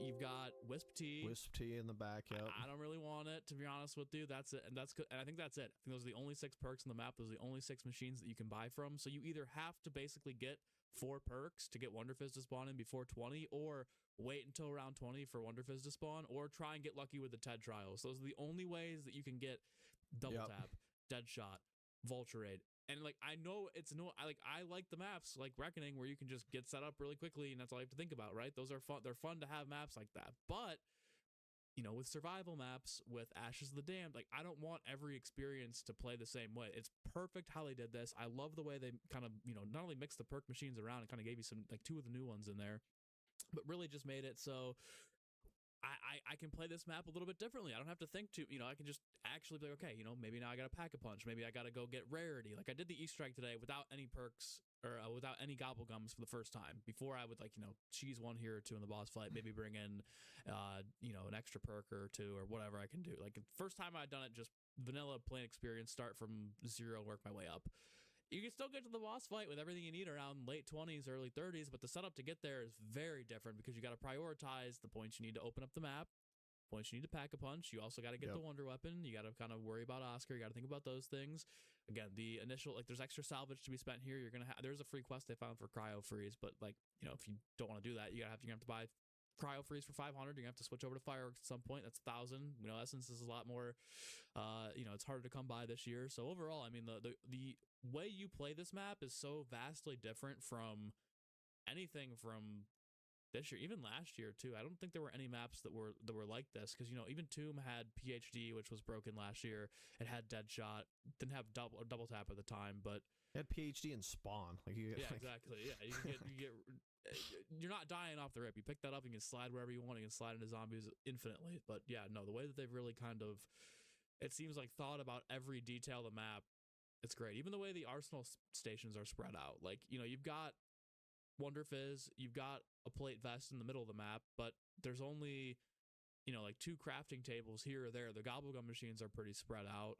It's very interesting. You know, you kind of have to play risky if you need to go get something somewhere. You know, it's not like Ashes of the Damned where every POI has pretty much everything you need, right? Or, you know, if you're at a different point, you have to go too far away. But yeah, man, I think that's and I can hear the comments now.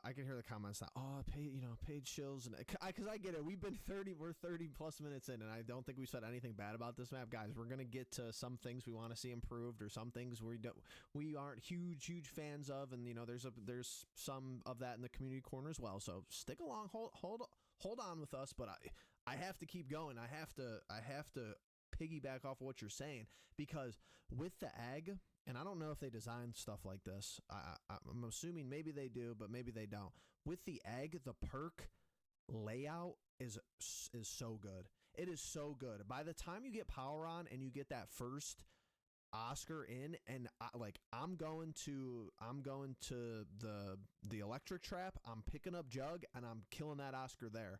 Then if I'm running and getting the car battery with the PAP weapon, I'm getting quick revive over there. I just feel like it's so succinct with the map, like it just, everything kind of lines up, and if you're doing the egg, it's like, it's perfect. Like, I'm killing them with the rocket blast with the shards, and then I'm picking up speed coal at the same time. Like, there's a route to this map that feels really organic, and it doesn't feel pressed or like I'm going out of my way to do things, and I'm over here for this part of the egg, and that's the benefit, and that's why people don't like it, but that's the benefit of a smaller scale map, is that everything seems to be within, you know, arm's length, reaching distance, where it's like, hey, even the other day when we were doing it for, you know, me and your first time, it's like, hey, we couldn't get the brain out, we're like, oh, we didn't have the saw, but that was like, hey, we figured that out and had that, you know, fixed, and we had the brain in 2 seconds because I just ran two rooms away and picked it up out of the case. So yeah, I mean, the perks, I agree with you. Just not even what's on the map as far as the perks. Obviously, they were always going to have Mule Kick, and, you know, you're going to have your legacy perks as well, but it's like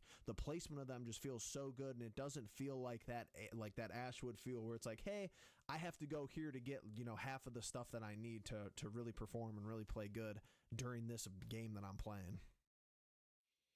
No, 100%. I think that kind of leads us right into the Wonder Weapon main quest, as you were talking about the perks, the locations where you need to be for killing Oscar and doing those things. Start with the Wonder Weapon, the LGM1. This is where I think things are going to get a little critical for me, because up to this point, there's no, like, listen, there's no fakeness here. I'm going to tell you guys how I really feel about this stuff.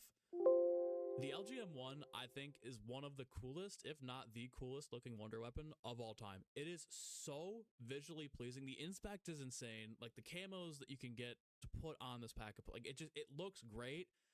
I think it's just a tad bit underwhelming. I don't think okay, I know we were going to talk about this a little bit later, but, like, I have to get it in now, because otherwise I'm just going to stew Get it in. Get it in. So the way the LGM1 works is, like, you basically have infinite ammo. It recharges very quickly. You pack a punch, it goes from 3 shots to 6, and then I think the bullets recharge a little bit faster on the packed version. It's cool. It's good. The damage scales very well into the high rounds. It does kill. What they need to do with the LGM1 is when you shoot, so you shoot like a cluster of UFOs, and the UFOs will, like, all swarm a zombie, and then they'll laser kill the zombie, and then everything disappears.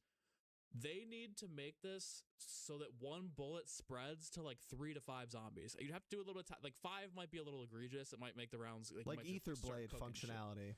Exactly. Even 3 of those would be fine because you get 6 shots and they regenerate very quickly. They need to up that to like 3 zombies so that it spreads. So like it boom, boom, boom. The UFOs attack a zombie, and then the cluster moves on to another 2 zombies to make it so it's not just like it kills 1 zombie, and then by the time I fire another one, it's right there, but it's not quite finished yet. This is a thing, a complaint we had a little bit last year with things being underbaked. The map. I'm not saying the map is at all. I'm just saying with the Wonder Weapon, it's like just extend that radius to 2 more zombies, maybe even 3. And I'm telling you right now, it's not going to be too OP because with the time it's going to take for the actual UFOs to spread to other zombies, I doubt you'll be able to just sit in a corner with this and just not be touched and phased or whatever. And 2, it's going to make training so much better because right now you can train, you can run around, there's great areas to do it, but like imagine running around on Mars with this thing and you can the whole high round strategy is basically get to Mars and then use the LGM out there in the middle of nowhere and just run around out there. There's no Oscar on Mars, right? So all the high rounders that are like, oh, I don't want to deal with Oscar. You got unlimited ammo. You can go away from Oscar. I think that's what they have in mind, and what their whole idea with this is like, hey, if you're going to go for high rounds, we want you to train around on Mars. But I don't know if I don't think it's bugged. I just think that, like, I don't want to say it's not tested either. Whatever the case is, they just need to up this to like 2 to 3 zombies, and I think it'll be perfect. People will really enjoy it. It'll be amazing. You have unlimited ammo. It's great. Camos are great on it. The weapon itself is really sick. Inspect is sick. It's like a 6.5 out of 10 Wonder Weapon right now for just aesthetic alone. If they could just, like I said, expand that radius, we're looking at like a 9 or a 10 out of 10 Wonder Weapon here. I really hope they do that, and I really hope they get this sorted out before Christmas break because I just don't want them to have a situation. I keep thinking back to Citadel last year where BO7 really lost steam was the Christmas break not having the swords done and patched and fixed for Citadel going into Christmas break, and then having a couple other like game breaking bugs going into the holiday break. I want a quick side tangent here really quickly. When I was in the community every single day, but not a YouTuber, I was the guy that was like, bro, the AAA studio, you got to do this. You got to figure it out. Like, come on. I paid money for the game. It should be this easy. Like, we should be getting the fixes. We should be getting the buffs or whatever. And then when MWZ dropped, I was doing the camo grinds. And when I got to Christmas break, I was just finishing up with Bioluminescent, which was the MW2 weapons. And there was a bug with Season 1 where a lot of those weapons weren't tracking properly. And every day I was like, tweeting into the void like, bro, they gotta fix these. I can't progress in the camo grind because why is there not a fix? And then it dawned on me, I'm like, oh, they're on Christmas break right now. Like, I get it. I understand we want things to be fixed. We want things instant gratification in this society. But at the end of the day, these people are humans. They're devs. They're individuals that are coming from all over the world and all over the United States to go work in LA and go work for Treyarch. They got to go home and see their families, right?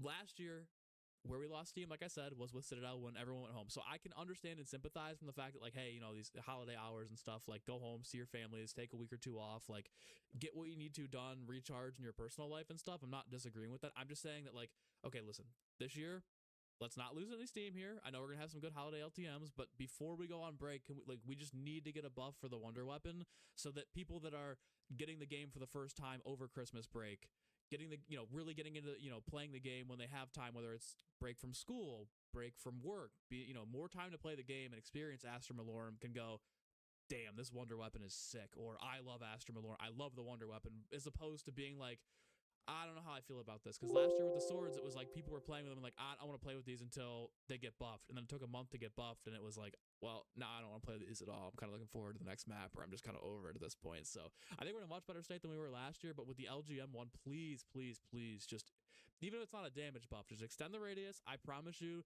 no one's gonna be upset about this change. From what I've seen, everybody's really in agreement on this. I know with Pack 4 and Cursed, it's even better, but I just think from a casual perspective, most people probably might not even be touching the Wonder Weapon, but for the people that do go out of their way to get it and will be experiencing it for the first time over Christmas break, it would be awesome for those guys to have whatever changes are going to be made for it before then, just because I feel like they're coming at some point. But if we could just, squeeze those out, it'd be perfect. But I mean, I know you got to use the Wonder Weapon the one night.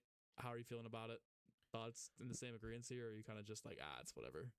So I got a couple of thoughts with the LGM because, all right, number one, somehow, like you even touched on, made it cooler and more aesthetically pleasing than the Necrofluid Gauntlet, and I thought that was an amazing looking, and the inspect everything with that was amazing. So kudos for that. My thing is that I think they have a slight framing problem with the wonder weapons so far in this game, and granted, there's only 2 of them, but here's my biggest pain points with the LGM. Number one, it's not that it's. I could get over something if it's not good, if the quest matches its usability. The quest takes too many steps and is too long. I'm not saying it's difficult. I don't think killing Oscar 3 times, getting all those, I don't think it's difficult. I'm just saying the Necrofluid Gauntlet is objectively, well, subjectively, I guess, but in my opinion, easier to build. It's easier to acquire, 100%. And it's better. So that's a framing problem from the studio, in my opinion. Like, if this was only kill, even if this was only kill like 2 Oscars and I could get it 1 Oscar round generation spawn earlier, like 1 cycle earlier, that I would even be like, oh, okay, like this isn't the end of the world. It makes sense. Like it's weighing out appropriately. Number 2, on that aspect of the situation, and maybe this is the theme with them for the whole game. I would be very surprised if it was, but so what's our common theme been here through 2 maps? 2 wonder weapons that essentially have unlimited ammo. Maybe this is how they're trying to balance that type of weaponry, but like, guys, if anyone is out there listening, like, with ammo boxes and stuff, like think about this wonder weapon, 10 years ago when you're out of ammo and you're waiting for a max ammo. It would be peak. It'd be amazing. But it's like, I would rather have, all right, here's my options for everybody. Think about it in your own head and what you would choose at the end of the day. Would you rather have a weak wonder weapon in 2025, modern zombies, ammo caches, gobble gums, all this stuff where you could get ammo? Just take that into account, obviously. Would you rather have a weak wonder weapon but it has unlimited ammo, or would you rather have a really strong wonder weapon and you need to buy ammo? I'm taking the second option all the time. I could run over to the cache and I could get, however much it is, 5,000, 10, however much it is if you're fully packed, and I could go on with my life. But I know, hey, if Oscar's walking down this way, like, I don't see the uniqueness of this wonder weapon, like beside outside of the looks. What's it good for? It doesn't really kill zombies that well, or it doesn't kill a lot of them. It doesn't have really any effect on Oscar. It seemed pretty good in a couple of the steps in the boss fight, and from some of the clips I've seen, and it takes down the boss really quick, and this whatever. If that's even supposed to be how it's supposed to work. It's not like it's super elite against the Ravagers. Like, imagine it had a secondary function, or once you got it to PAP 3, like, it killed like 15 Ravagers at a time or something like that, and you could just go through those rounds like that. It's good against Oscar when you get it to triple Pack-a-Punch, and it's even better against him when you get it to ultra rare, like Pack 4 in Cursed. But again, like, but is it good enough for you to go out of your way, even with the unlimited ammo, and find him on the map and just murk him really quick, and then, or are you just still avoiding them? No. You're still trying to avoid them. That's what I'm saying. It just takes them down a little bit faster. Yeah, I agree. I agree. Like I said, I don't think from a damage perspective, if you buff the damage here, like, it's already one-shot zombies when it's triple papped. It's just the issue with it is that the time to kill, because it one-shot, like, the time it takes to actually kill the zombies is a lot lower. But also, like, if you buff the damage, Oscar's going to become irrelevant. Like, he'll be so easy to kill with this thing because of the regenerative ammo, because of how good the weapon's going to be against him. Like, I just think I just genuinely think, like, Oscar, you don't need to touch his damage. You don't need to touch anything about Oscar. You could just leave him roaming around the map, maybe add something to him. But with the wonder weapon, like, because there's no Oscar threat most of the time, because there's no Ravager threat most of the time, you're really only worried about the zombies. This thing should just be really good against the zombies. That's it. Like, this thing doesn't need to be like, oh, it's slightly helpful against Oscar, or it's okay for the boss fight. Like, this thing just needs to crowd control on this map for the first stage of the boss fight, and then also for people that are running around just training with it or high rounds. This would be a casual, friendly wonder weapon. It'd be fun for everybody if you could just do good against the zombies and maybe have some other meta for Oscar down the line with some weapon that gets added in season 4, or with the boss fight. spoiler, the Jaegers are insane against it. Like, without any sort of cheese. There was like a bug going around where if you use Frenzied Guard paired with the Wonder Weapon, you could just cut through the boss very quickly. Like, if once that gets patched, you got like 1 or 2 meta weapons for the boss fight. The LGM could be really, really good against just crowd control zombies, and then you either just leave nothing to Oscar and be like, listen, we want this to be a high damage. This is how the boss is. This is how you're going to play around the boss, and leave it at that. And we're in a perfect situation. To me personally, that's just what I think I would want to see from what needs to be tweaked right now between both just the LGM and Oscar. Although, how about that? I was going to say this earlier and I forgot. We're in agreement here that this is like a Black Ops 1 style map, right? Like Keen Order Totem, I would say Call so. of the Dead. This is more of like a traditional, small It's like to a medium smaller, size, smallish to medium, almost a medium-sized map with a pretty light quest. Personally, I think it's not too bad once you do it a couple times. What about like I don't want to give percentages here, but what about a possible chance to get a perk or a bonfire sale from Oscar, like the Pentagon Thief? Like, if he never damages you and you kill him, you get a 30-second run to the Pack-a-Punch, and it's, I mean, what was it in 5? It was 50 to first. The Pack-a-Punch in 5 was 5,000 to 1,000. So it was 80% off. I'm in for the bonfire, or I'm in. Like I said, I already think I even replied to your tweet, but I like 2 rounds of, it's a power up, 2 rounds of free fire. You're not using any of your ammo. 2 rounds of golden armor, and then it goes away. What about like just have another incentive to get rid of them, or have a little bit of reward when you get rid of them. What about that's the scaling like ether tool? Even if you don't want to go and make a bonfire for it, or you think that they haven't put that in this game, have they? I know. I don't think there was. Well, you could get a lot of salvage if you were smart with Chompy and the pods, or like the plants. They probably just said if they put that in TED Tasks, probably like, we'll just keep it in there. We'll just keep it there.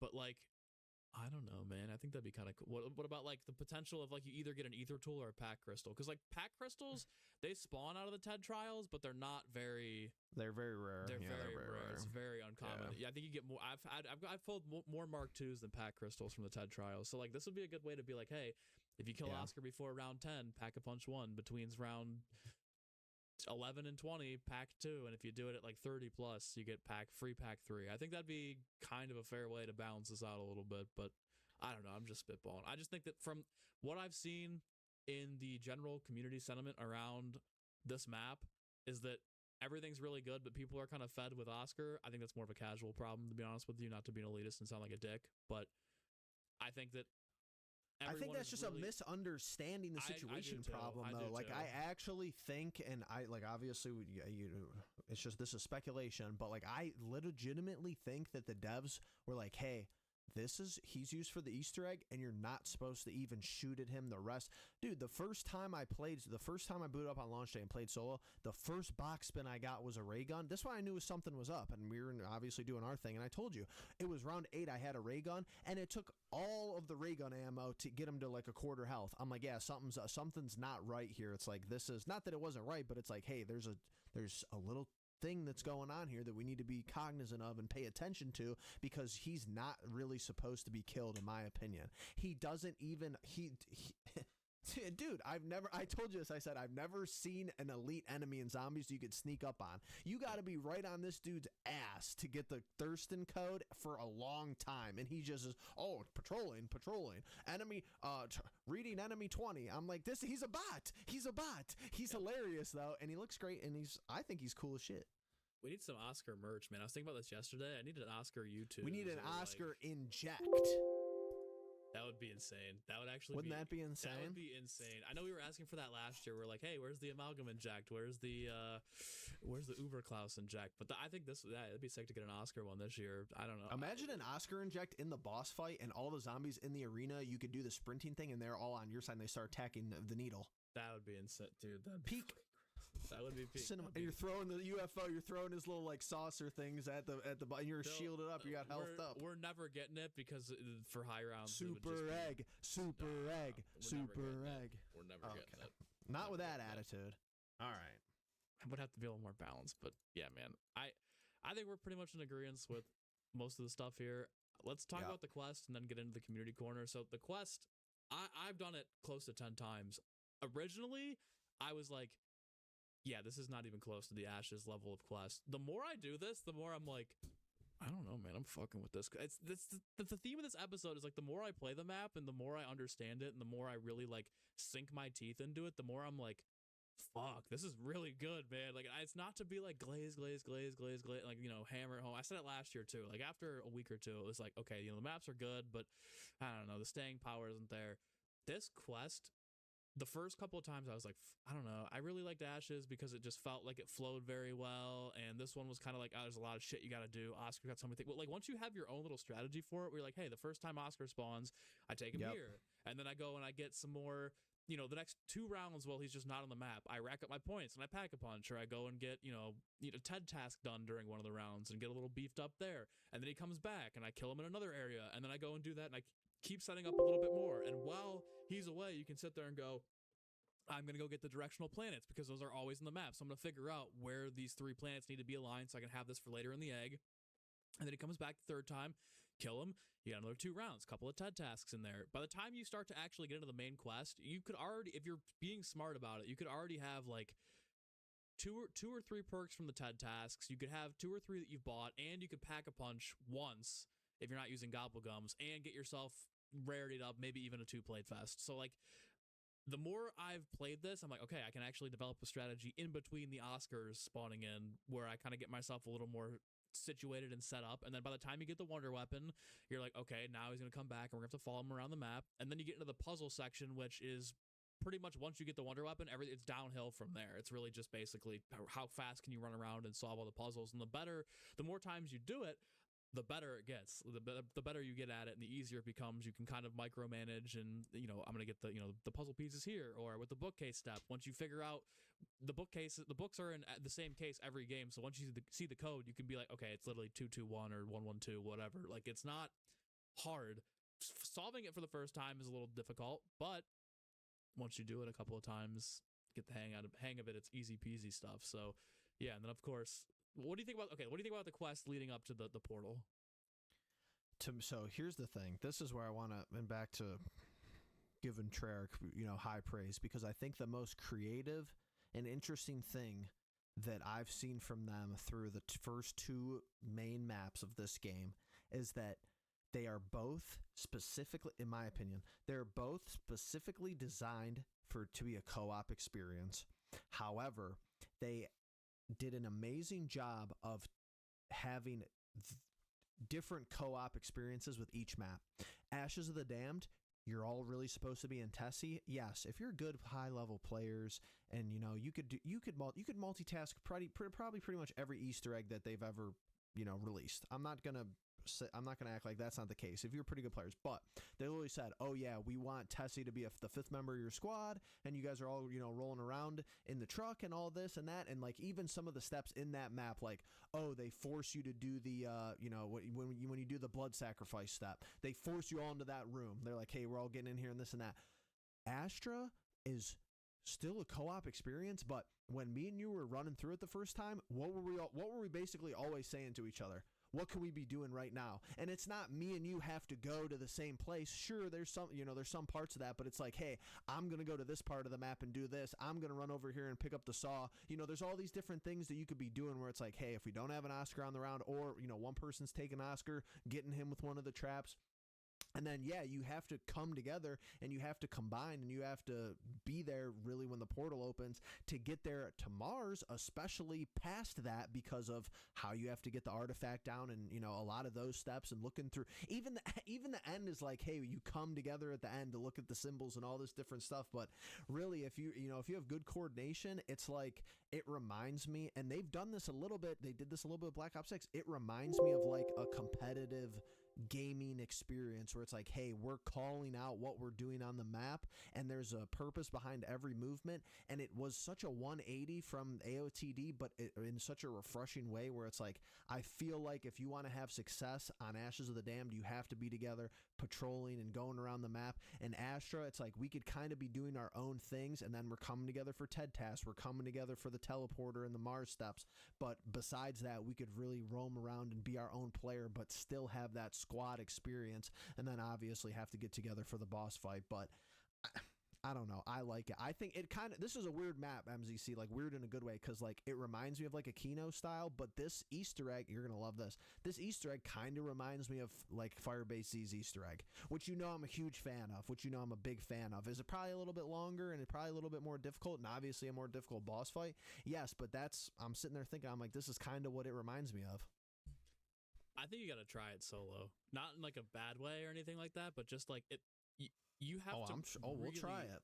You have to like micromanage this map solo. Like you can't let it get away from. And it's like I like this in this game. I'm like Ashes was a little more forgiving because of the perk layout, but like you have to be on your shit in this game. Like you have to be paying attention. I like the challenge in solo. A lot of people are like, bro, the boss fights costed in solo. It's this game is hard in solo. I am a solo player. I enjoy the challenge. This is a much needed difficulty boost from last year and even just Cold War in general. Like last year was definitely a step up in terms of difficulty, but again, once you got the augments, once you got a gun like the haymaker, whatever the fuck it was called, the Maelstrom, like it was GG's, right? Like you're good, you're set up, you're chilling. But like this game, it just seems like they've really balanced it very well, where like you do have a weapon like the Jaeger that's good in the boss, but if you're running the Jaeger from start to finish, you're going to be buying ammo a lot in the lower rounds, even if you have, like, because you can't get Vulture Raid. You can't get Vulture Raid until you get that point. So unless you get lucky from the TED trial, you're cooked. Like, right? Like last year I was like, oh, you can run pistols or you can run these weapons because I could just go buy Vulture Raid from, starting at whenever, you're good. Like the setup was there. This is a much more strategic zombies experience, and it's still in the modern era of stuff. Like this is, I think, the most refined the modern era has been in terms of their systems. Obviously, you can disagree with armor and salvage and whatnot, but this is, I think, as good as it gets in terms of like modern mechanics. This is the pinnacle of like what they've been able to dial in here. This is the third rendition of the trials. They were dog shit in Cold War. They were okay last year, like they were all right, but then this year they were good in Cold War. Don't disrespect the Cold. They were cool. They had the reward pillars and everything. No, they were cool. Cut it out. They were cool. But outside of day one, when the map first launched, they had the odds juiced for the wonder weapons. They were cool because it was like every time I do a challenge, I'm almost guaranteed. Yeah, I got the Ray K. Yeah, but then they patched it. At like a day later, the odds for those trials were down, and it was like, why am I doing that? There's no point in this. But last year, step up. It was a little better. I'm not going to lie. The salvage was nice. The points were nice. You maybe get lucky and get a perk here and there, something cool. This year, it's like every time a TED task comes up, I'm like, I don't give a fuck what I'm doing right now. I'm sprinting there. I'm feeding for a free. I'm feeding for the eternal perks, dude. Like, feeding for TED is crazy. Remember everybody dog walked the screenshot of it too? Like, what is this doing on? Who cares what it looks like on the map? We're in the dark ether fighting in a pyramid and fighting on Mars. So, the TED. TED. What is Ted's head doing on the map? Gives a rip. He gives you free perks. Nah, dude. All around, this is they're dialed in with the majority of stuff. Again, if it comes down to you just don't like salvage, you just don't like armor, you just don't like 3-pack of punches, like. At this point, it's to each your own. It's fine. But like, if I would, I understand that's what people don't like. But if you haven't bought the game yet, or you're just like kind of out on it, like this is as good as the refinement gets, I think, in my opinion. And it's definitely a step up again, even from last year. But moving on to the last step of the Easter egg, you get teleported through a portal. You end up on Mars, which is seemingly like the original concept of what they wanted to do for the Shangri-La pyramid there. Obviously, it's still reminiscent where, like, you can run down the big pyramid and then there's, like, little 4 areas in each corner or whatever, da-da-da-da-da. Like, it's not quite Shang.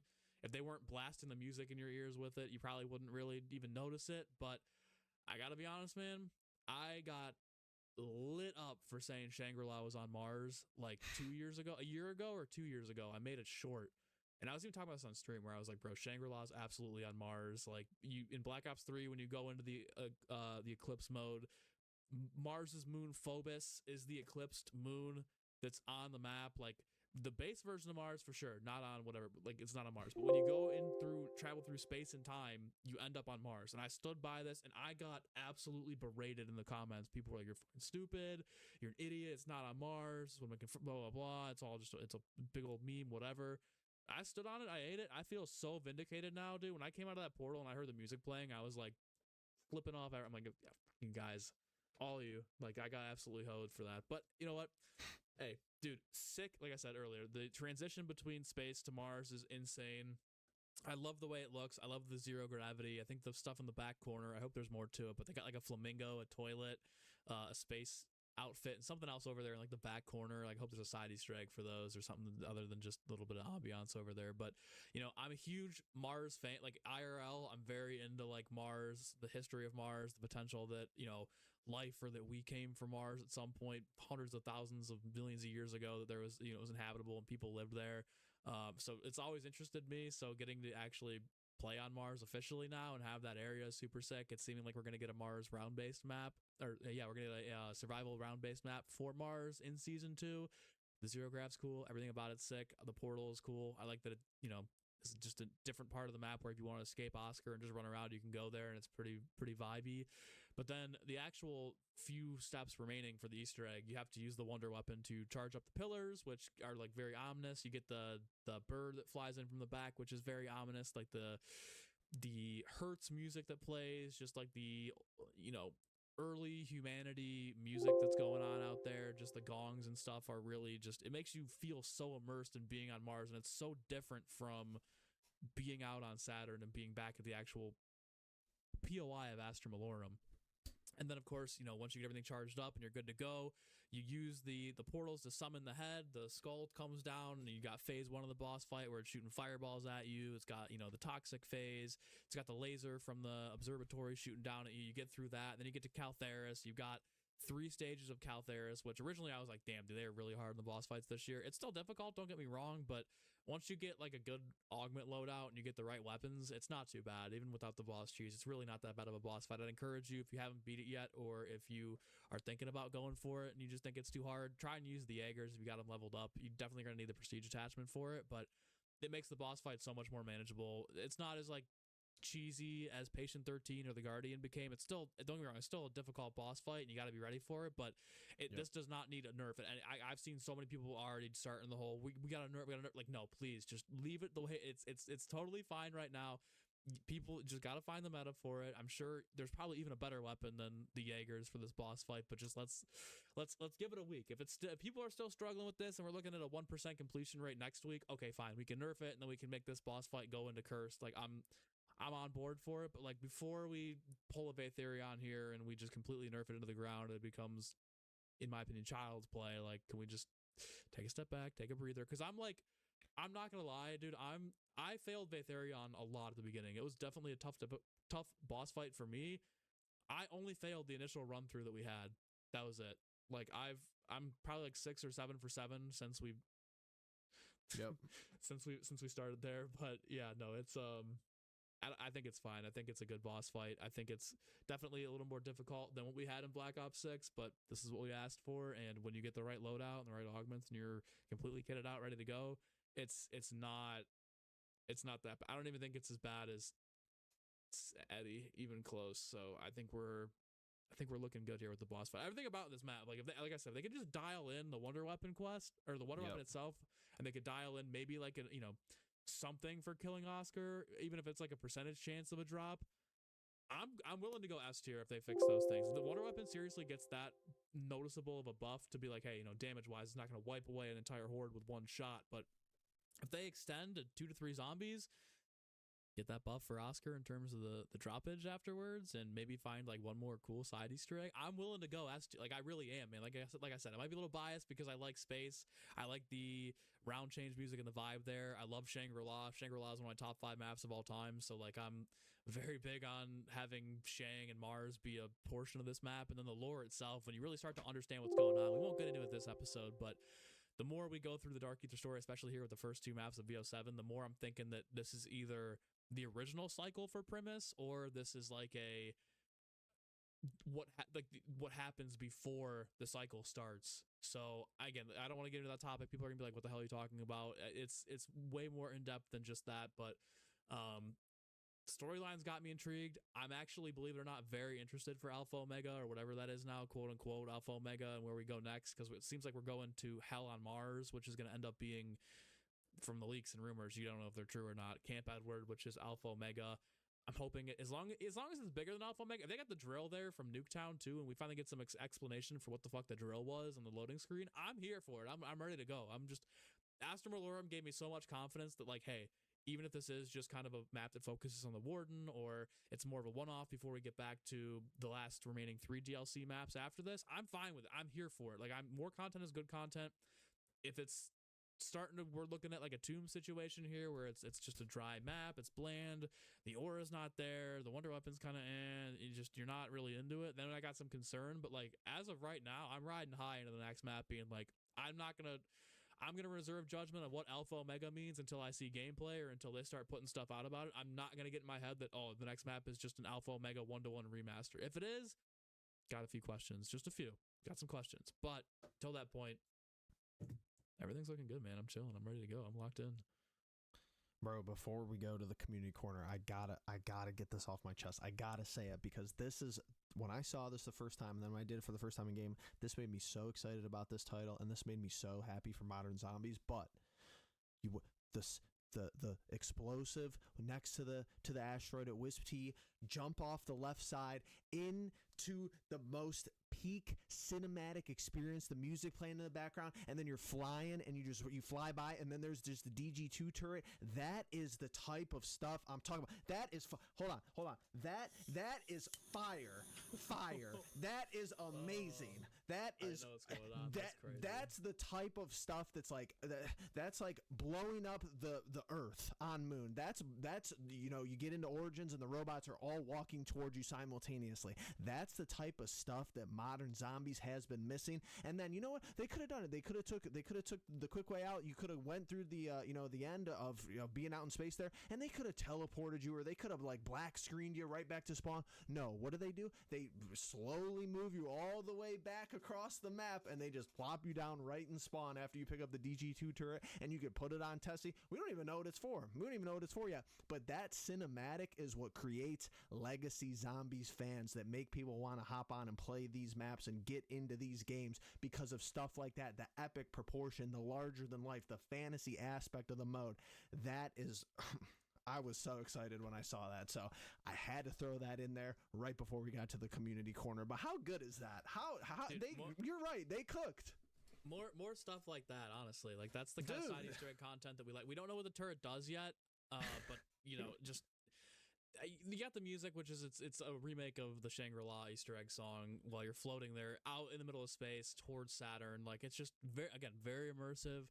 We don't know what the turret does yet. I will say, like, I just want them to have like 1 or 2 more side Easter eggs in this map that are like impactful, that I do all the time, or most of the time, where I'm like, yeah, this is great. Because Terminus last year started out real strong where we got that, and then it seemed like every map through the DLC season it was like less and less of that, where it's like, man, back in the day we got Origins G Strikes, upgraded Arnie's for Shadows of Evil and Revelations, like the Thunder Punches on Origins, all these different side quests that help you aid in the map to make them a little more unique. I think that's the only thing that's missing from this game right now. It are just like 1 or 2 side quests on Ashes and Astra that are like Origins Punches level, or G-Strike level, or Arnie's level, or something like that, that's gonna be like, I'm fucking hopping on this map because I want to upgrade the Arnie's today. I'm fucking hopping on Origins because I want the G-Strikes, and I want the punches, and I want this, and that. Like, I think we're right there.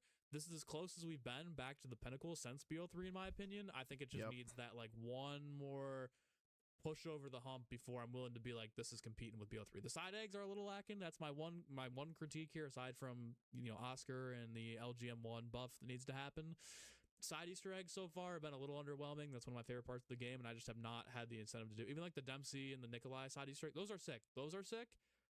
But we're just missing like 1 or 2 map specific ones, I think, that could really make these a little bit better. I don't know if they're gonna be able to patch those in at any point. I'm just saying, moving forward, let's keep. We're right there, guys. We're right there. This is as good as it's been. We're right on the cusp of greatness here. Let's just keep it keep it trending in the right direction for the future maps. But let's get over to the community corner, our favorite section of each pod. Absolutely. Okay, we got a couple of how many we got here? We got 4 of them We got here. four, Okay, four. so typical 4 for the corner. But again, guys, I 4. tweeted this out over on X. Yep. What we do before every podcast, usually on Sundays. These are recorded Sunday night. They go up Monday mornings. I'll put out a Yep. tweet on X, basically with the community corner prompt for this episode. Today's, of course, is what are your early first impressions of Astra Malorum? Again, guys, you guys are absolutely killing it over here. We got 100 replies.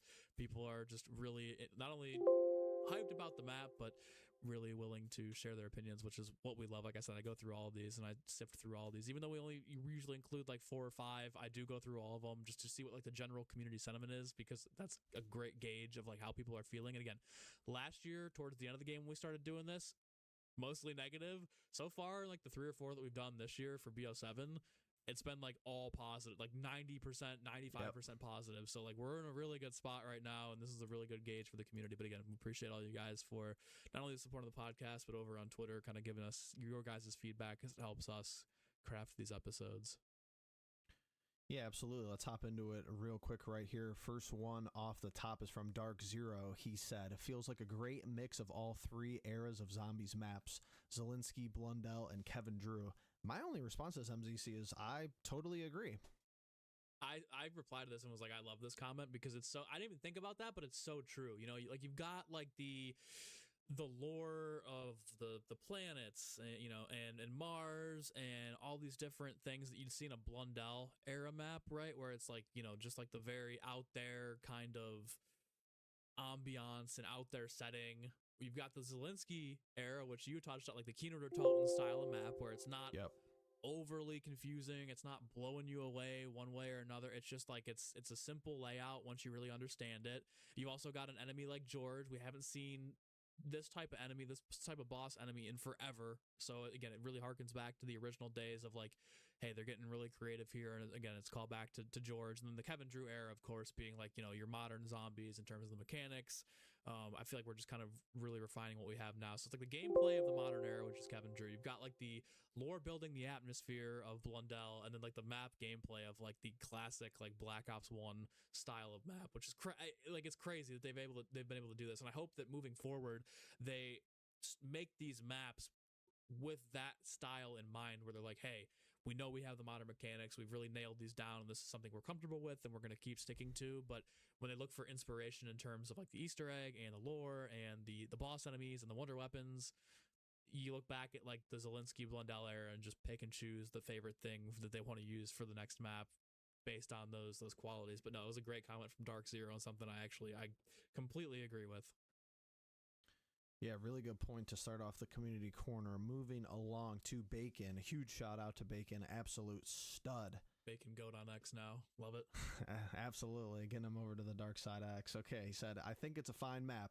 Just casually playing it is an enjoyable experience. When I did the egg with my squad, I didn't think it was great, even though my teammate did all the steps. Just seems tedious and annoying at times with Oscar, but for casual play, it's a fun map, 7 out of 10. I think Bacon brings up an interesting point here, some food for thought. You could do a lot of different things with this map. Like I said earlier in the episode, it's almost like a smaller survival map type of experience, but I feel like it has that fleshed out Easter egg that has a lot of character, has a lot of soul. It does have the unique wonder weapon, even though we've, kind of had our opinions on that for this episode. But yeah, I think that there's a lot of different ways you could go about playing this map. And, if you want to hop in and you want to, use Mule Kick once you get all the augments, there's some unique replayability there that you're not going to be able to get just hopping into a game of Ashes of the Damned right away off the rip. So definitely interesting. 7 out of 10. Good score. I think a lot of people in the community are going to be hovering right around that score for Astra Malorum.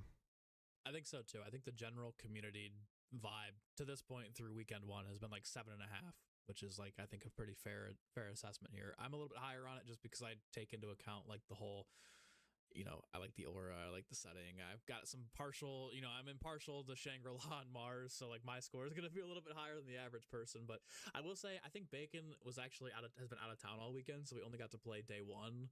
So my best advice for you would be, just keep playing it, give it some more, give it some more burn and give it some more run time, go through it and kind of play it a few different times, whether it's leveling up a couple guns, camo grinding, or doing the Easter egg yourself in solo.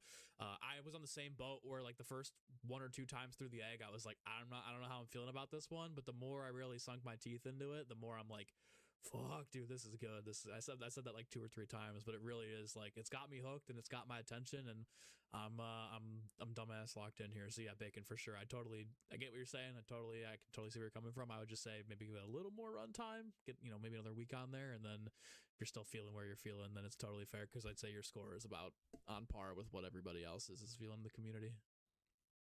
And I think that's kind of the theme of the episode for me too.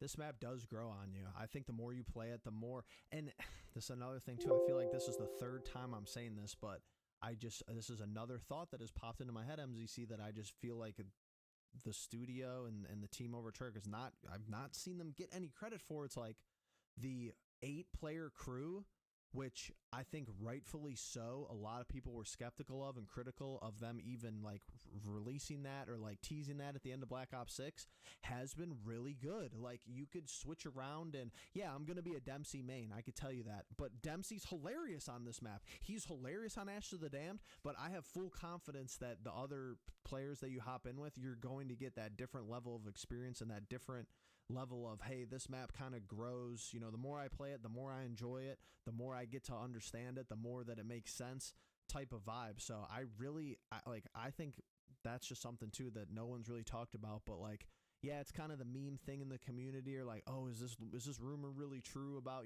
the crews interacting and stuff like that, or the wink in the intro cutscene? But I think that's been an amazing aspect of this game as well through 2 maps.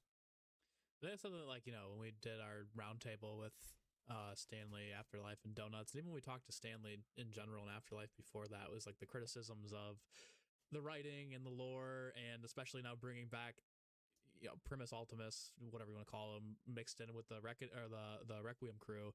It's like, how is this going to play out? Nobody really had any faith. I to be honest with you, I was kind of just like, I think they're going to throw Requiem to the side. There'll be nobodies, and then they'll just kind of really focus hard on the the Primus crew here. But I like what they've done, dude. Like you said, everybody, I've been playing as other operators recently. There's a skin for Maya I got for completing the directed mode for Ashes. That, by the way, first directed mode Easter egg I've completed ever, by the way, was for Ashes, because they have this like skin for Maya where she's got like the Denizen and she's got the Necro Fluid on one side, like $20 bundle skin right there for free just for doing directed. So it kind of got me they got me, you put a good reward in there, I'll go and do it.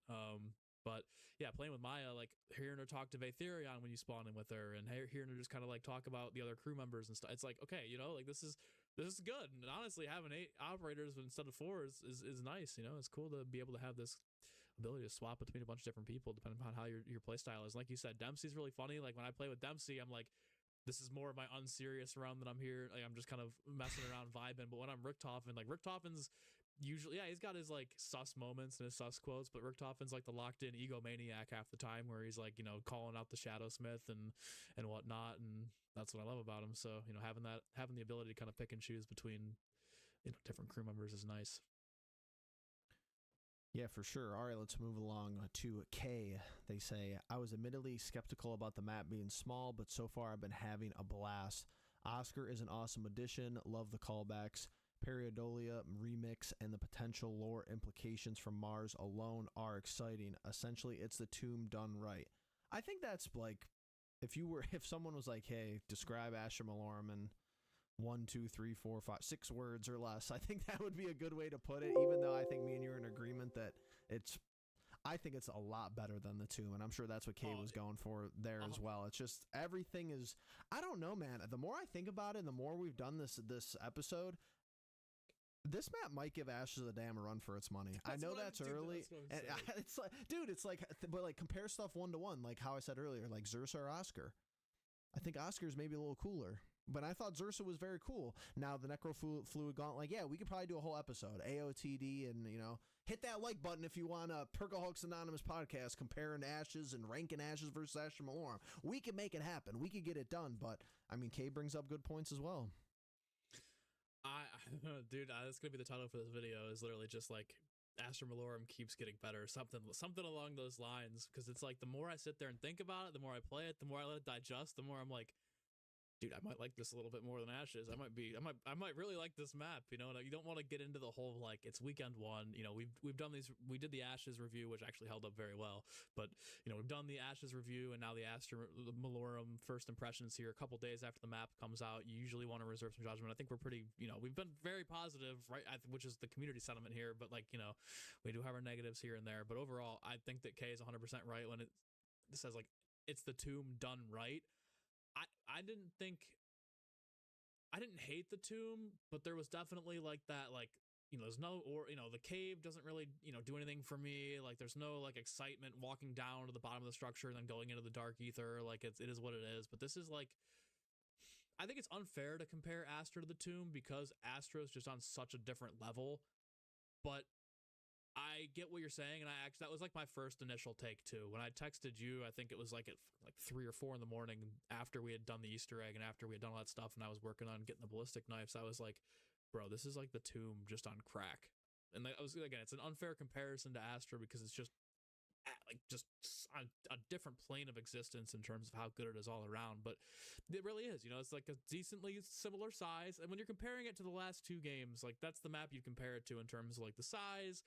I feel like what they were trying to achieve, but like the Easter egg is far and away way better. The Wonder Weapon, obviously the Ice Staff is better, but you know, if they buff them, we'll see what happens there. But all around, yeah, I'd say it's a pretty fair comment to say it's the tomb done right. But like when you say it's the tomb done right, and when I say that, because that's my best comparison for it, we're talking about like the tomb is like a C tier map if we're comparing it to Astra, and Astra is like high A, scraping the bottom of S tier with the potential to get there if there's some tweaks made. So that's where the comparison is there. But I completely agree. Definitely an interesting comparison, and like I said, good point made by K there. All right, last and final here from Triple Wario.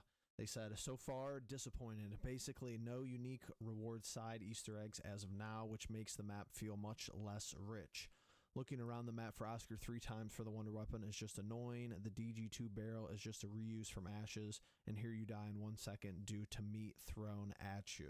So, like we talked about earlier, MGC, we're going to get both sides of the coin as far as trying to include everyone's opinions in the community corner. Not everybody in the community is going to like every map, and some people, you know, they might, you know how it goes. Some maps get like these cult followings in Call of Duty Zombies, so there's always going to be mixed opinions, and I think that, you know, hearing those people's opinions and understanding, hey, you know, you might like this, but we might like that, and vice versa is interesting to, you know, really get the total feel from how the community is. But I get what he's saying with the side Easter eggs. That's something me and you've talked about in this episode alone. Besides that, I don't know if I 100% agree. I think the Oscar step is fine. It being annoying, yes. Like I said, I can understand that and hear that. Is it slightly annoying? Yes, but it's not like a huge impediment to getting the Wonder Weapon or doing the Easter egg, so I'm kind of conflicted there.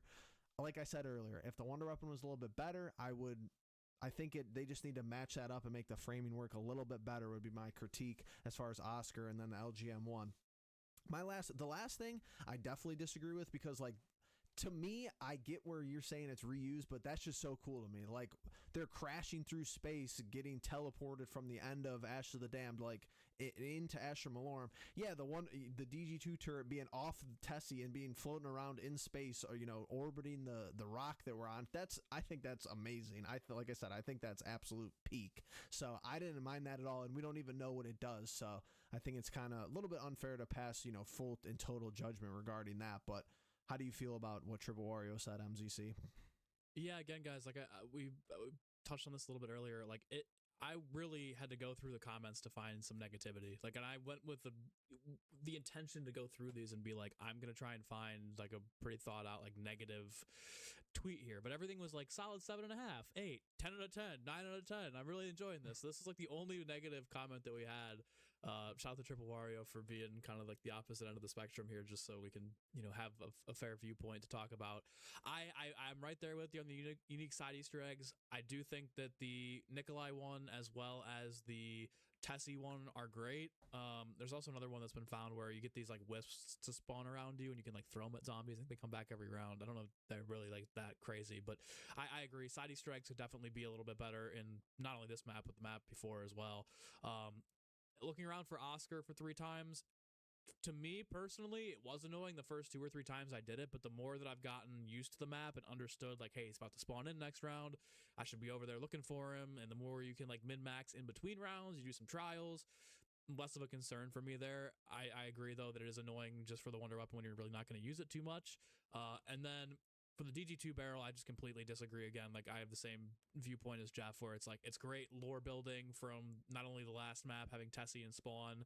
Our biggest concern was having Tessie be on every map. We were like, oh, this is how it's going to be, but it literally ended up being a nothing burger from the get-go. The DG2 barrel is a cool, like you said, a cool find. You're floating out into the rings of Saturn to get it, just like it was after the the cutscene and whatnot. But I think that there's definitely more to it. I don't think that they would just do that and then have no attachment for it. My best guess is it's either a side Easter egg for like a free perk, or Pack a Punch crystal, or I don't even know, like something to do with that, or it's something for cursed where you have to go, it's a relic on like round 60, you get on the turret and kill X amount of zombies, something like that. It could be could tie in completely over there. So again, I don't think it's like, if Tessie was driving around the map and that was one of the main upgrades for it on this map, I'd be like, this is ridiculous. Like, come on, like this should have been left in the first map, but here we are. Just a little side Easter egg, fun little thing to do. You don't have to do it. You don't have to go out of your way for it. So I kind of disagree with 2/3 of the statements there, but for sure the unique side Easter eggs, that's the side you and I can both get on here and feel like we need a little bit more, just a little bit more, one or two more good ones. No, and I just think I gotta round out this episode. I got this Astromalorum at an 8 or an 8.5 out of 10, I would say, so far. And it's just these couple of little things that we're missing. Yes, it's still early. There's a lot of digesting still to do on this map. It might be a little bit of new car smell, running around the map, and we're well aware of that. But I think it's a good map. I think it's quality. I think it has all the pieces there, except for the 1 or 2 things that we talked about. Lack of the side Easter eggs that may or may not be there, that maybe we just don't know about, or maybe they just aren't as prevalent and plentiful as some of the other maps that we've had in the last 12 months. And then just really the LGM one. I mean, if that was 25% stronger, 15 to 25% stronger, there's not much to complain about this map from our perspective, guys. If we get it. If you think Oscar's annoying, if you think that the building the LGM doesn't make sense, or it's not worth your time, or you don't like the Easter egg, that's fine. Everybody has their own opinions, but just from the type of play style that me and MZC like to play Call of Duty Zombies with, we think it's a quality map for the most part. I'm excited to see what they do with Cursed. I'm excited to see what they do with potential survival maps down the road. So that's really kind of my final thoughts here to round out Perkaholics Anonymous podcast episode 23, MZC. Yeah, I'm going 9. Like I said, I'm very impartial to Shang. I'm very impartial to Mars. I'm very impartial to Saturn. Those are 3.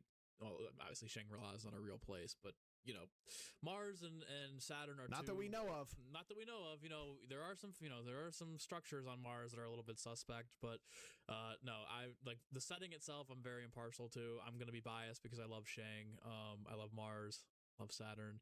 I definitely think that they tried their best to innovate with this map, or kind of be different, at least bringing an enemy like Oscar in. The LGM one, again, fantastic design. Just if they can get this buff out by like middle of this week, I think we're on an all-time high right now in terms of like their turnaround in terms of getting stuff out to the community. Like with the past couple updates that we've had with Ashes, I know there was a big chunk update recently with season 1, because that's when the majority of the stuff gets out. But like a small little tweak like this, because they changed the boss fight in like 2 days, 3 days. Yep. People were like, we don't like the boss. Beginning of next week, here we go. We're in. Here are the changes. If we get that done for this Wonder Weapon and maybe Oscar gets something, dude, I'm telling you, like 9.5, where like a 10 out of 10 is like top 1, top 2, top 3 map of all time. But if they get those changes done by middle of next week, like 9.5 for me personally. And I'm really liking the vibe here. It's different. It's unique. That's what we asked for. Just needs a little touch up here or there, and then like what would have pushed it to like a 9.8 would have been like 1 or 2 more side eggs that we could be there. Who knows? But don't appear to be anything crazy in the game. But overall, guys, yeah, I'm really enjoying it. Again, let us know what you guys think of this map in the comments below. I love reading all of them, especially on Twitter as well as the comment sections. I just go through them, man, because I like to see what the community's saying and what the general sentiment and judgment of the community is, because last year it was very interesting to see like Terminus and Citadel be very well received, and then like the complete shift after the tomb, and like every map it'd be like 40-60 positive or 30-70 positive versus negative. And then this year so far, but through 2 maps, I mean, granted it's been a month, but through 2 maps, everything's been like 95.5% positive. So it's like I'm here for it. I'm excited. I'm glad the community's eating well and everyone's enjoying this. Just enjoy the year, man. We still got like 4 maps to go in the DLC season, not including survival maps, not including LTMs, not including leaderboard events in general. So just enjoy this year, man, because we don't know how long. I don't know. It could be like 2-3 years without zombies. So this is a pretty banger year that we've got going on right now. I couldn't agree more. All right, Clutch Squad, we appreciate every single one of you for hanging out this long. Perkaholics Anonymous Podcast, episode 23. Like MZC said, make sure you're hitting that like button. Comment down below your rating of Astra Malorum, 0 out of 10. Why you chose the ranking that you gave it. We're curious to hear everybody's thoughts there. And yeah, with that all being said, we'll catch you guys in the next one. Perkaholics Anonymous Podcast 24 on the flip side. But yeah, stay safe, stay hydrated, and we'll catch you guys in the next one. Peace.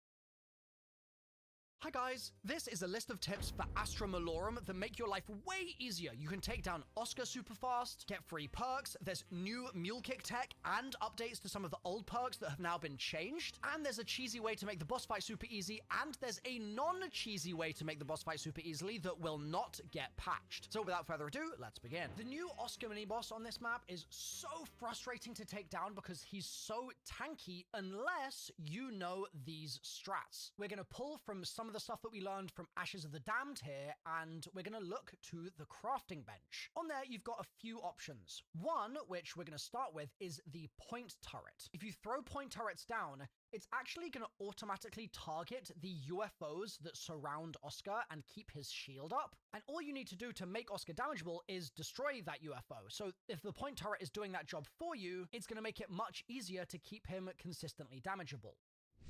Then on top of that, just like with the Xerxes, the hunter-killer drones are amazing for taking down mini-bosses. You just need to take those UFOs down and then throw a couple of those hunter-killers into the air, and they'll do a massive amount of damage to Oscar. Next, something you might not have realized yet unless you've done the main quest Easter egg, is that you don't actually have to take Oscar down a lot of the time. When he spawns in, he won't be in combat mode straight away, and this means he'll patrol the map with a yellow light. But so long as he doesn't see you in his field of view, he won't enter combat mode and he'll just keep patrolling. So if you stay behind him, you can actually run around quite a lot, make quite a lot of noise, and he's just not going to know you're there. So the next time you consider trying to kill Oscar, maybe consider instead just dodging Oscar. Next, I have to accept defeat. I was wrong about something because Treyarch have proven to me that if you give critical feedback about this game, they will actually make positive changes as a result, and this is an example of it. So I was saying before, I didn't like the Armor-matic ammo mod on Vulture Aid because people said it was good for not having to do the plating up animation, but actually wasted loads of armor plates. Like, it would use them really inefficiently. Thankfully, in the most recent patch for the game, Treyarch changed it so it will now only plate back up again when you've lost an entire plate, and this means that it's much more economical, it works the way that it should do, and on top of this, if you're completely out of plates, and you go to a crafting bench, you can just spam the craft plate button and it will fill your plate meter and fill your reserve, which is very different to how it works without this augment on, because you have to buy the armor plates, then you have to go into the plating up animation, then reuse the crafting bench, and then get more plates. It's horrendous. So the augment is a really nice quality of life improvement here. Next, Astra Malorum is a beautiful zombies map, one of the most gorgeous skyboxes we've ever seen, and a really developed dark ether aesthetic, but that also could end up distracting you, and you might find yourself getting a little close to this cliff edge here. Now, there's good and bad news. The bad news is that you can fall off the edge, and it's not going to be a fun experience to do so because you're going to take a ton of damage. However, The good news is that it will never actually kill you. You can try sprinting off this thing over and over and over again, and the lowest you'll be able to get your health, at least in my experience, is about 20 HP. And so obviously if you take a hit from a zombie at that point, you'll die, but the drop itself is usually non-deadly. Next, sometimes in Astra, I'll find myself running around and searching for an ammo box, but getting a little frustrated at how awkward some of the placements are, and especially because Oscar is so tanky, I end up burning a lot of ammo and then needing to do ammo runs a little bit more frequently than maybe I would have done in Ashes. Thankfully though, there's actually a little trick you can do to sort of get a free max ammo without using a gobblegum and without using a power-up and without buying an ammo crate. It's actually going to be buying a perk, which sounds weird, but currently, when you buy Mule Kick, it refills the ammo on the gun that you've got out, and that's even if you don't have any particular augments equipped. So be intentional with what's in your hands and use it for free ammo if you're in a pinch. Now, speaking of Mule Kick, it's got some of the best augments in the game, and it makes it kind of hard to choose which to use, but here's a quick rundown of my favorites. First of all, fully equipped is really nice to carry more equipment, and that can be really effective if you're doing the Ashes boss fight actually, because you can have more Casimirs. But focusing more on Astra for a moment, I adore Plate Hunter to carry an extra plate. This makes such a massive difference, and I also really like Kickback. This at first doesn't sound so good, it just makes perks cheaper to buy, but the strat here is to buy Mule Kick first in this map, because the perk machine is there, so you don't need to wait for Wonder Fizz, and then every subsequent perk you buy in the game is gonna have 1,000 points knocked off it, and you're gonna end up saving so much money. Next, here's a tip for if you're using the multi-pack augment in Black Ops 7 Zombies. The way it works is pack-punching a gun will have a chance to upgrade other weapons to the same PAP rarity. So for example, let's say I have my Ion, and I pack-punch that to tier 2, and I've got a regular unpacked ray gun in my other slot. There's a chance that will rise to PAP 2 when I PAP my Ion. The important thing to remember here, though, to save a ton of money, especially in Cursed mode, is if you're using this, don't upgrade both of your weapons gradually, but instead upgrade one weapon to tier 3 and maybe even tier 4 if you're going there, and leave the other weapon completely unpacked, because then you might be able to make it jump all the way from down at Unpack-a-Punch level all the way up to tier 4 Pack-a-Punch, saving you an ungodly amount of points. Next, in the boss fight for Astra, there's an armor wall buy, which is quite a rare thing to see, but there's a trick to using it in the most optimal way that I want to warn you about. So what a lot of people will do is, in Cursed mode, they'll buy all the way up to gold armor, and then they'll go into the boss, and they'll try to buy armor off the wall as if it was purple armor to refresh their plates, and they won't be able to. This is because the gold armor already auto-regens, and so it doesn't let you instantly refresh your plates in this way. And so one thing you could optionally do in the fight, should you so desire, is you could go in with your reserve plates and go in with purple armor, and just make sure that you've got like 50k points saved up, and then actually buy the gold armor mid-fight as a way to instantly replenish your plates. It sounds like a sketchy thing to do, but in the early stage of the fight, you really don't need gold armor, like especially just for phase 1. So buying it mid-fight is really not that bad. Next, points are hard to come by in standard mode, but they're a lot easier in Cursed, and on Ashes, we were all using the Akita you can purchase in Klaus's room. It gives you 10 points per pellet fired into a zombie, and you're firing multiple pellets at once. You can gain a crazy number of points from this thing, but the good news is that it's also on the wall again in Astra. So you're going to go into the Machina Australis, and then go as high up on these little walkways as you can, and you'll find it just here on the wall. Next, you've seen these special rounds on Astra at this point with the meteorites that crash into the asteroid. If they direct impact you, they will damage you and stun you a little bit, so just be wary of that. Next, I have to accept defeat against Treyarch again for this tip, because I was talking so much smack about the Fox augment for Wisp T, telling you guys that it was the worst thing in the world because I was doing the solo boss fight on Ashes, and it kept reviving me when I wanted to use equivalent exchange, and by preventing me from using equivalent, it would also prevent me from keeping all my perks, so I would get stood back up, and I'd only have 3 perks, which was so frustrating. However, the good news is now, and they've actually stealth patched it, so that now it will get you back up on your feet just like before, but you'll keep all your perks each time. So this has become basically another 3 free revives where you keep everything, which is incredibly powerful, so I would definitely recommend using this. Next, late game trade outs at the mystery box can be really stressful, and waiting for the box to cycle around is just tedious, honestly.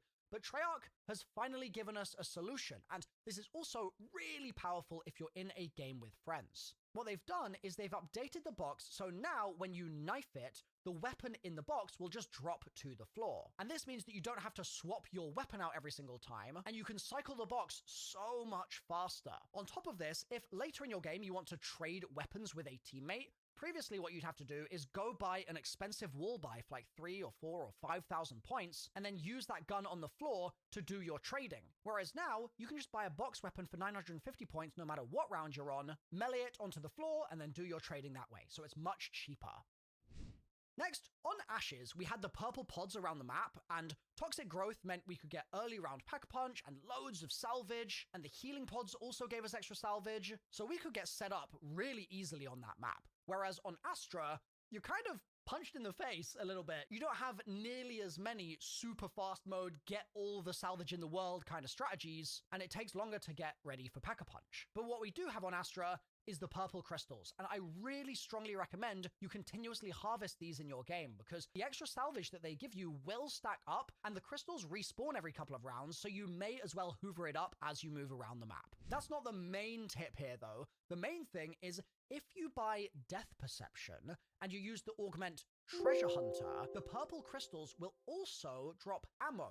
And it's not just 1 or 2 crystals that do it, it's every single one. So this is great for keeping you stocked up so you don't have to ever buy ammo, and that should mean that you can get to Pack a Punch a little faster because your points economy is a little bit better off. Also, this tip was provided by Blood Bunny in my Twitch chat, and if you guys want to be featured in the next video, just like Blood Bunny, all you've got to do is leave a comment on this video with your tip, and if it's a really good one, I'll share it with the community so we can all nail this zombies map and get even better at the game. Now, on Ashes, there were a few side Easter eggs I did every game to get set up and accelerate my pace up the power curve, and in Astra, there are slightly fewer that I always do, but this next one is essential in my opinion. However, you need to spawn it as Nikolai in order to do it, and you then just do the following like 4 or 5 things. It's very quick. You grab 3 Molotovs, you Molotov this area here by Wisp T, then this area here, revealing footprints, and this area here. Then you grab yourself 1 more Molotov, and you throw it down just like I'm doing in the gameplay here, and then a little toy will spawn next to this cave. You interact with the toy, you'll be sent into the side Easter egg, play along with what the game tells you to do, and you'll come out at the end with some loot. And I got a gold gun from this, for no work essentially. And that's a weapon that is worth, what, something like 8k salvage to go from low rarity to gold, and all I had to do was throw a couple of Molotovs to get there. So this is definitely worthwhile. You can probably get ray guns from this as well.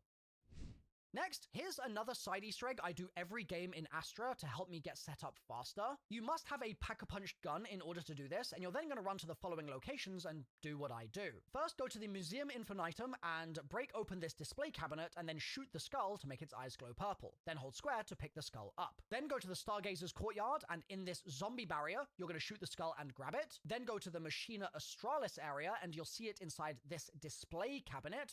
You need to obviously do the same thing. Then we're going to go to the Veil Walk, and you'll find it wedged in this brick wall. So grab that skull, and then finally in the Luminarium, you'll find the skull in the corner, and you need to grab that one as well. Once collected, place all 5 of the skulls on these red markers on top of this chest of drawers in the Machina Australis area, and they'll do a little dance and raise in the air in an order, and you need to shoot them in that order, and you'll then get a free perk.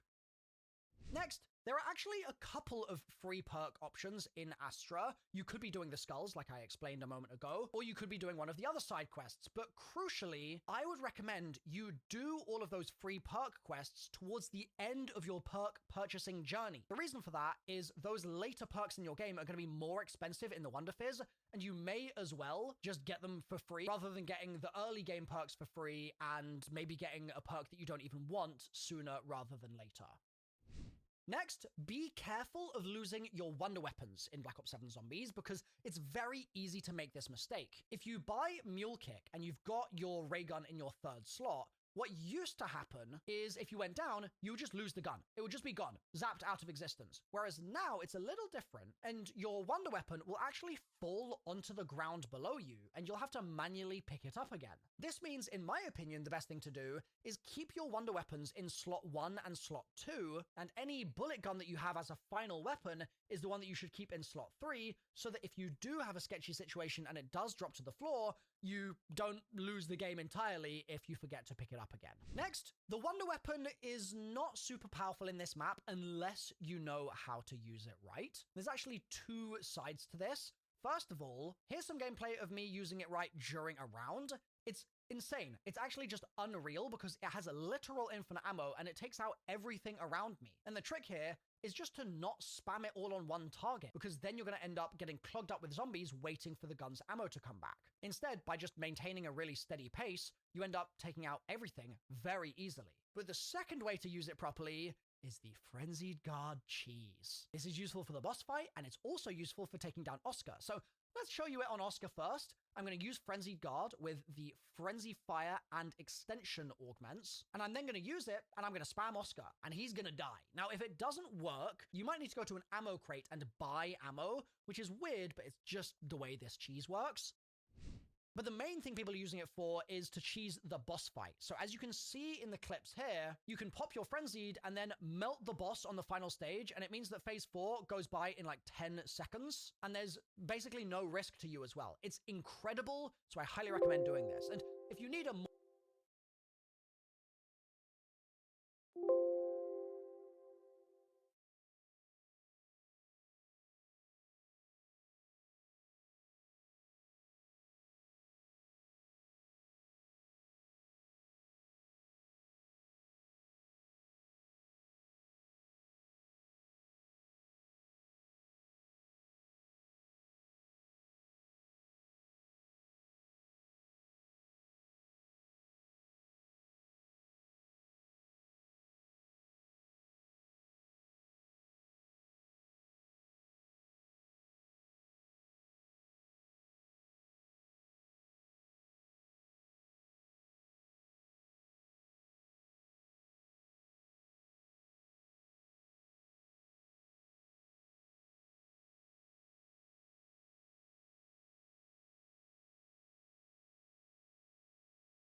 at B. What up, Krug at B?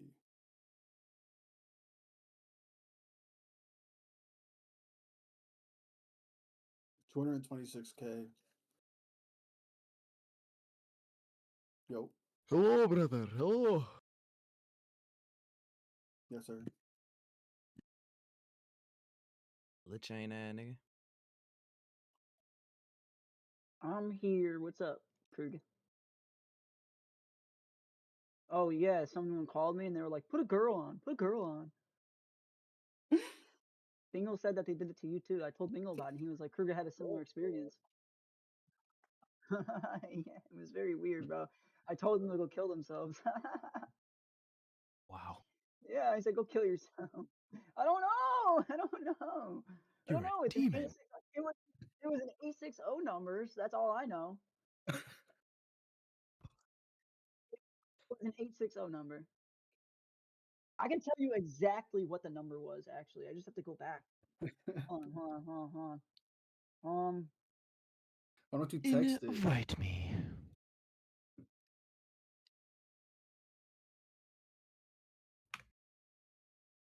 Okay, buddy. Yeah, they probably have that. They probably have like Google, whatever the fuck, where you could.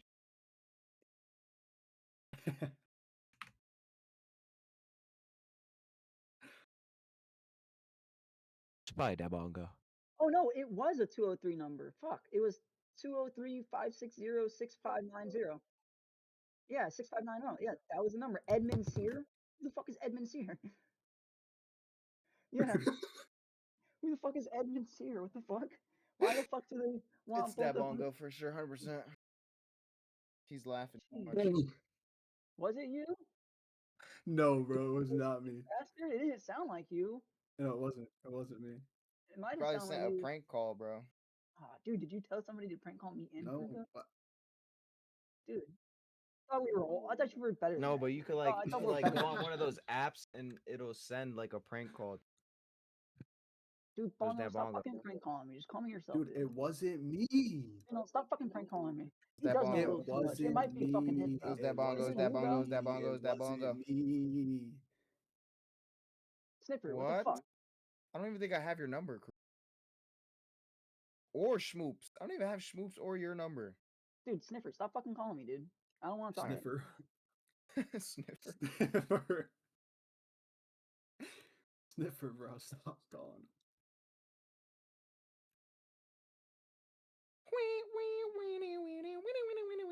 Gotta shoot two. That's actually hilarious. No, bro. I told them to go kill themselves. I said, fuck you, kill yourself. It's literally what I said. They said, put a girl on. And I said, what? And they said, put a girl on. And I said, huh? And they said, put a girl on. And I said, kill yourself. And then I hung up.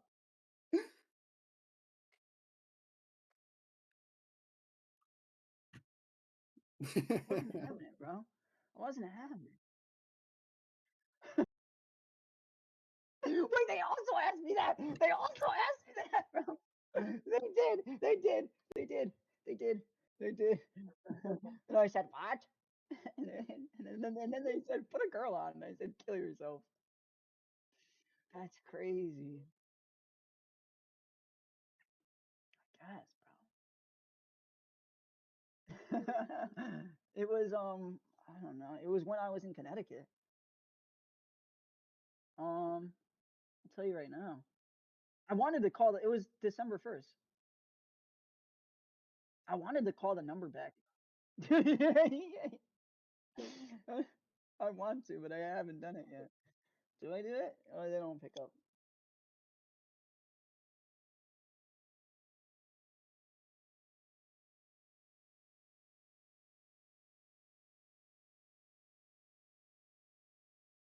Hello? Kill yourself. Dude, they did it again. They knew it was me, dude. What the fuck? They said put a girl on. I said kill yourself. Yeah, I did. And they said put a girl on. And I said kill yourself. Bro, yeah. Who is this?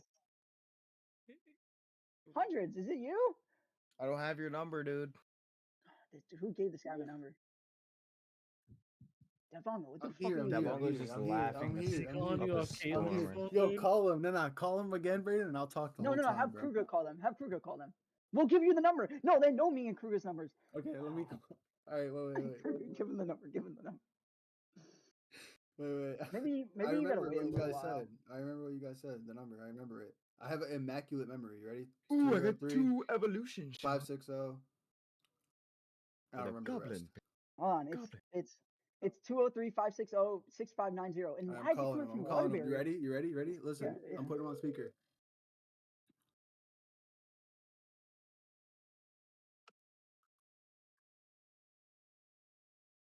Hello?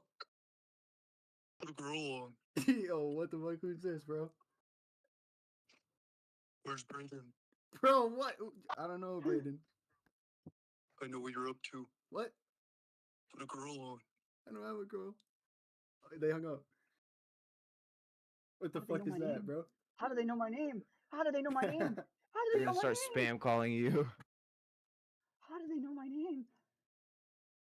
What the fuck? Let's get into a raid. It's from Waterbury. Put a You're not gonna girl like on. where we're going. How do they know my name? We're going. I'll like anywhere. Round 0. Do you have any ideas who that could be, Brayden? No, bro, I don't know who it Look is. look the number up on Cash App or some shit. Bro, people link their numbers up on Cash App. You can see the number. Yeah, I you just be know the prank meta. calling people, bro?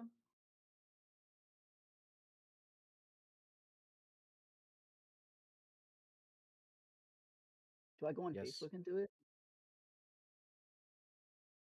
I do. All right, you You got on me. It's me. Facebook, right? Do you want me to tell them to stop? Was it you, hundreds? What the fuck? I'll stop.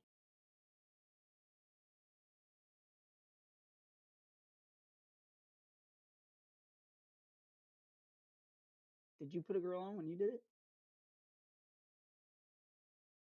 You got a sister, dude. Oh, Hundreds, can you stream? Yeah, bro. Got you. Yep. Look. You gonna kill me still? If I show you gonna actually look at it, or are you gonna kill me? Yes, dude. I apologize for that last time.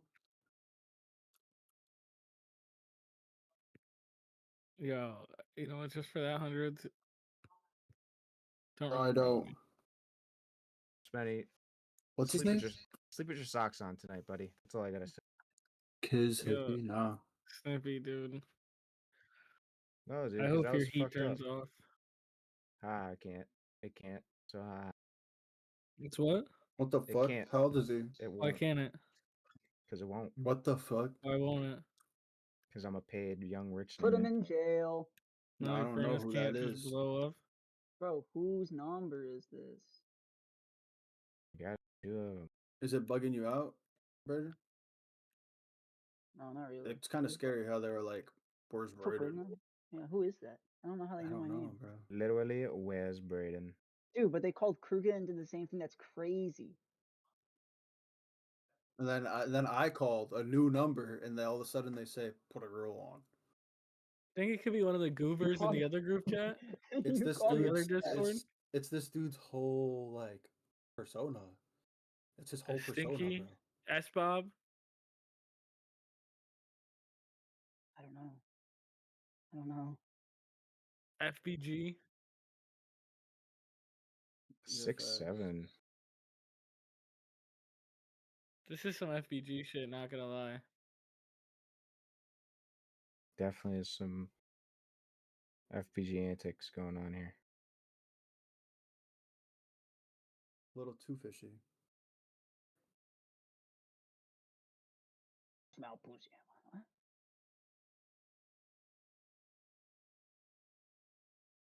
Ooh. Oh no, I'm so confused. Found. Kind of scared.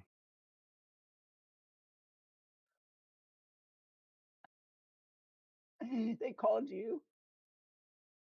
Oh. Bro, I thought that they called, dude, I thought it was somebody. Like, what? Who could it be? How do they know my name? How do they know? Did Fuck, they dude, know I'm in a your Did you class name? game go right now. anywhere while you were here? Oh, This is the building. This is the building. they said my name.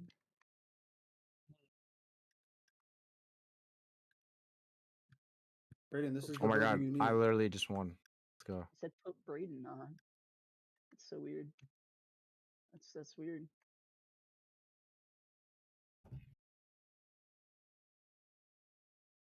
Bro, when am I gonna get a legendary? This shit's so annoying. I'm gay.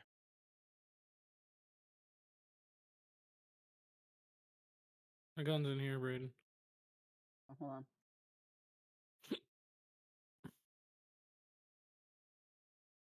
Oh yeah. Anti-roach spray. Should I shoot him in the forehead? Oh. Where's it? Where are you? Right here. My gun's over there. Oh. Okay, I got a gun. Now I need something else. There was one other one that I had to do. It was The other gun. The other gun. Yeah, grenade launcher and machine gun. Where's the other gun at? It's across the map. What? What do you expect Alright, this let's shit to get be it. easy? Come here, Come on, Brayden. I Braden. have a flash drive for you. I'm at the Or bottom of the 100, stairs. 100. Oh You need a my flash drive? god. I don't think so. I'm Where not are you? sure. Give it to Braden. Who is this? 100, you got the blue me. backpack on? Yeah, this is me. Alright. Here. Oh, that was Braden. you? I just need to make sure so I know what to shoot. Okay. Dude, I wish you were here for what killed me earlier in fucking factory. Who is this The Chad guy Ash running down 12, the stairs? Jesus Christ. fucking 5 flashlights on it. The plate that makes all the noise.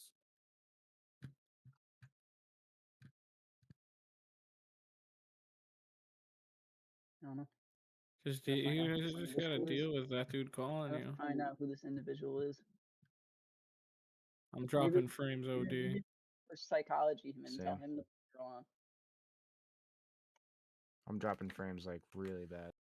Shit. Who the fuck is that? What is it? FPS space 1? Yeah. Or 2 or 3. Where'd you guys go? Where You the said it, forklift's you in said the it back. I'm backwards. running towards Cream you. cheese bagel? Who's with that bongo? Oh, I'm with Okay, Braden. Brayden has to go across the street to the other gun. Where Yeah, are I you know. guys? We're on the other You guys side. ran out? You guys Yeah. ran across the street? We're Not about across to. the street, but Out to the left? Yeah, yeah. we're about to go across the street right now. You guys right here. 100, you grab that notebook out of this car, right? No. Did you need to do that yet? Think so, yeah. Ooh. It's down to that. It's Oh either my in the god. trunk Hold on the on, front hold on. seat or on the I need to dashboard. put I my see it. game full screen. I fucking still haven't done this. Fuck. Someone's right next to me. Oh shit. Ooh, Okay, what's You good? that? You good? What's That was that? me. Dude, What is that was at me. That was at me. That was at me. No, I shot. I'm sorry.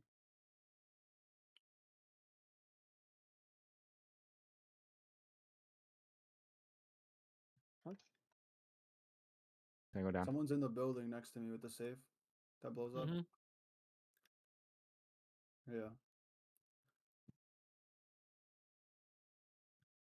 Yeah. I just did some stupid ass shit for it today.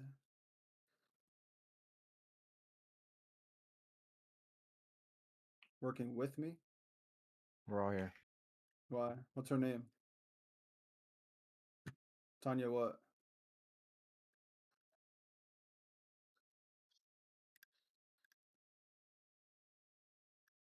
Maybe. She might be the one emailing us about who the fuck gets the window seat. Mad annoying, bro.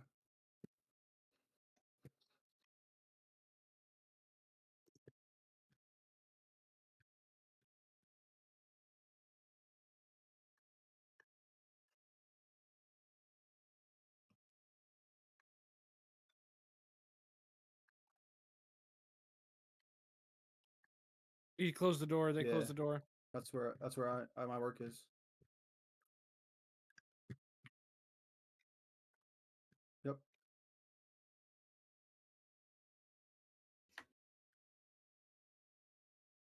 Really?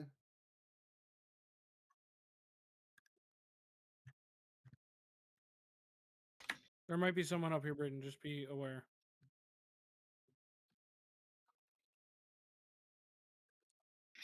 They're up there. They're up there. Two. One to the left, one right to the right. Did they kill you? Yeah. Yeah, they did. I don't have a nade. We're all stuck in here, so.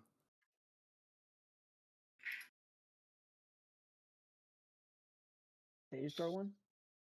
Yeah, they're.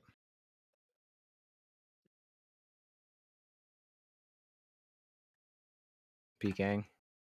Already did.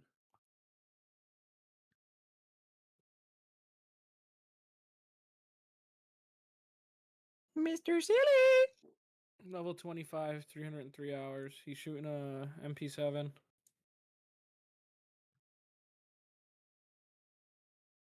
Is there any other way around up there? He's shooting PST.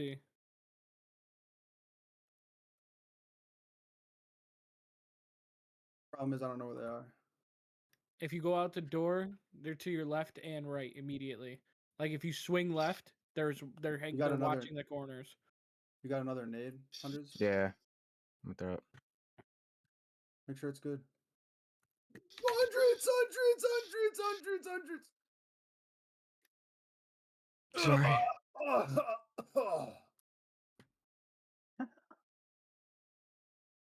No way that works. If they're Timmy's, are they Timmy's? No. No, level 25, you said. Yeah. Oh, fuck, I forgot. You guys are with me. I'm holding you down.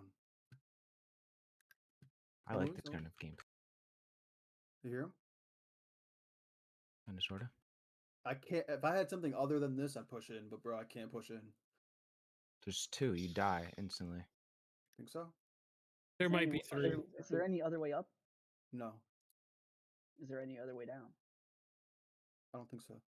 I don't know. I think that is the only way down.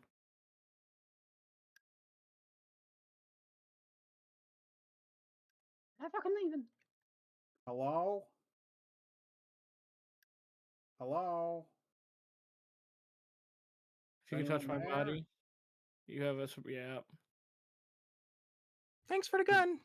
Does he have nades? Do I have nades? No. That was my gun, hundreds. I know. I'm going to stash it. No, Using it. use it. Give it to Dabongo so he has something automatic. No, it's okay. I need kills with this anyways. Automatic.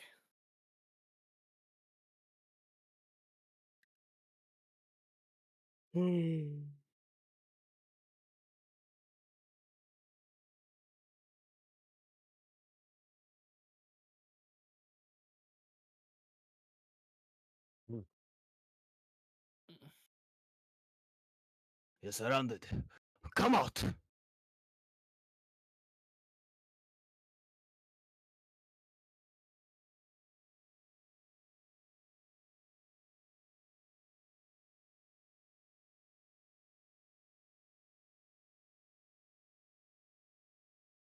The stair method is crazy.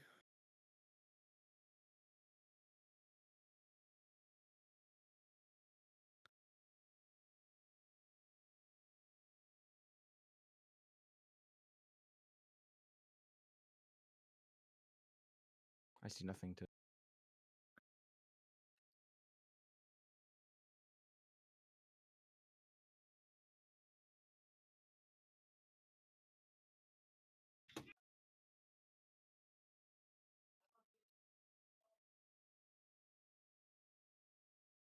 It's a losing fight, bro. It sucks. I see nothing. I know. They're probably like tucked away harder now. What the fuck? It's nothing to the Hundreds left. is up.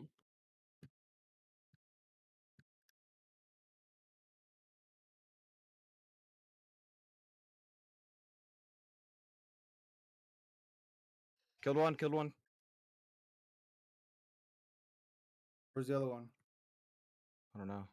I'm coming out.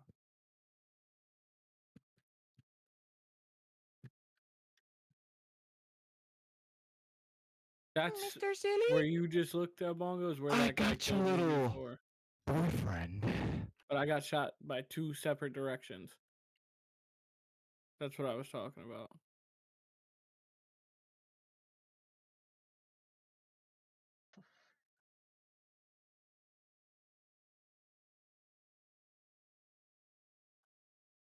Your light?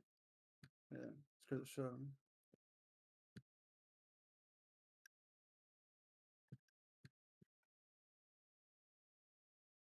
I'm just pre-firing. Oh. You might be good. Do you hear anything? Literally not.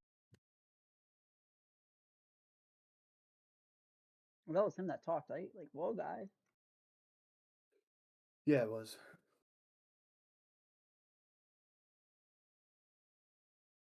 Are you guys still up there? Yeah. You could come out, Braden. Come out and go to your right. Well, isn't this the only way down? Yeah, come out and go to your right. But if I stay here, then you can't leave.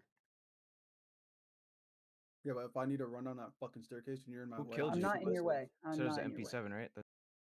Yeah. There was 2 lasers. There's another guy. He talked. He was talking. He was chatting.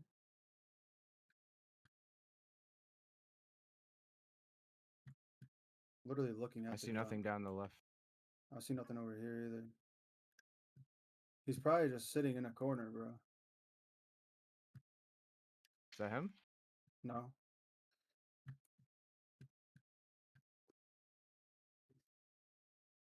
There. You get shot at? No. Down the hall.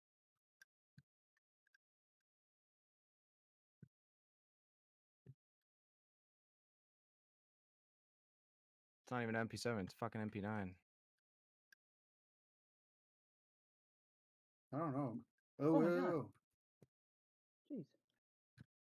I don't know. I don't think he's here, bro. I don't think he's here either. It's the guy that killed Spenny, so. That's Oh, the gun M6. over there, Braden. Be careful in there. Be careful in there.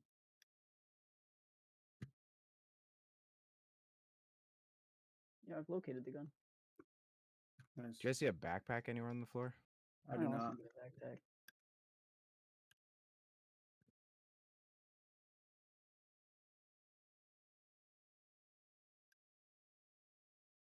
My God, I just seen someone. Oh, he did have 2. This guy. Also, you hung your jacket here yesterday and he peed. But he didn't pee on it.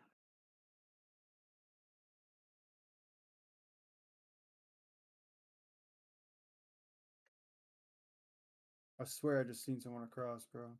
Yep, I do. I'm dead. Fuck, dude. He's directly across the street, 2nd floor, in that little cafe with the round staircase. To your left, hundreds. Directly across the street. He's hiding behind one of the pillars in the upstairs of the coffee This shop. one? No. Left more. Directly across the street.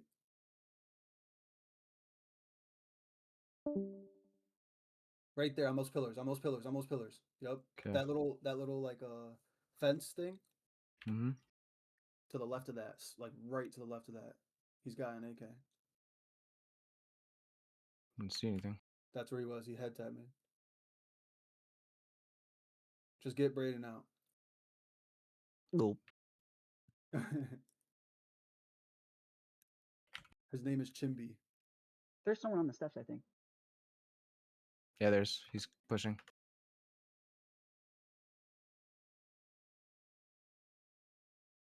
Be quiet. Where are you, Braden? In that room with the gun. Be careful of the windows. I'm not next to the windows.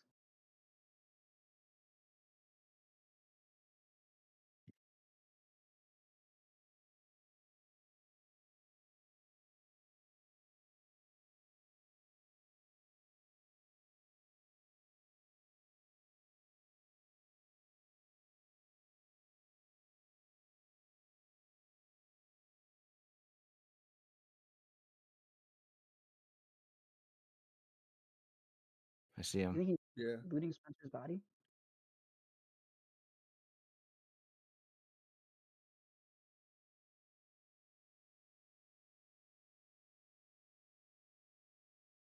He looted Spenny and dipped. Might be a scab.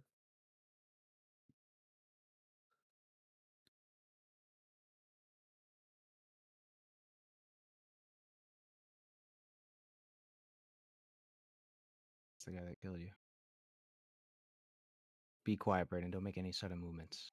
I'm not moving.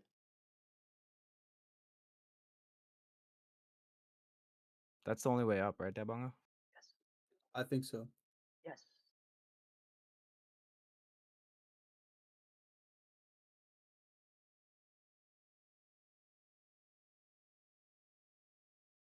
Here he comes.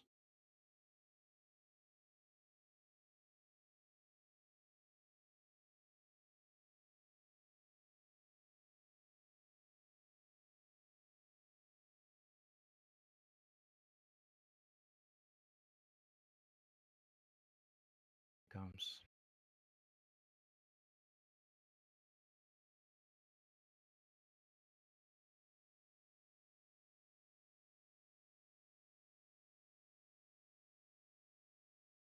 Such a scav. Can't tell.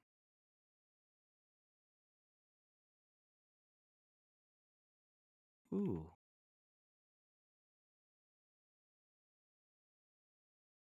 Dicky.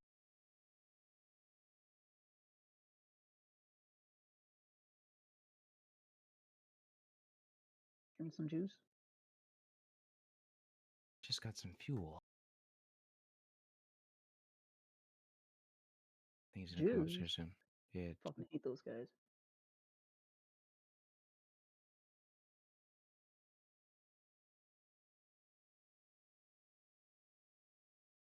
Whoa, was it you, Kruger? This dude got stuck right on these blinds. He couldn't Is it run all through an them. elaborate scheme?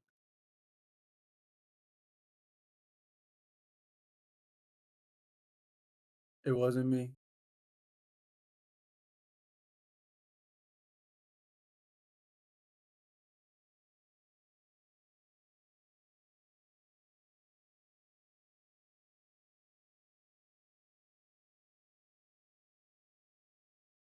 Does that guy have a backpack? I don't hear it now either. Not my guy now. No, I have a backpack. Fucking return him. I was doing it anyways.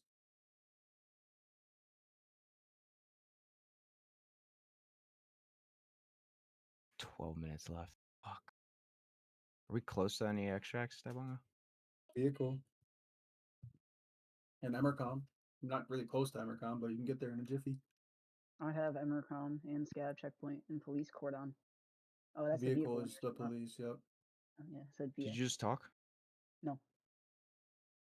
It's probably Scaz, bro. Or the guy that killed me, MB or whatever his name is.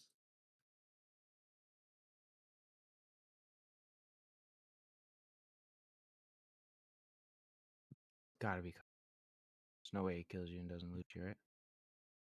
I mean, maybe. We'll give it till about 2 minutes, 30 seconds left. Getting.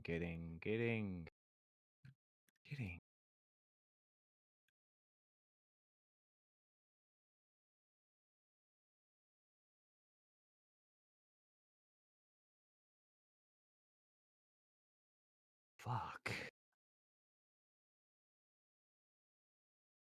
You're juiced. I don't be snitching. Right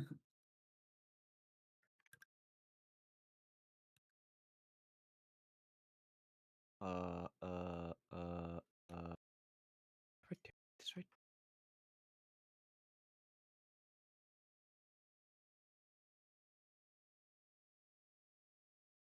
That here. Thanks, friend. Then.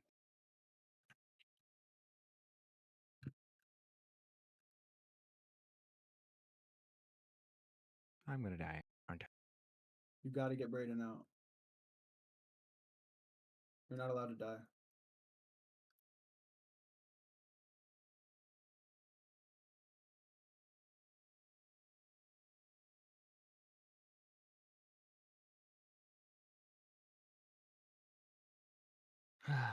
Okay. Let's leave.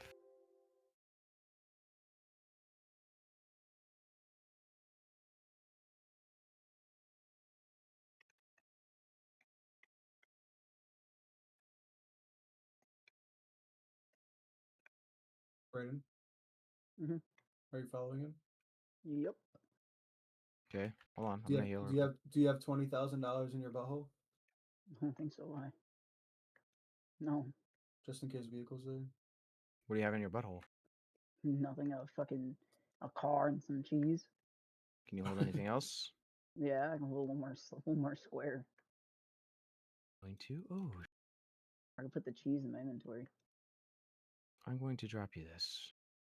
Put this in your butthole. This is cash Dara.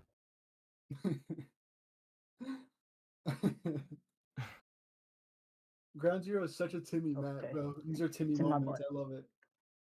Oh no, I'm at 5,000 ping. Oh, Let's it's down. Oh, leave. shit. That was crazy. 5,000 is crazy. Good. Nothing like a little spike. Make sure nobody's down here hiding. Little Jew. What's all the way down here? It's an extract. Can we leave? No. I think it's a scav extract. Or maybe it's a. I don't know. I don't know. I'm lying to you. There's a safe back there, though.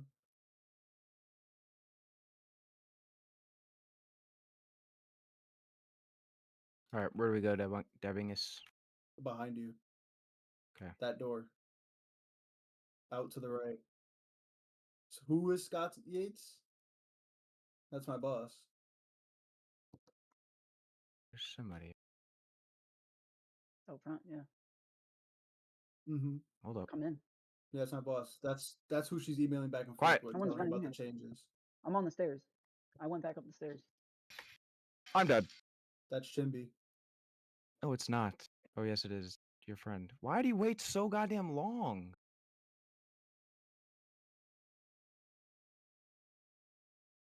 Yes. That nigga's hacking. Yeah, she does. Sends updates and shit. They probably talk to Scott way more than me. Oh no. Hugh less virgin.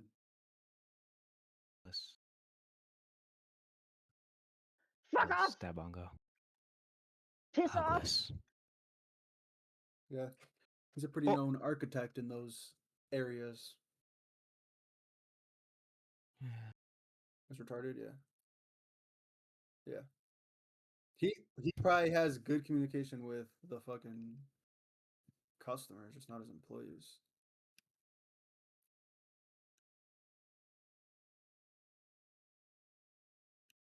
Brayden, are you alive? Yes, I shot him. He shot me. We shot each other. I ran up the stairs again. On the road again. I mean, I hurt him more than he hurt me.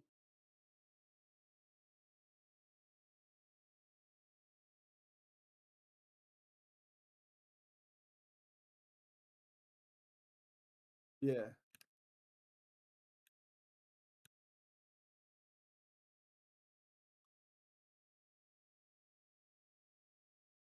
%.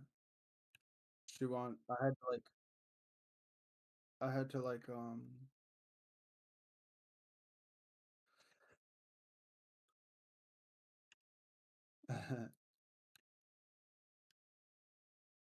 had to move everyone in there, like, cause obviously they're gonna shut down Pod E for a while on the first floor because they're gonna renovate it.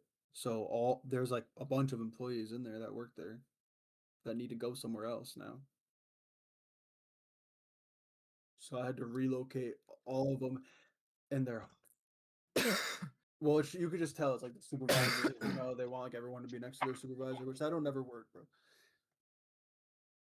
In a perfect world, sure, but you would have to really quit the whole fucking building to do that, bro. The way they got it set up, it's fucked. Where do I go? He said we're gonna wait until the end. Tell them that you're a level 5 and you have like 40 hours. I in the am game. level 5, brother, and I only have like 5 hours. Come on, man. I don't even know how to get out of here. I don't even know where the exits are. Can you help me lead to the exit? I don't know where the exits are. An AK, a helmet. No, he said what exit? no What back- extracts? Oh, What what extracts? exit? Oh, sorry. I have vehicle. I have vehicle. I have scav checkpoint and Emercon checkpoint. Do you think you can help a brother out? I think he left you. Okay. Just walk out. Fine. Just walk out. Just walk out. Like, is he really gonna kill you? He's gonna understand. He's gonna realize that you're not lying. You didn't hear him Brother, run away? I'm really not lying, brother. I only got like 5 hours in this game, man.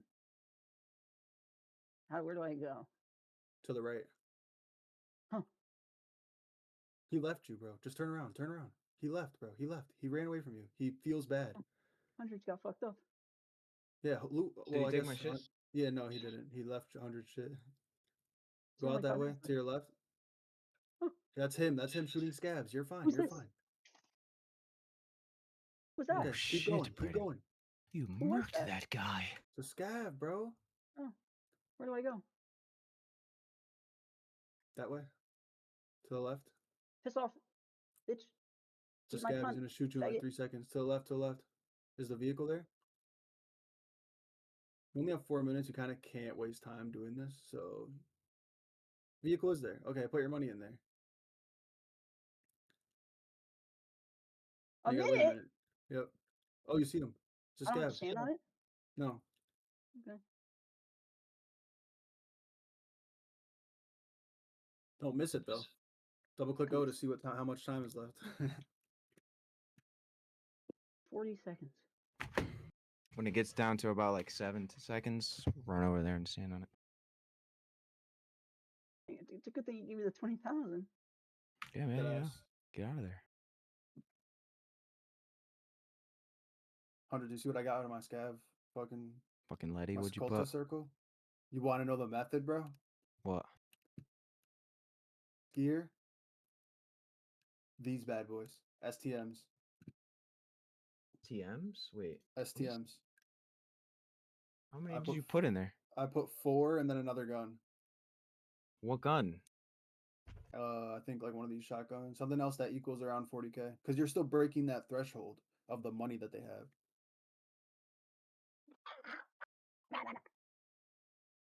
So yeah. I don't have skier level 2. What do you mean, look at yours? Ours? Oh. We're the same person, Kruger. We're both Kruger. I'm Kruger. What are we doing now? What are his tasks now? I hope it's like customs or something better than fucking ground zero, bro.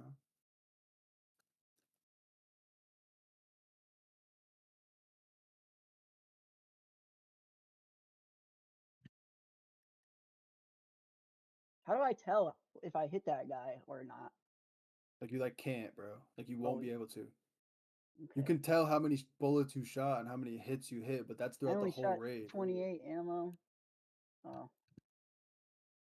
Like that could be I'm scavs, pretty that could be sure I hit him. anyone. I'm pretty sure I hit him. Okay.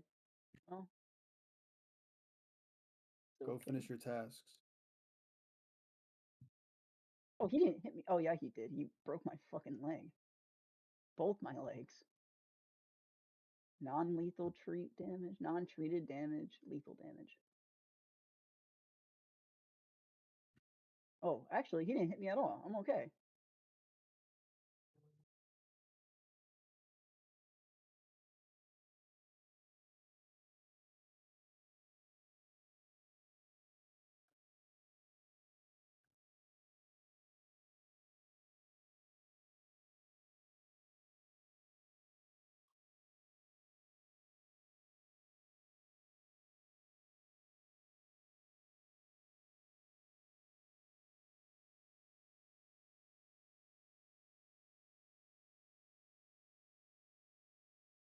And we ready for a we ready for a homicide.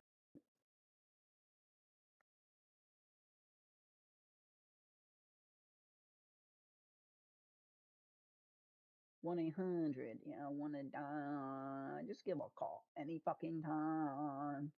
Oh, I had to kill scabs on ground zero too. Kill anything. I need to kill 3 more. So my tasks have not changed. Did you?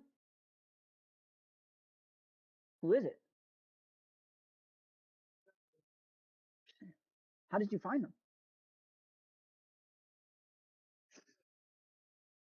I was gonna do that, but I went to Facebook instead.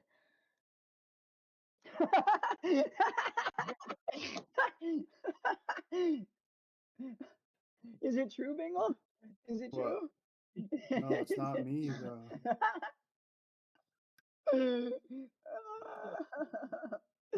had me for a second, Kruger. You really had me for a second, brother. You really had me for a moment. It's not me. It's not me.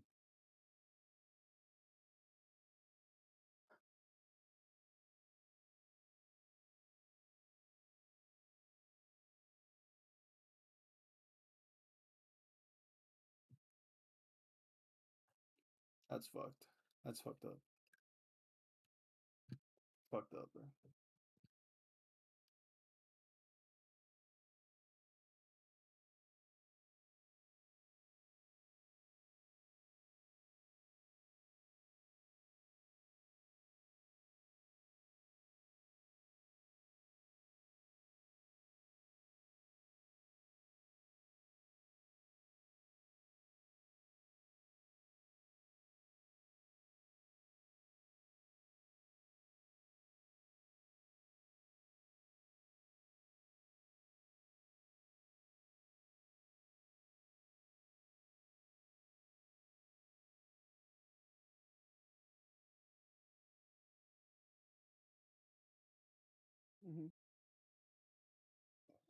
You can go missile too. What are your tasks now, Brayden?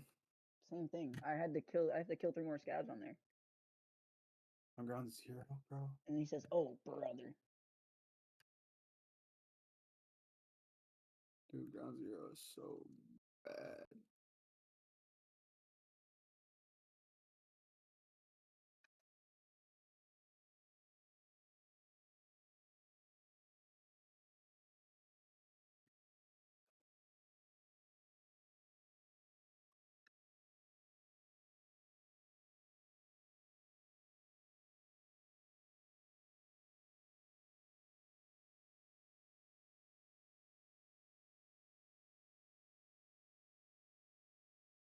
Oh, brother, this guy stinks.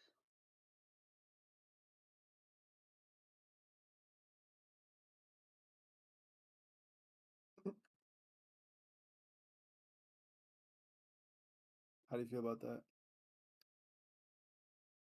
Dude, how's your fucking... Dude, how are you gonna feel? Put a girl on. Put a girl on. Put a girl on. Put a girl on. Kill yourself. Dude, I don't know, dude. I don't know. It's so weird to them. It's just fucking weird ass, dude. Fucking weird. Weird motherfuckers doing some weird shit. I'm surprised they called me and you, to be honest. That's crazy. No. It's very odd. Very weird. You can go tuck you in the ocean.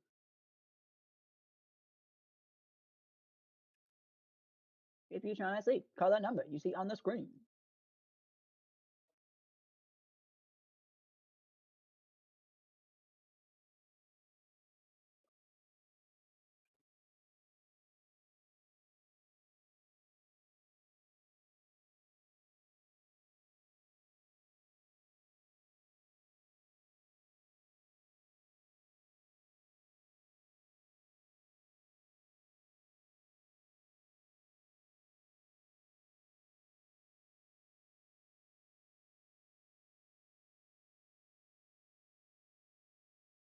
Feel you, man.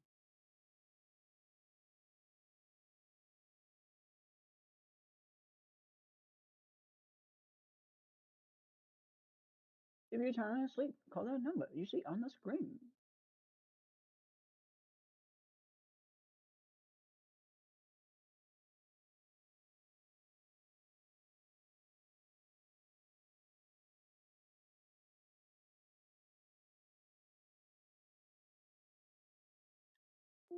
Now that same task, Brayden, is just kill 3 scavs.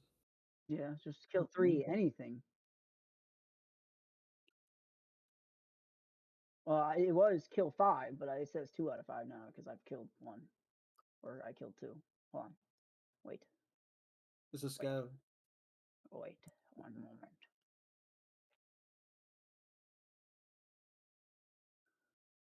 Uno momento, por favor.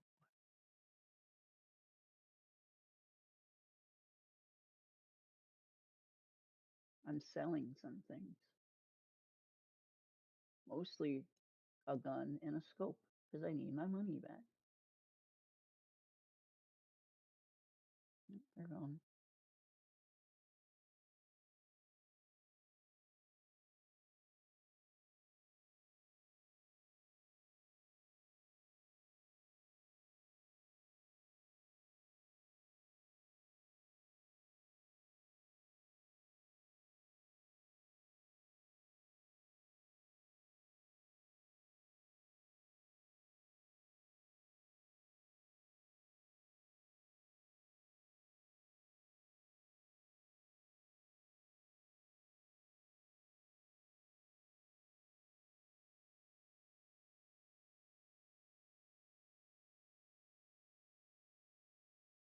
All right, I'm ready.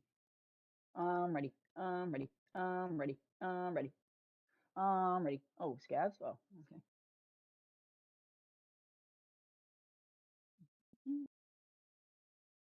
Did Hundreds kill himself or something, dude? Did he commit suicide or something, dude? Has he fallen and he can't get up? Oh, Kruger, guess what? I found a new song by Godhand USA, and it was fire. It was fire. Yeah, I was listening to I was just listening, and then it came on, and I was like, damn, this is kind of fire. I'm gonna play it for you. I'm gonna play it for you. I just got an error, bingo. Reload.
Yo, Brayden, I found a Saliwa, and I know that's a good one, right?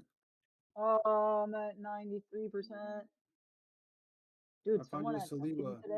someone at Duncan today said that before he broke up with his girlfriend, that she stacked donuts on his wiener. Yeah. Okay. How many could You he ever seen fit? He said 5, Cat. which, I mean, he said 4, but he said the 5th one, he had to put a hole in. Yeah, I said, what was the 5th one? And he said it was the cream delight. And I was like, what the, wait, that doesn't have a hole? What the fuck? A cream delight. Yeah, and he These said dudes are I had talking to, donut dick, bro. he said I had to make my own. I was like, dude, I said he was a freaky, bro. I said, you're a freak, bro.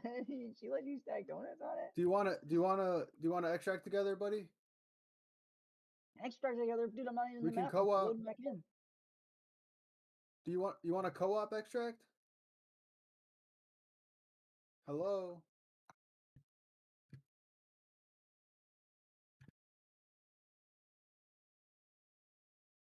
Saw that espresso, man. Would you like to co-op extract? I'm in. I'm about to fight a player. Where are you? I'm about to fight a player. Okay.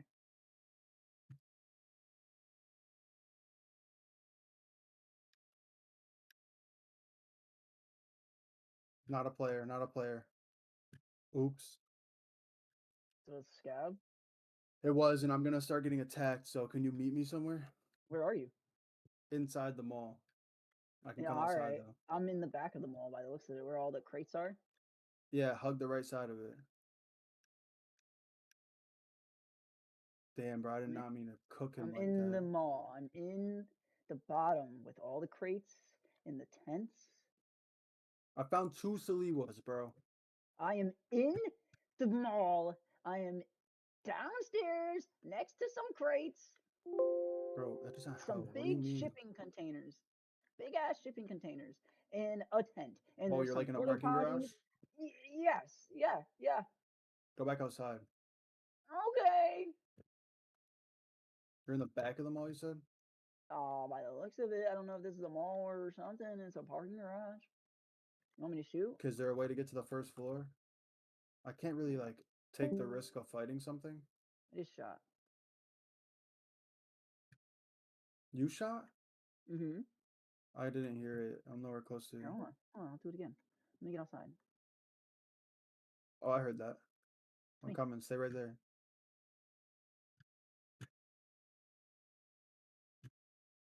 You got railway? Yes. I'm so sorry about this, bro, but if we run into scavs, I'm not killing them. I'd rather die to it. Okay. But we're gonna get you out. I got 2 Saliwas for you. Okay.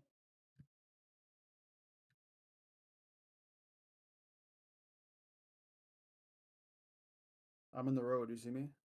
I'm in the road. You're not. Are you up or down? You see a bus? Did you hear that? No. Yeah. Not that. Not that. Oh. Here, I'll shoot again. Huh? I just shot again. All right, do it again. Bro, run towards the mall. I'm at the back of the mall.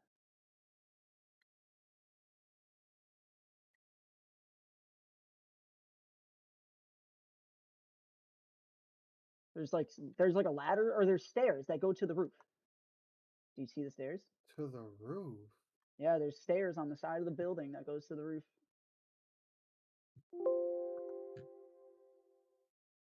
The fuck? Oh, I see those stairs. Yeah, go to those stairs. I You're can't not up there, are exactly you? go to them. No, I'm not up there. I'm at the stairs. I'm directly below the stairs. All right, bet. Stay there. Stay there. I'm in the middle of the street. I'm just Stay there, stay jerking there. myself in the middle of the road. Yep.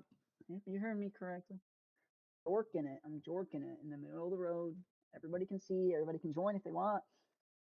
You know? Where, dude? Oh, look to your left, dumbass. Oh, come on. Here. You know what's funny is I was going up that way, and then you told me to go to the mall, and I turned around. Ooh, saliva. Another saliva. How the fuck did you just find 2 of these things? I killed a scab by accident. He had one on him. I found the other. Oh. That's a player. Get the fuck out of here. I'm running. Don't you worry. What you You got? following It's me? so dark in the woods. Yeah, I see you. I'm gonna bring you to extract and then run and loot some other shit.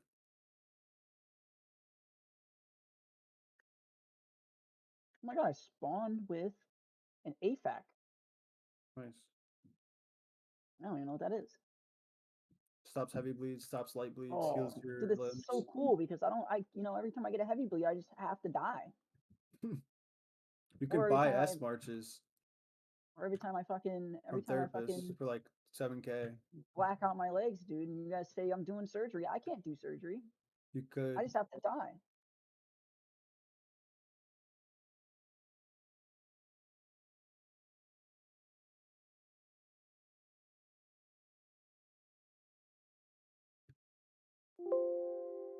$55 and up, get a big discount.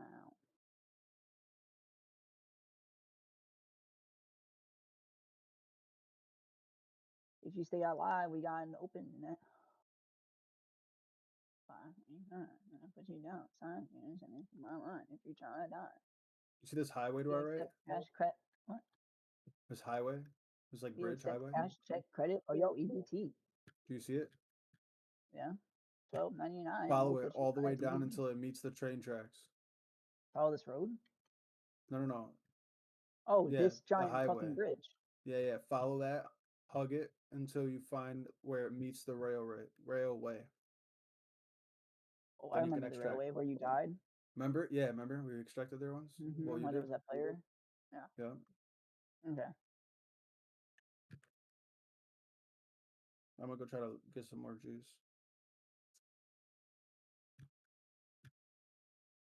I'd say come with, but you know how hard it is to find those fucking salivas, right? Oh, it's an AFAC at fucking 64 HP.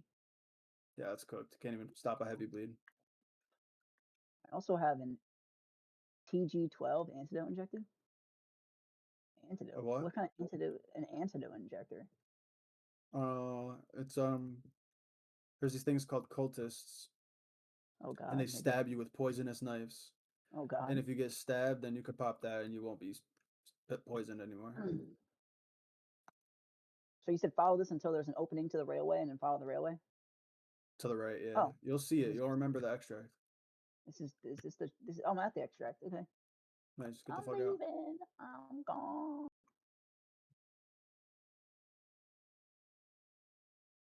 Yeah, but I found a fucking saliva and then I killed a scab by accident and he gave me a saliva as well. Bad rep. Mm-hmm. Really bad rep.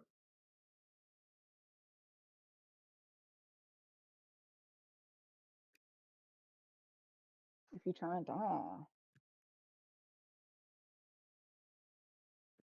We accept cash card credit. My toe is coming out of my sock. Do you see this? What do you mean, do I see it? Kruger, you see this?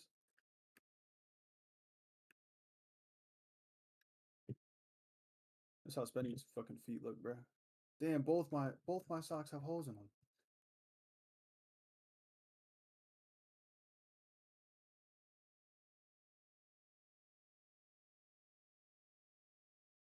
Oh my god, dude, the 2.6 hog faggots, bro.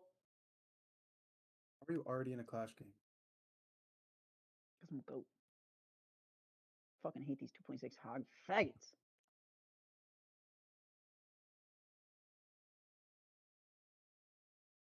I hate them, dude. I hate them. Hate them. I want to see them all burn in hell.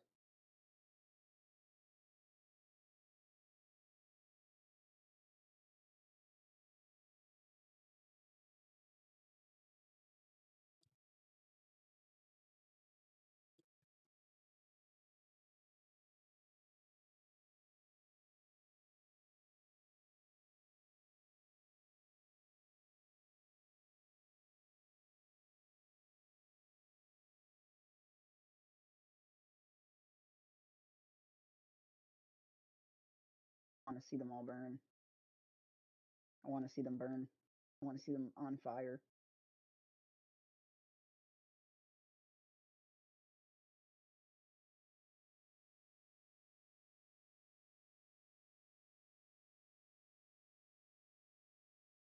Then he says, oops, when I actually do something. What a fucking loser. 2.6 hog fag cycle. That's what they should call this fucking gay ass shit. The fag cycle. And then he plays Golem? Crazy.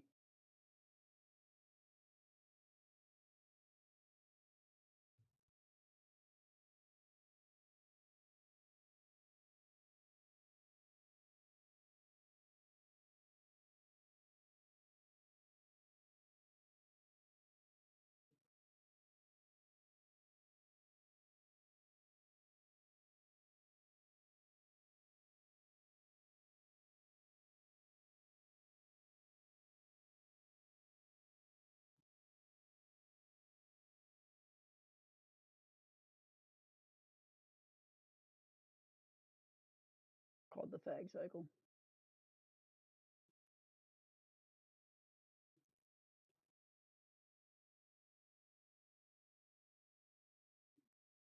Yeah, bitch.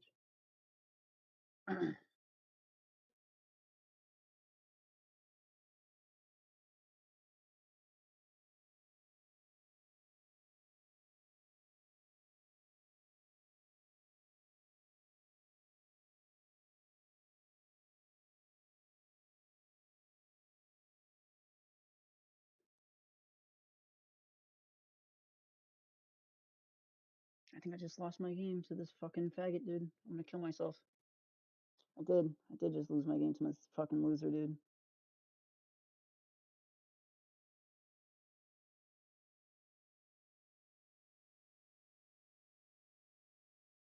Can't take these fucking losers, dude.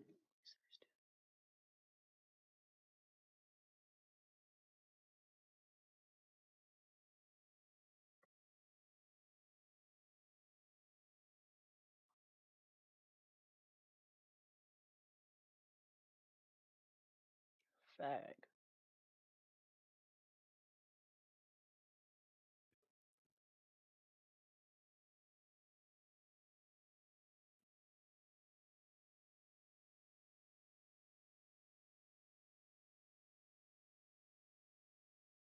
Another 2.6 faggot, dude. I'm just gonna kill myself, dude. I can't take this shit.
The guy I'm going against gave up.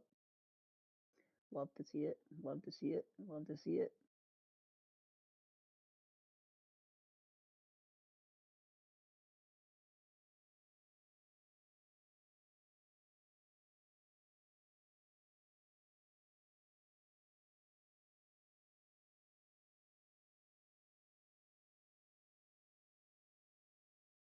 Did you hand in your Saliwas? No, not yet. I just got out of my Clash game.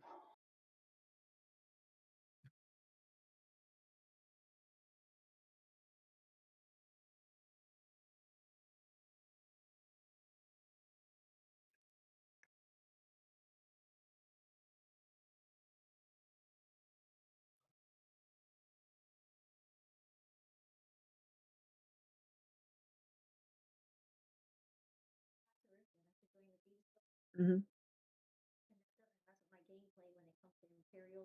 No, no, you should do that one first. Yeah, you should do that one first, and then you should go, huh? Well, you should do that one. Then you should do the College of Winterhold, and then after you do the College of Winterhold, you should go into the Vampire quest line. Huh? Skooma dens, yeah. Yeah, that's where you don't that's not where it starts. That's yeah, they send you there and you have to go and fight through a bunch of vampires. No. For the vampire quest line? No, for the vampire, have you gone to the castle yet? Oh, so the Dawn Guard send you to Red Water. They send you there and it's a hatch. It's a broken down building with a hatch. You go in and it's actually vampires that run it. And then you go deeper and that's where you find Selena. Wait until you get the quest line. There's no point in going all the way down there fighting all those vampires just to do it twice. No, it won't. I went down there the first time and killed everybody in the skooma den. Took all the skooma and then I had to do it again, yeah. Yeah, I found it too. Uh-huh. And if you go down, there's mercenaries in the bottom. Yeah. Yeah, do the College of Winterhold next, and then go do the Vampire quest line. And then after the Vampire quest line, you should probably do the Dark Brotherhood, but you should probably do side missions before you do the Dark Brotherhood, because the Dark Brotherhood will tell you to kill certain people. And I don't know if those certain people have quests or not.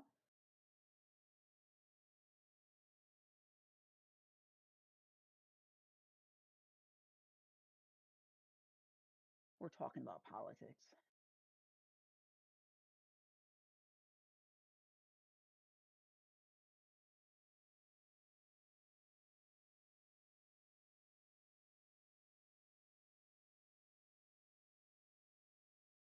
All right, I turned in all my Saliwas. Done. Let's go. Now I have 2 new quests. This one is called, oh, I actually can do this one, a gas analyzer. Holy shit. I already have a gas analyzer. Done. Wow, that was fucking easy. And then this one, locate the water stockpile hidden inside one of the dorm rooms on customs. Uh-oh. Why does it say skier down? Negative 0.02. If you do quests for fucking therapists, your It just like some of the quests down? tank each other's. Yeah, some of them will fuck each other over and shit like that. Oh. I'll be right At back. least Give me it's 2 not for seconds. Trapper.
What are you talking about? My butthole? No, next to your pockets. Oh yeah. Make sure a space in there is clear. There's only one space taken up, and it's an audio recorder. Okay, take that out. Where the fuck did this audio recorder come somewhere from? and put that. That's from the tutorial. Do But I that's. need it? I mean, I don't know. That's really the quite itch. That's a new item. They gave it to you in the tutorial. The tutorial is new. Like they never used to be that beginning raid. Okay, That was the I'll put first time it recorder ever in. happened. It's okay. I'll put it in one of my safe pockets. I'll put it in my bag. My bag. Yeah. There you go. Okay. The locked bag with the LEDX. I'm gonna drop you something to put in that special slot. I'm gonna drop you 2 of them actually. Oh, I got so much cheese now, dude. I got so much cheese. I Okay. got 5 cheeses. You have to kill things on woods. Kill 3 things on woods. It doesn't matter what it is. On woods or on ground zero? On both. Okay, let's go woods. I can't fucking take ground zero anymore, bro. Now that you survived ground zero, you could literally go there by yourself and go kill scavs. Okay. Yeah. Or I can go there as a scav. Bro, what you should do is when I'm not on, bro, play offline raids. Like you won't lose anything. The fuck is an offline raid? When you go into the raid when you're solo, you have an option to play an offline raid. Meaning What the fuck is offline? nothing counts. You don't everything you bring in and you die, you don't lose it. Everything you bring in and shoot, you don't lose it. All your meds, if you use them in there, you don't lose them. Are there players in there? No, there's no players. And you can set how many scavs you want. You can set it to be as normal, like a normal raid type of scavs. Well, you can what set the it fuck as a is the fucking point- horde so the that you fuck is can the point to learn doing the that? fucking Oh my game. goodness. So you can learn the map, so you can learn how to move, how to shoot, how to peek, how the Where the scavs exits work. are? Where the exits are, exactly. Kruger said that he said that he was the prank caller. He admitted to it. Yeah. I think he just said that shit too. And I think he said that he was gonna prank call you next, Bingo. To be honest.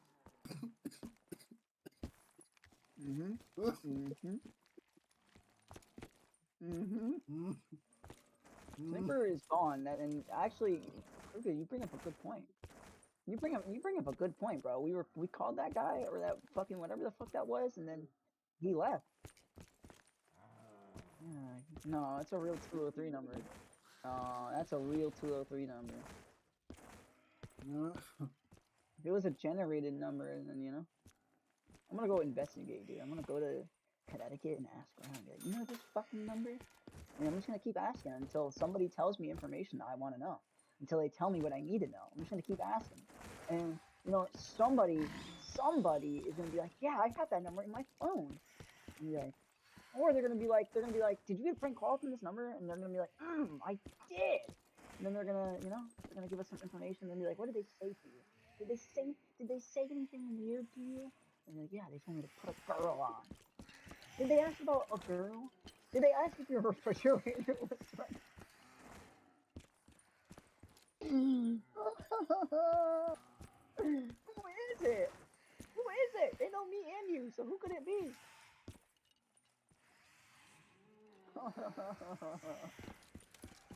At first I thought it was this girl that I was fucking around with, and then I thought because her friends used to fucking prank call me, bro. But then when I heard that they knew you, I was like, no, it can't be them. And I was like, so who the fuck? So then that completely left me in the blank because I thought it was them, to be honest. And then when he told me that he called you too, bro, when he told me they called you, I was really confused. I was like, dude, who the fuck is this? Why do they know my name?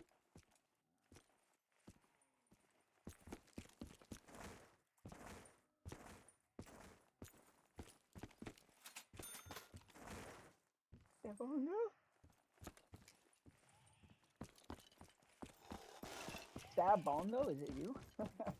Where did you Fuck get you, that fuck picture you, from? fuck you. I'd like to know what Where I'm did you paying get for. that picture from? Did he? Didn't see that one coming, did you dumb sons It's of because he's bitches? Mexican, isn't it?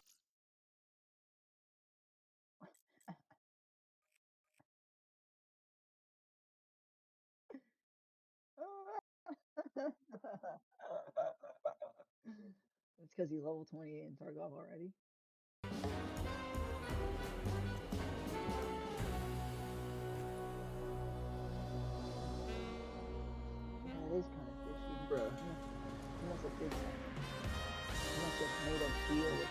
cool.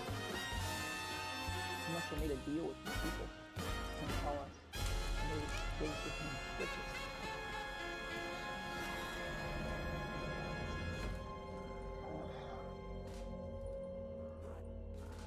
Terra group app, terrorist group. Do you read my text messages, Brayden? Sometimes. Okay, bro. Okay. Not the ones that you send me about TikTok. I ignore those. Did you see what I sent you today? Ultimate Tarkov 1.0 mini guide. You look up above that. Look above that. Escape from Tarkov, the non-confusing guide to starting. Beggar. Bro, you gotta watch these videos. Okay. Trust me. So you got the first hit. Yes, bro. Bro, when I first started playing the game, I watched so much YouTube, and it helped so much, bro. The game is so like hard to get. I said, I'm sorry, Off rip, Mama. I never meant to hurt mad you. complex. I never meant to make you cry, but tonight. Oh wait, here. Put these in your special slot. I said, I'm sorry, Mama. A Berkut. What the fuck is a Berkut? Dude, what the fuck is this? A backpack? Loot it. Oh. I was very confused. Put it in your special what? slot. Both of And them? dude, that sight on your gun, Here. you gotta move it back. You gotta move that sight back. How the fuck do I move that? Double click on your gun, and you can put that sight somewhere else than rather to like where it is right now. Where You're do I not put gonna it? hit shit like that. Look at his Put it on gun, the Kruger. Ashton? Okay. Yeah, put it on the moved back. Oh, fuck, he moved it, Kruger. Fuck. Wait, stay right there, Brandon. Stand still. He had this sight right here. Stand still, stand still. He had this sight right there. Right here. I heard something up here, Brandon. I heard a shot. Yeah, I heard that. I heard that. I heard that. I heard that.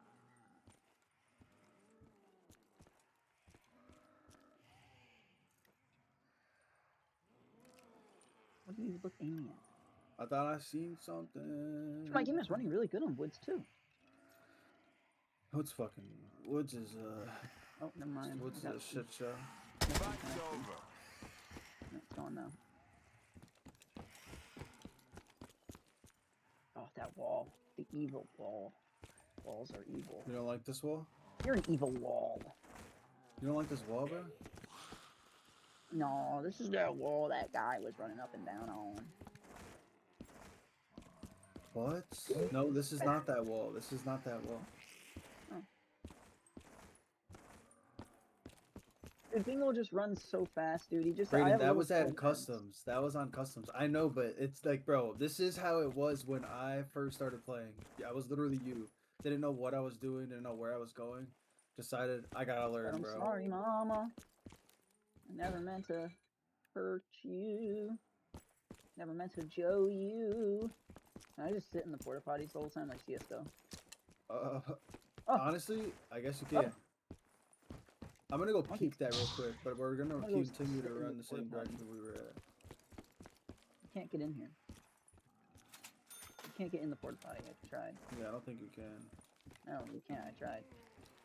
I'm coming with you. Wait. Okay, I see you. I just really love to Joe. I didn't mean to make you Joe. You hear that? You hear that? You hear that? Do. Yeah. Come on, come on, come on, come on. You know what that is? What is that? That's Sturman. A boss? Yeah. He has 2 guards. That guy right there.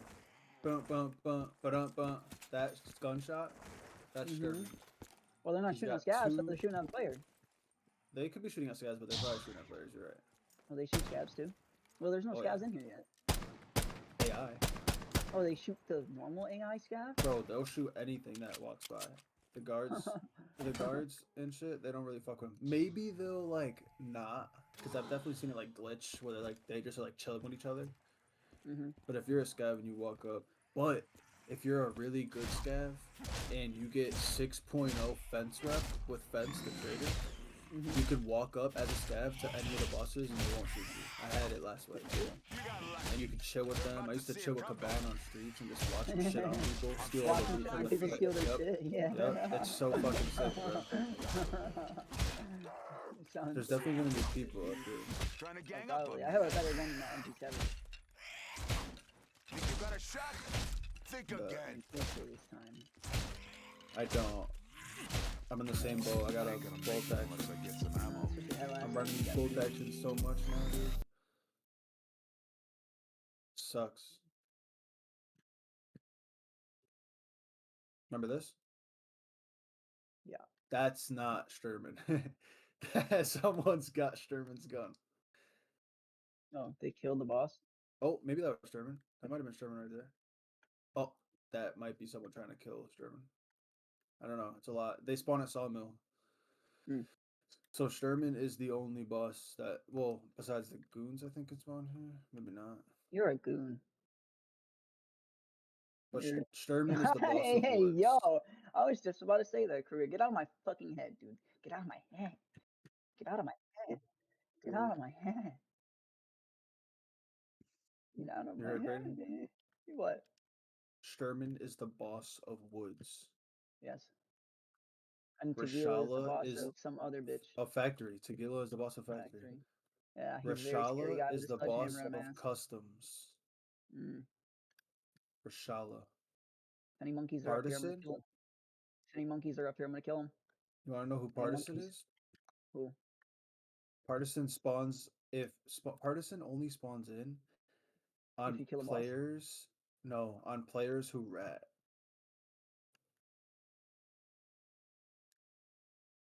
He won't like spawn in on you as you're ratting.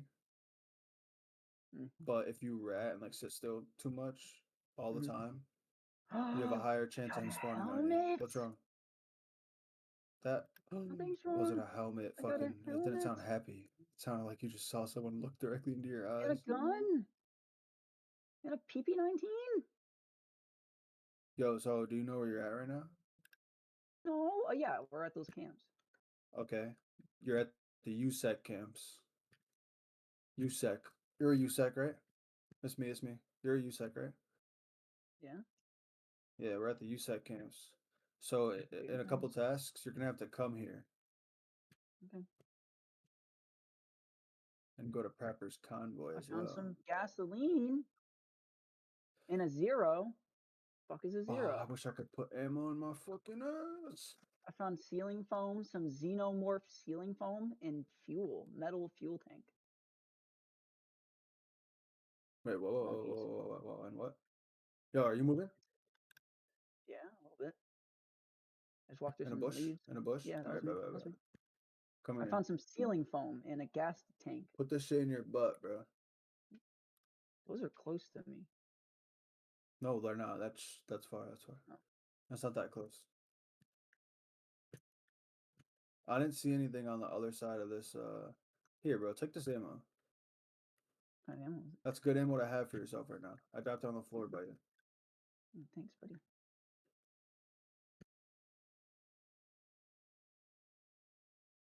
FMJ. FMJ. No, don't pick that one up. It's the 5.5 M855. Cigarettes. Marlboro. Keep those. You're gonna need them. Oh, really? I'll go grab them. I left them alone. Eventually, you'll need them. Marlboro. You need Marlboro Strikes and Wilston's. 10 of each or 5 of each. I think it's 5 of each.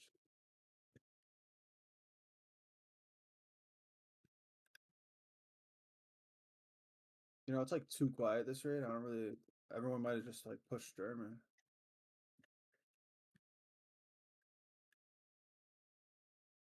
Need some scabs. No one's been here. What? Loot those tables back there, bro. This There's some box ammo right on here. them. I kind of ran past them, expecting you to grab. And I'm trying to steal a light axe before you get it. Oh shit. The fuck is that? That's Wow. pretty close. That's like Scab Bunker. You wanna go check that shit out? I got a deagle.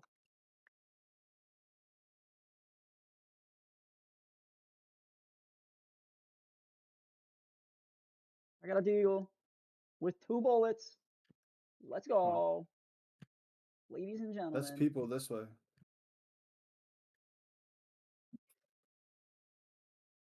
Oh, there's a dead body on the table. Can I search him? Yes. What is in your butt? Nothing. A U13? Or an UIG, Leaper UTG? It's a scope. I took it. I can use scopes. Would you just... Oh, thanks, buddy.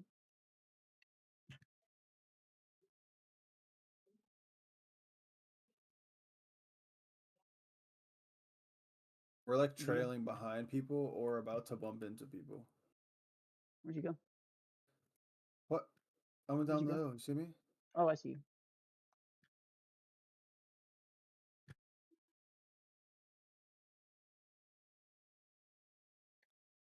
Every tree looks the same. Every tree looks like a person. It's all so confusing. Did you hug these rocks? Yeah, you'll see me. I'm on some other rocks.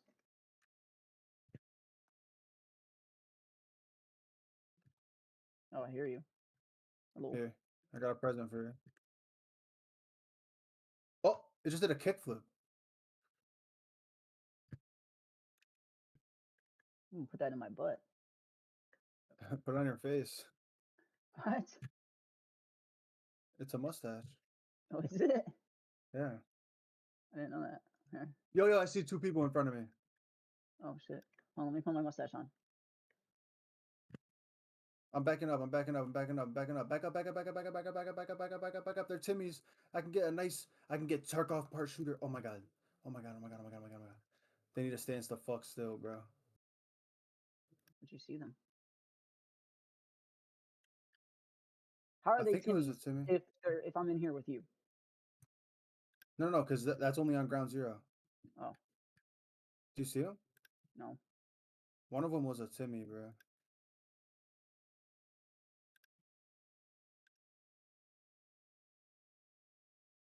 I'm just gonna watch behind us.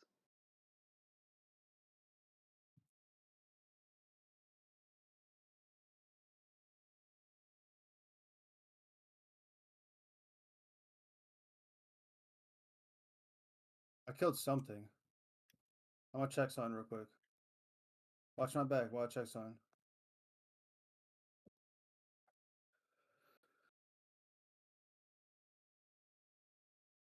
Yo, it was a player. Let's go. Let's fucking go.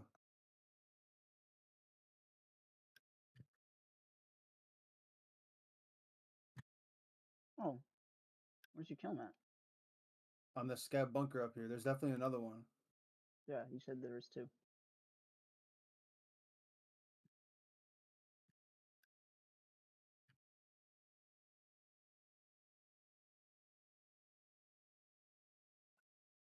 All right, fuck it. We gotta get up in there. Come on.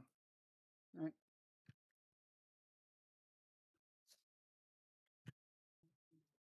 You're ready to kill, brother. Alright, guns on full auto.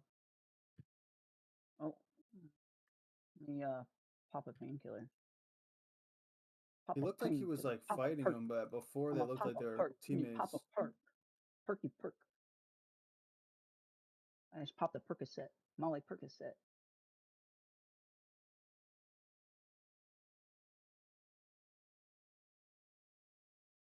I don't see anyone.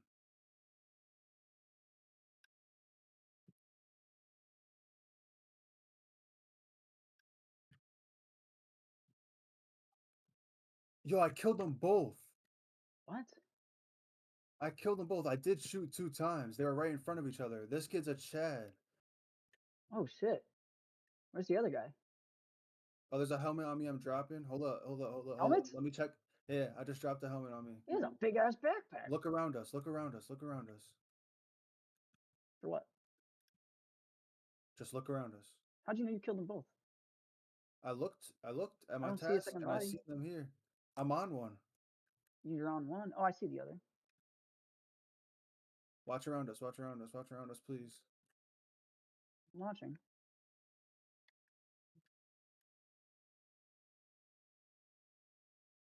All right, this guy's armor pretty good. Pick that shit up. Okay. This is his Timmy friend. Not watching. I'm looking at Bati.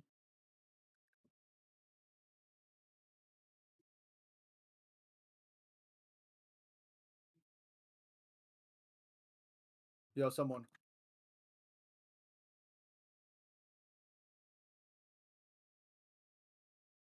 They were looking over here. Raiden? Yeah. Are you with me, bro? I'm up. Yeah. Stop looting for a sec. Not looting. I'm walking.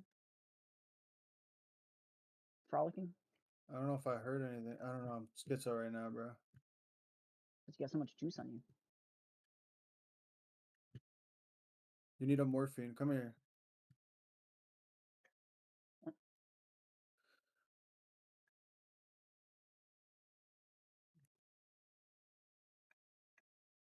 Come loot this dude, bro. I'm coming. I just don't want to be looting as you're looting.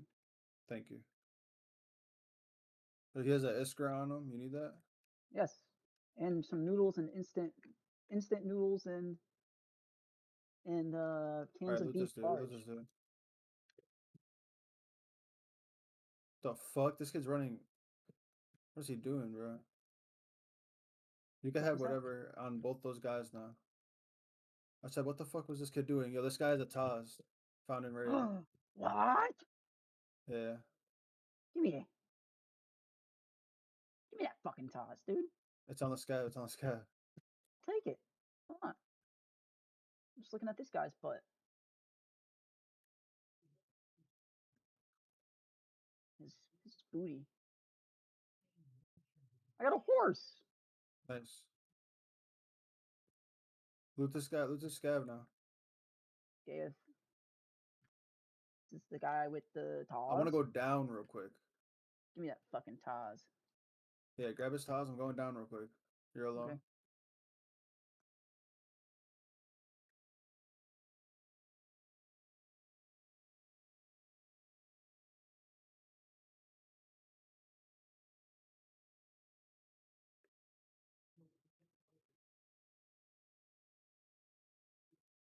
Whee! That you? It was me jumping around. Yep. This guy's got a big ass fucking rig. Yeah, take whatever you want off those dudes. I wish I could, dude. It's very hard. Drop my rig. I'm gonna pick up. You can also put a rig. You can drop your shit if it's insured because you'll get it back. Go drop it in the woods, like your gun or whatever you're taking, like your helmet. Drop your helmet that you're wearing and wear his out or something like that. You're right. If it's insured, if it's insured. Mine is insured, yeah. All right, so then drop it in a bush. Yeah, I'm getting shot at. Are you dead? No, I'm not dead. He's a juicer.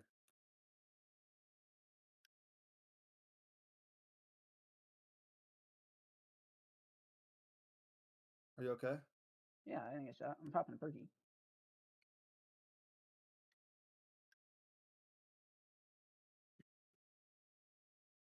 It's me. It's me. It's me. No, there's a guy. Is that you? Walking white backwards, helmet? yeah. No, yeah. Yeah, white helmet.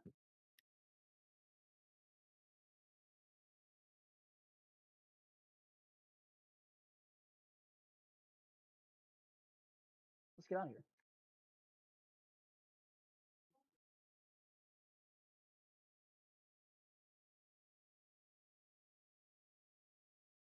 Get out of here, Bino.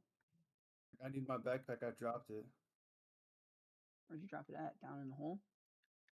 No. I'm grabbing it. Okay.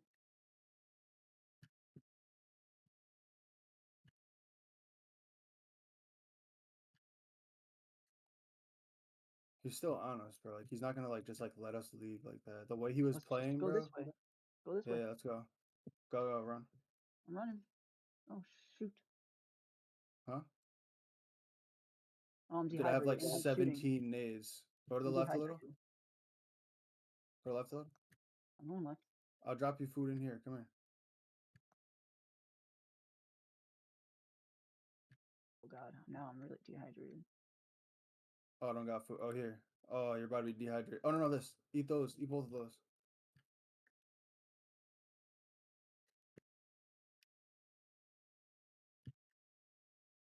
Oh, goodness gracious. That's him. Oh. Come on, let's go.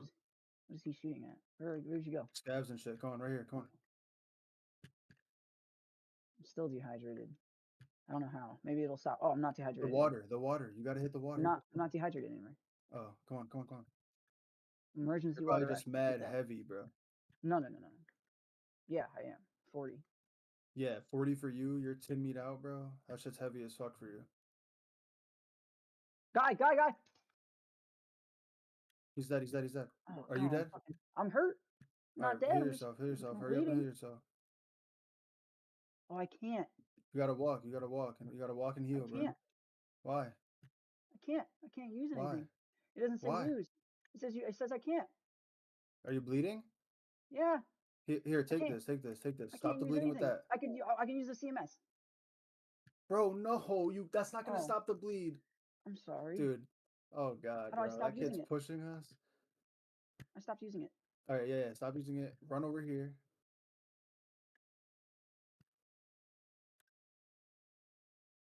Run or keep running past me.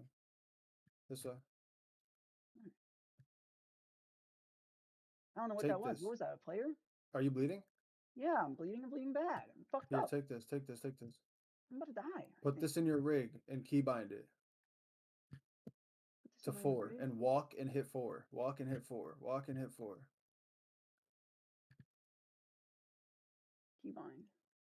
Keybind to 4. Okay. Walk and hit 4. Walk and hit 4. I'm doing it. What did he black out? Your stomach I don't know. or your I don't leg? know. I haven't looked. I'm just trying not to die, but I am being healed. Let me show you. My left arm. Okay, you're fine. Just heal. Just heal and walk. I'm healing. You I'm can not rock bleeding out with that. Oh, is that a guy? No, it was a scab, but I didn't even loot him. He's probably Oh, juice. it was a scav? A scav Yeah. player?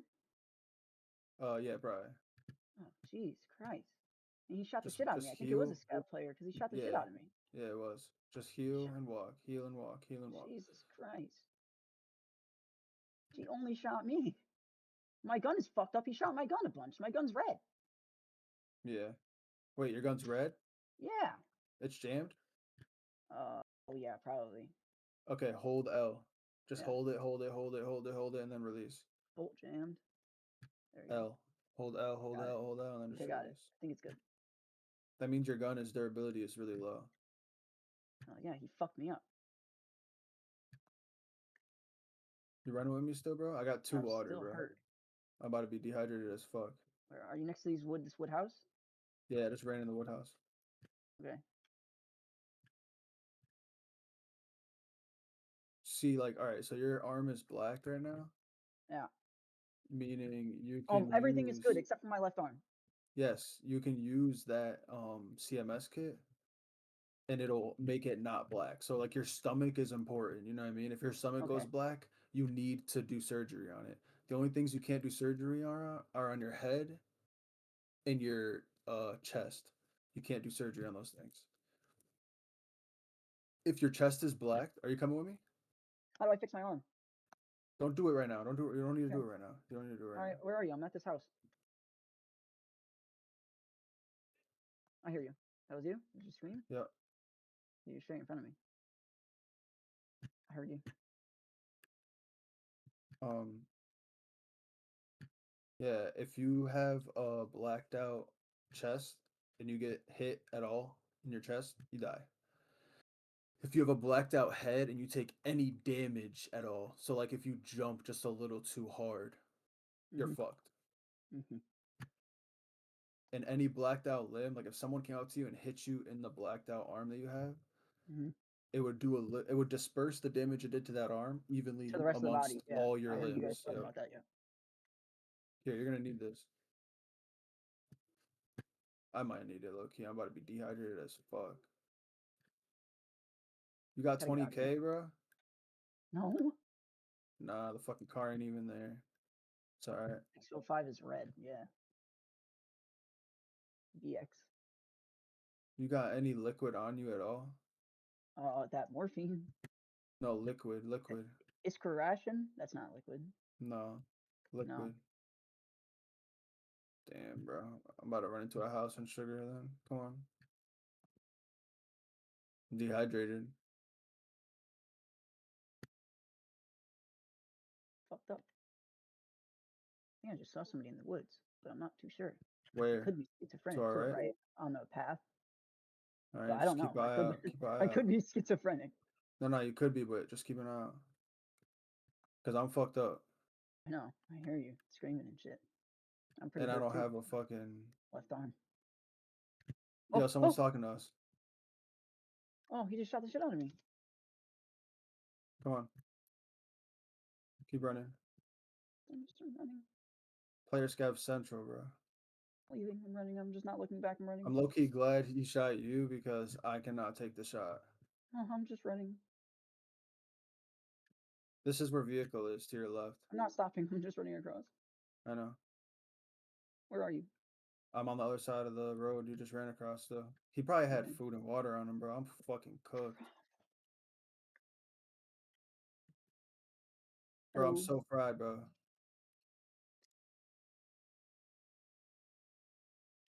Brayden, you gotta shoot him, bro. I'm so fucked up. I don't even see him. Dude, oh, fuck me. He's by the blue fence. I'm gonna throw a nade at him. And now just run with me, bro. Just run with me.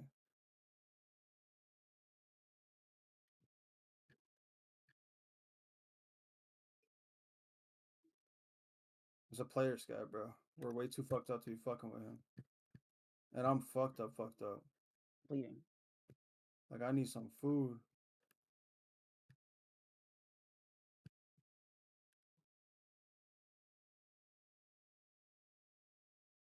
Oh, fuck me, bro. I'll kill him. Where is he? He's right in front of me, right where I'm looking. I don't see him. Oh, he's shooting at me. I think I got him. Just keep walking.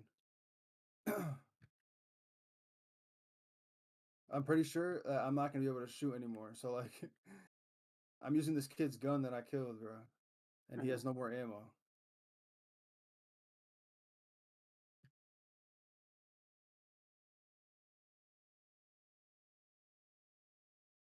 Come on, brother. I'm watching behind us. I'm coming. I can't really see either. My vision's all fucked up. Because you're dehydrated. Yeah.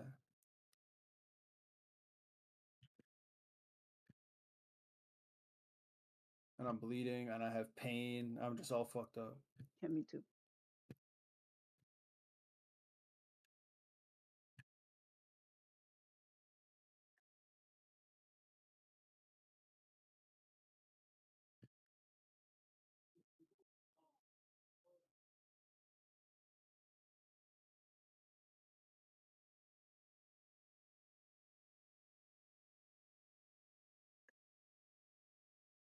Popping my last painkiller, just in case.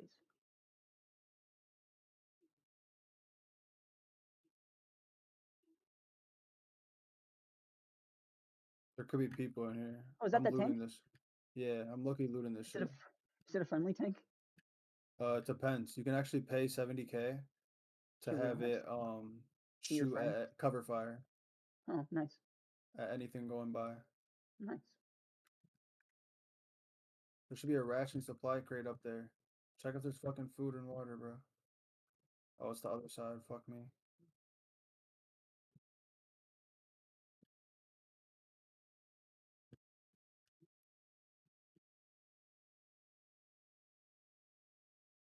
Oh, I just dehydrated myself so much more. I didn't mean to do that. Come on. Hold on. There's a bunch I of shit ate in some the box. sardines. It's alright. Come on, bro, please. Okay. There's a rig in here. Take it. Hurry up. I'm just coming. I'm coming with you. I said fuck it. What was that? That was me. Okay. Fucking dying. That looks like a nice gun, man.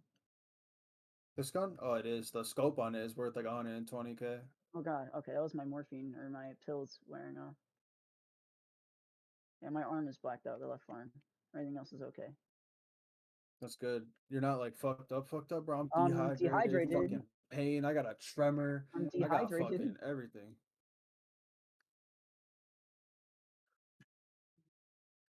Good raid though. Did you kill anything?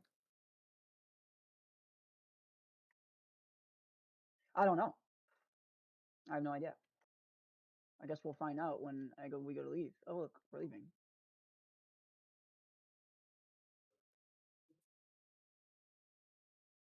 I don't know. I guess we'll find out if I killed something.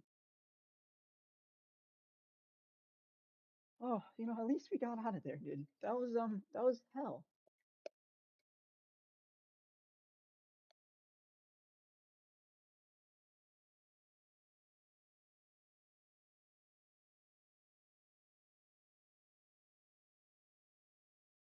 $55 and up, get a big discount.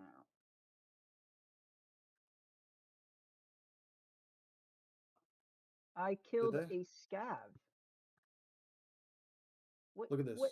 Look at What this. Can I scav brag? did Can I I kill? brag to you guys? Can I brag to you guys real quick? I have a task to kill PMCs with a bolt action from 80. And you did it both. Listen. From 80 meters away, I got 2 of Did those them 5 both at the same kills I time. need. I need 5 of them. I got 2 of them. Look at this one. 80.1 meters. Look at the time.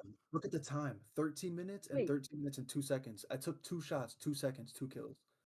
2 head taps. Wait, Bingo, if I killed a player scav, would it still say scav? Yeah. Okay, so I think that player that shot at me and fucked me up, I think I killed him. Maybe. It says I only have 1 kill, and that's the only guy I shot at. What time was it? 20:52, 54. Yeah, definitely. Because 13 minutes was when I killed the 2 players, and 26 minutes was when I killed the scav. Oh, so I killed that guy. Nice. Yeah. How far was it? 37.5. Okay. Which would make sense because there was kind of a gap.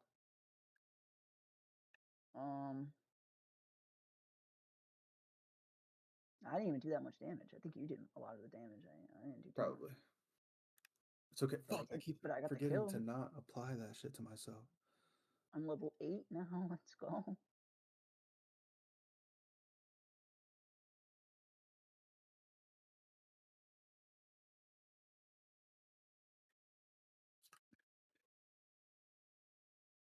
You're level 8, bro? Oh my god. What Little 8? Timmy's growing up. Oh my god. Little Timmy's growing up. You'll forever be a Timmy until you can get out of a raid alone. When we die and you don't have to like stream your screen. You know what I mean? Oh, that's never gonna happen. Yes, it will, bro. Trust me, bro. It will. You'll start to get, bro. I'm telling you, what helps is watching other people play, bro. For me at least, watching other people play helped me learn everything. Streets, bro. I didn't know how to get around streets until like 1500 hours, bro. Grind on me.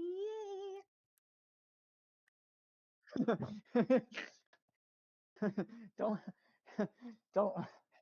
don't pay attention. Yeah, what's to me, going on dude. with you, bro? I'm putting new pants on. Putting on pajamas. Putting on pajamas, screaming that shit, bro? Yeah. Yeah, well, it was, yeah.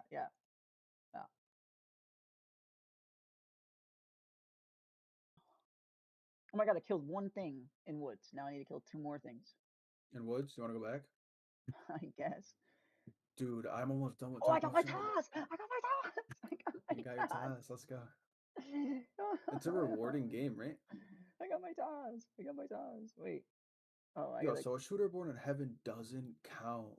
They changed it, bro. Oh, yes, it does. It does. I'm doing a shooter born for a shooter born in heaven. Yeah. On woods, I only need 1 more. But I need all these maps. You know what I mean? I got 2 on Ground Zero, 1 on customs. Yeah. Oh, he gave me 2 new missions. I've never completed this task, so I want to try this time to complete this. He gave me 2 new missions.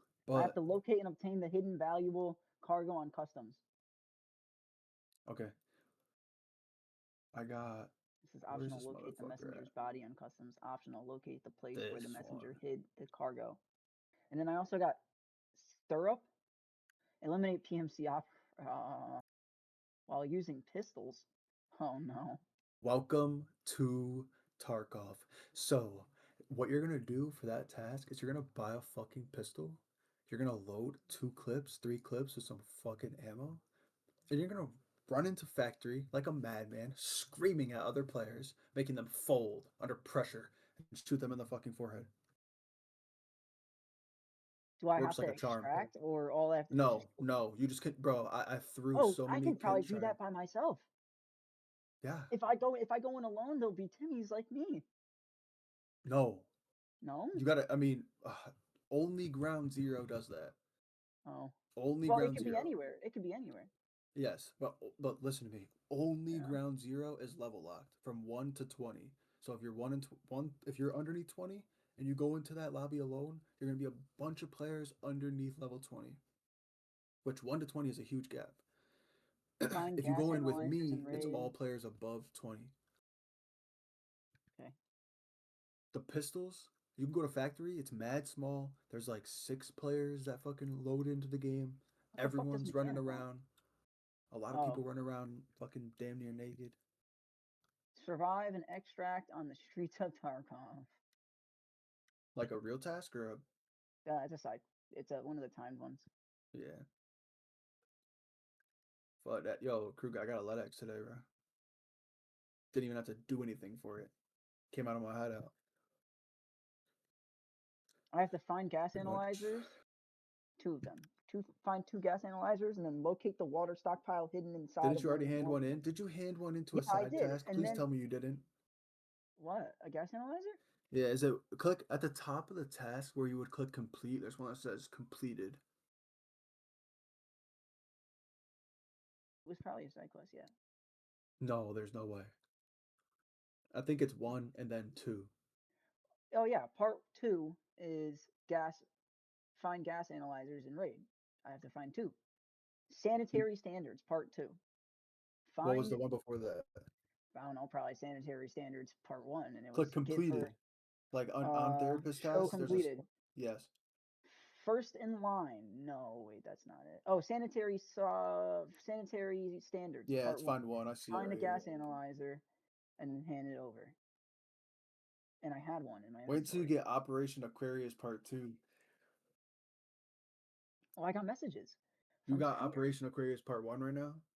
Oh, Spear gave me a Saiga in 60,000. Nice. Thanks, Skier. Dude, what a guy. Therapist got some shit for me too.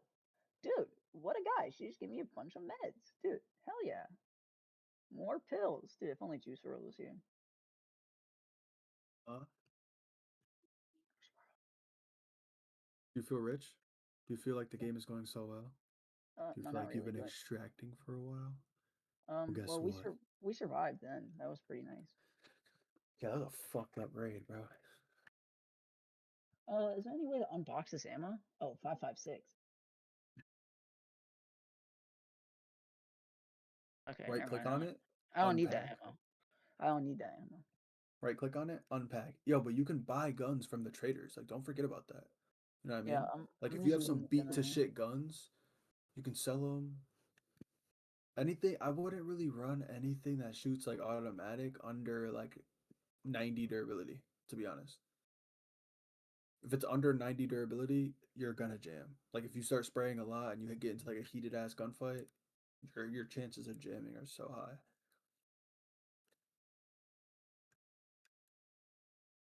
Unless you want to jam. Oh, I don't want to jam. Whoever wants to jam. Pump up the jam. Pump it up. Your feet are stomping and the jam is jumped.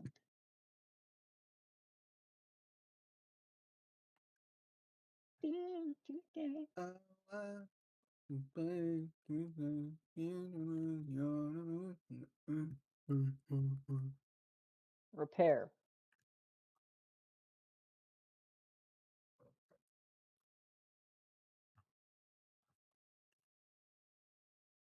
Joe. My gun's at 88.6, I think. Fuck it.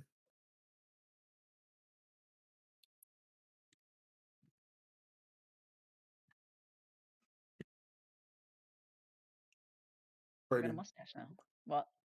can you tune into my stream so I can show you how I did stirrup? Yeah, hold on. But I have a horse. I wanna brag to you, bro. Can I please brag to you real quick? Yeah, I guess. Hold on. Let me make my Yeah, I screen guess. because Hold we've on. been trying to do this for like Yeah, 5 why days not? I now. guess. Hold on. There we go. Oh. That's okay. All right, Wait, gooseneck wait, bob. wait. How long have we been playing? I don't know. 24 days? Alright. Gooseneck bob. Let me see.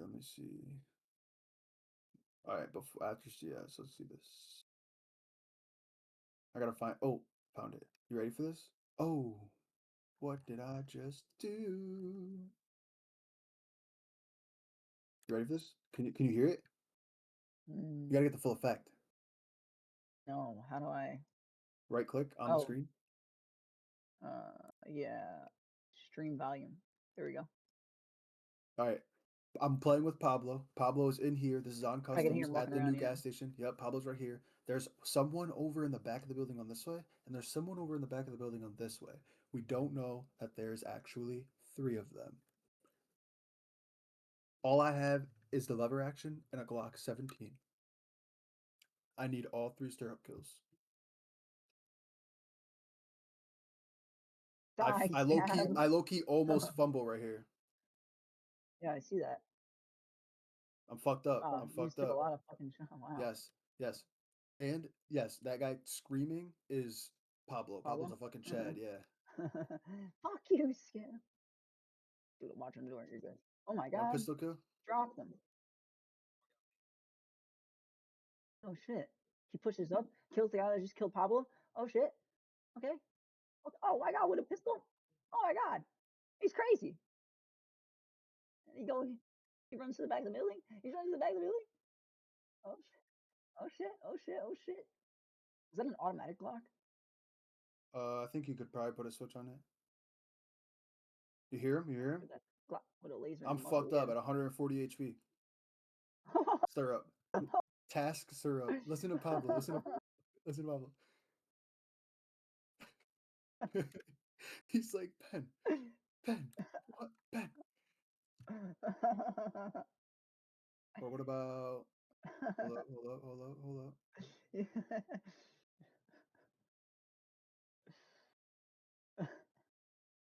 Okay.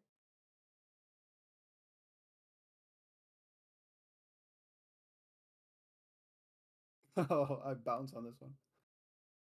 Oh.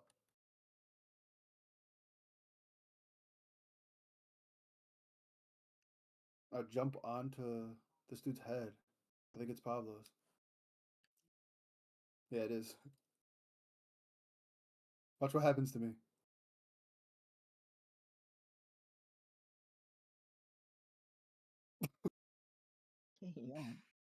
That shit broke my fucking legs, bro.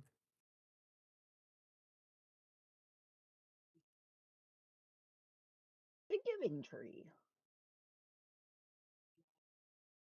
Oh, look at this. Look at this. Oh, what the fuck?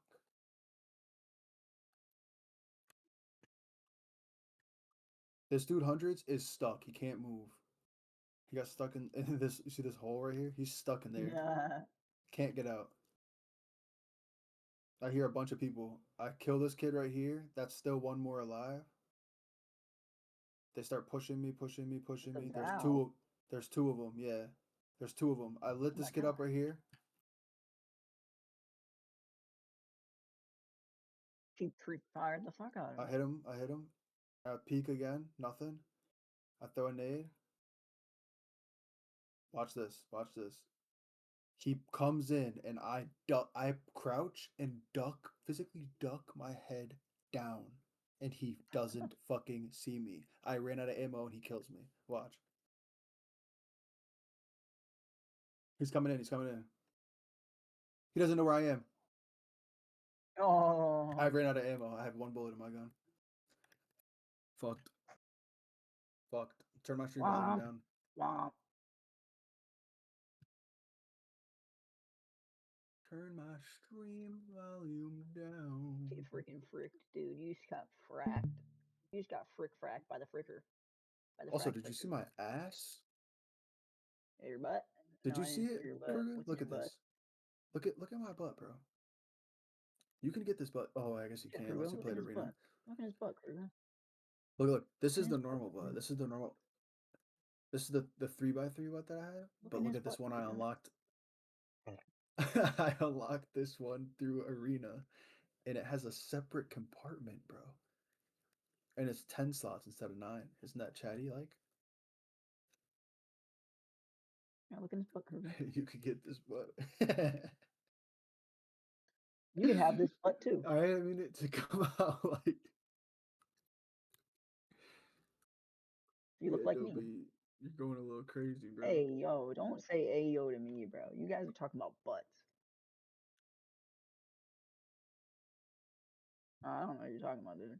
I don't know what you're talking about. I have no idea. I have 4 cars now, dude. I never had more cars in my life. You have what? Cars? Good. Come on. 4. Are you ready to go die? Not really, but I mean, do I have a choice? I guess not. Wait, did I eat and drink? Yes, I did. I healed. I ate and drank. I did This everything I needed scary. to do. The game is scary. Wait until you're Should I playing take these alone. CMS surgical kits out of my special slots? No, keep them there. Always. Oh, they don't go away? Listen, the only time, yes, but the only time you're going to want to do surgery, I'm sorry I fucking screamed at you, bro, but you did it right in the middle of the road and you didn't know it was going to make you stop. You can't move when you do surgery. You have to be standing still. And that little one right there is faster than the other one. That takes like 16 seconds for You you like to, my mustache? boom, fully do it. And it's loud as fuck. Yes, I do. Makes me look sexy, right? Yeah. Thank you. Thank you. Thank you. But yeah, surgery, only do that shit when you're standing still. And you have to, the most important thing when you're fighting with your heels, bro, you need to stop bleeding. Whenever you just need to stop bleeding. I couldn't stop the bleeding because it said I couldn't use it for some reason. Use what? Anything. I tried to use a bandage. I tried to use a tourniquet. I tried to use car? painkillers. I tried to use my car. I couldn't use anything. A car and a bandage? I couldn't use anything. Use was like blacked out. Like it wasn't like white as if I could. It like, wasn't tap that type of bleed. So bandages and cars only stop light bleeds. So it was a heavy bleed. Maybe it was a heavy bleed, or so vice I had versa, to do whatever you surgery, used. but I No. No, Then after you I have did to surgery, use it allowed me to use the items. my item, the IFAC, or the AFAC, Yeah. I mean. The Oh, AFAC yes. stops heavy bleeds. So does S Marches, so do IFACs, Saliwas, Grizzlies. Heavy bleeds suck. So when you get a bleed, like that's the most important thing, because otherwise you're just gonna be bleeding. So should I put a Saliwa in my butt instead of a car? Yes. Oh well. You know what you should put? I should bring it to you. Back out. Okay. I should bring it to you. What is it? You're gonna love it. You're gonna love it. You're gonna fall in love. When you run out of it, you're gonna be like, please beat me another one. I don't have any more Ajax. I used it all. AFAX and yeah. AFAX. Used it all saving my life. I should probably hydrate, shouldn't I? I didn't even look if I was. You didn't eat or drink, bro? The I don't homie's about to think so. come into raid dehydrated. Oh. You're gonna get a task, and it's gonna say survive 5 minutes in the raid dehydrated, and you're gonna be so good at it because we already did it twice. Nah, you could just wait until the end of the raid and eat a jar of mayonnaise. Ah. What's wrong? Ah. You guys like my little tag in the top? What a girl on. You guys like my little tag at the top? How it says Joey? How I'm repping the gang? They ain't like me. They don't be repping like me. Nobody reps like me. Yes, you did. Yes. I'm repping, bruh. I'm repping. I'm gonna bring you this shit. Yo, Braden. Yeah. Don't bring anything in your ass. I have a Saliwa in my butt. Don't bring it. Okay. I am. Okay. Let I me go am. and see these messages Bro, between you and Caitlin? Ben again. Hold on. Wait, you and me? Wait. PMC frequency. JFK. Let's go see. What did he say? What did he say? glizzy on my mind. On my mind. Put the ketchup on the glizzy. Yeah, it's gonna be very nice.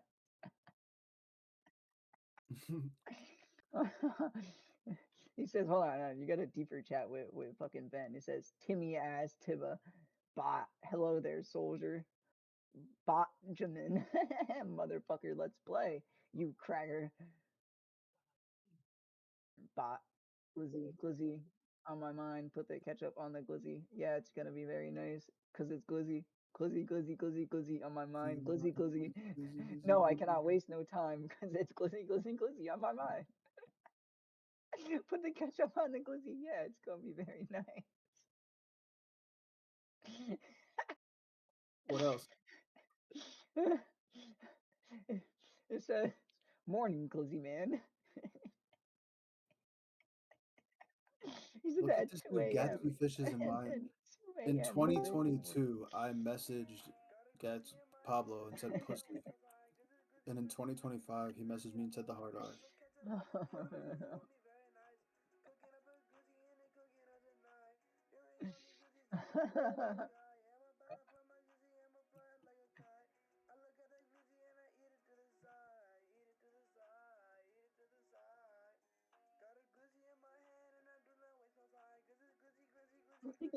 glizzy on my mind. Yeah.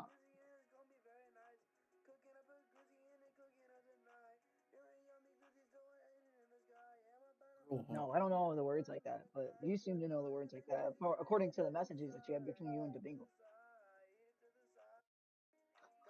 Kind of sounds like different song. Put a girl on. Put a girl on. Put a girl on. Put a girl on. I don't know, bro. It must be prank call central.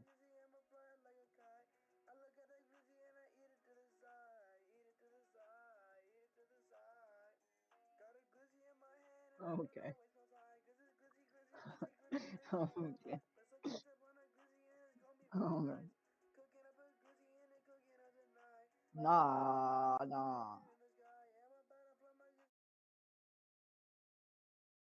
Cause it's glizzy on my mind. Girl on. Put a girl on. Put a girl on. What happens? I wonder what happens if you actually put a girl on. You should you should call them back and be like, all right, I got a girl for you. And what are they gonna say then? They gonna hang up? That's a good question. I mean, if you call the number, they're gonna say, put a girl on.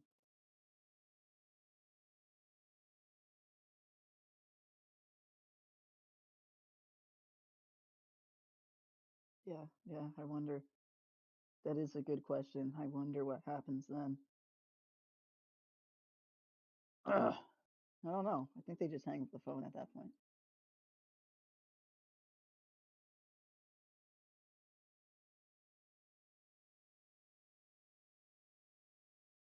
Put a girl on. Put a girl on. Put a girl on.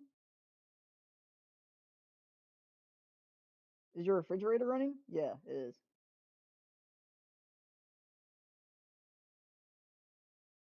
I think so. I think so. Put a girl on. Yeah. Did you throw your fucking espresso at the bitches because they didn't make your shit right?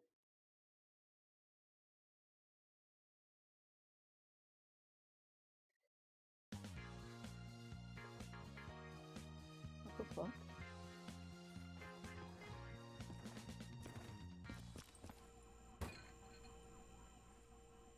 What do you mean they only accept cash? They don't only accept cash.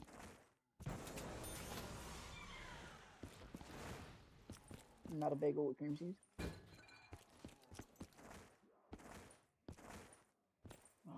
This looks too fucking weird not to be important.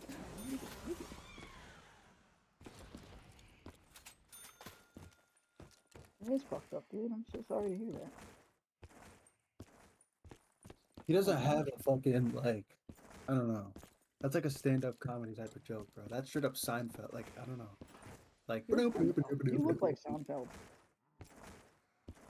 hello, hello, hello, hello, hello.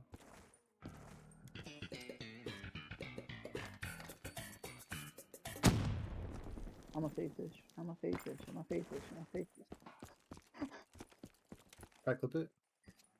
No. No, I was imitating you, bro. I was imitating you.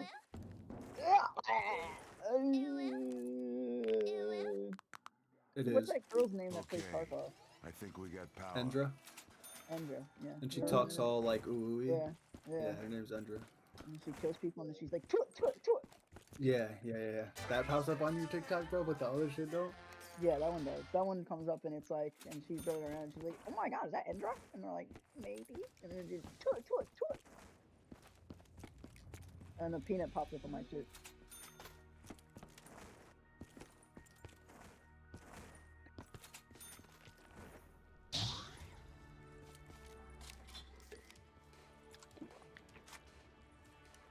Waiting for players. 4 minutes and 20 seconds.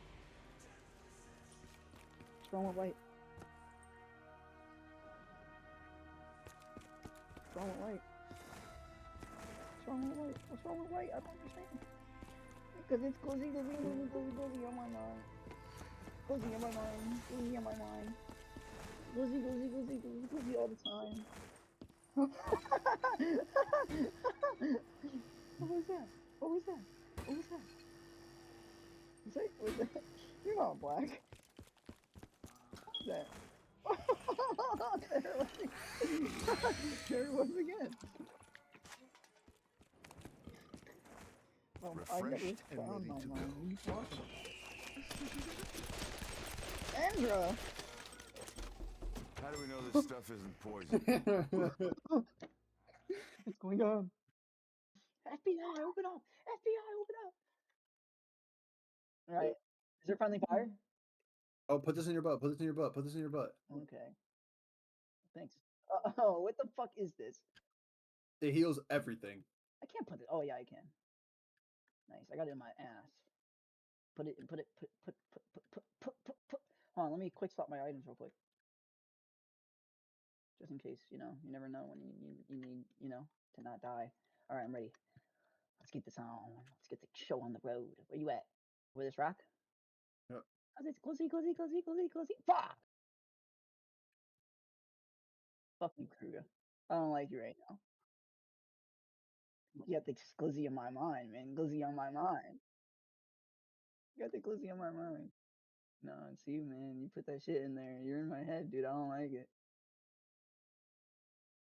Oh my god, I'm dehydrated! No, Fuck! Oh no, it doesn't help. I already did that.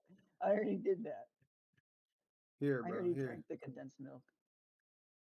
Did you water? Drink and walk. Red Bull? Because it's glizzy on my mind. I can't grab it. Am I just retarded? There we go. Because it's glizzy on my mind. Glizzy all the time. Brayden, I need you. I need you here, bro. Come on. You went up? Up and then down. Down. Up and then down. Oh. I'm going down. I don't see you. I'm on the path. Where are you? I'm getting fucked up. Come in!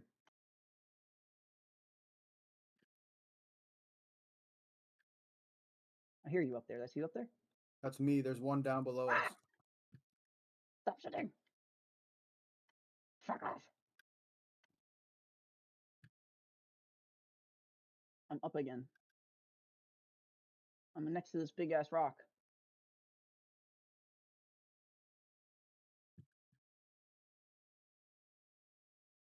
I just killed him.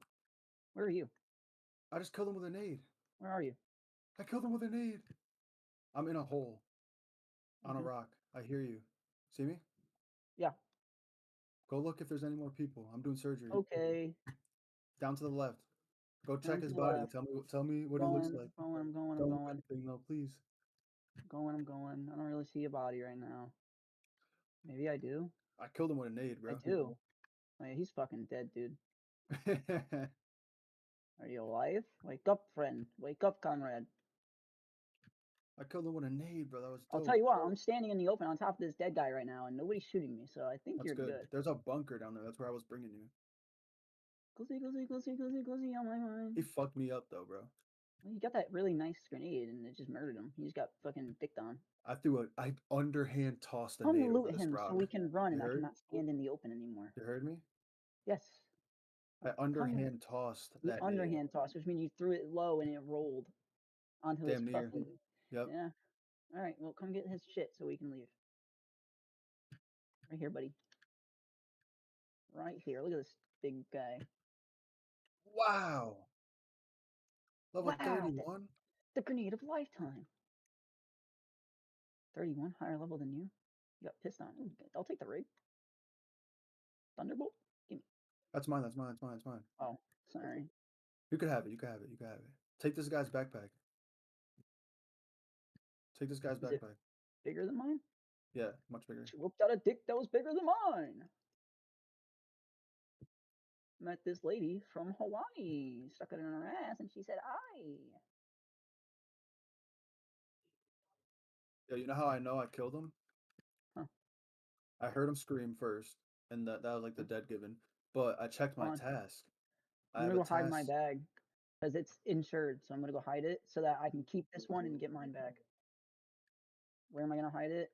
I don't know. Are we getting shot at? Throw it right there. Throw it right there. Okay. There we go. I want that rig. Where is it? Down here?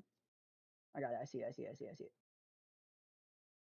Give me that Throw shit. your Alright, armor let's and wear this one. This is level 4. It's mine too. Just take it. Just take my whole kit. My armor. Oh, I'll take your armor because my armor's bad. My armor isn't insured, but I don't care. It's not good armor. Joey Central. Central Joe. To Joe or not to Joe?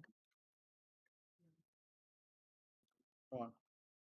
Sing that Joey Joe Joe. Said Joe, Joe, Joe, your boat. Ready? Where'd you go? Hey, friend.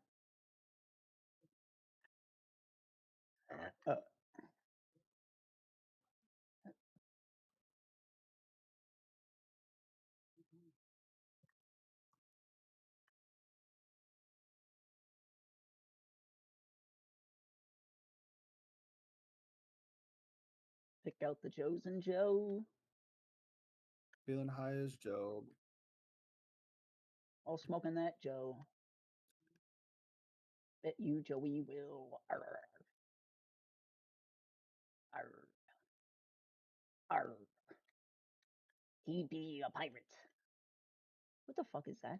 What is that? Is that a mine? What is that? It's an alarm clock. On the ground. Yeah, there's a bunch of shit in here, bro. Is It's really this good loot. alarm clock on mine? I don't think I got so. a car battery. What do I do Oh, with you it? should take that. What do I do with a car battery?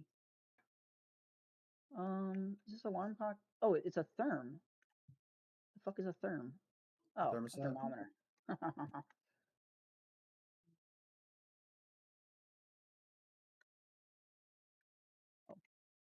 Oh my god, I don't think I need that anymore, but I just got so excited.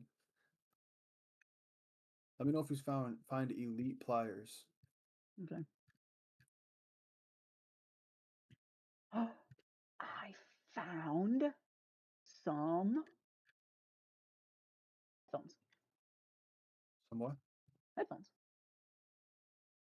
Can't put them on because I don't have a good enough helmet. Loot these filing cabinets. Oh, I found elite pliers. Really? No way. Yeah, right here. Come I got over something here. that you're gonna need as well. Oh, it just says elite, but they're pliers, and they say elite. Yep. Look, right here. Here, take this. Yeah. You're gonna need that. Bro, thank you so much. Oh, is this some stew? Yeah. No, but it's okay. You're gonna need that. Nothing.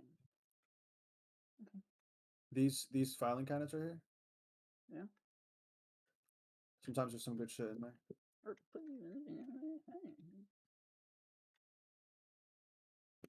Another titty busted open with whole Hawaiian punch.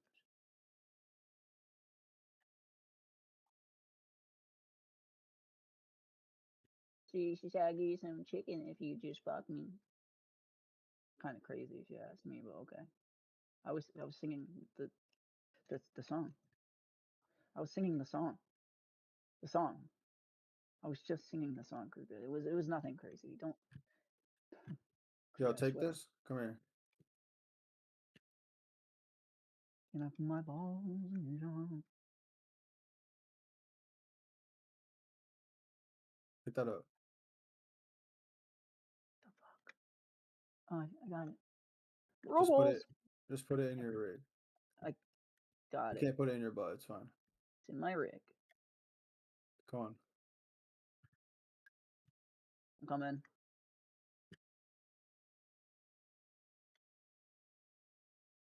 Hold on. Actually, give me 1 second.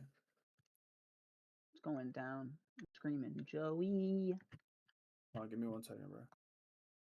You're good, my friend. I'm going to watch the door. If someone comes down, I light them up.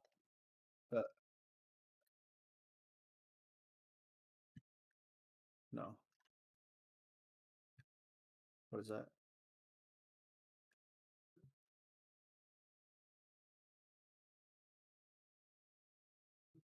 What?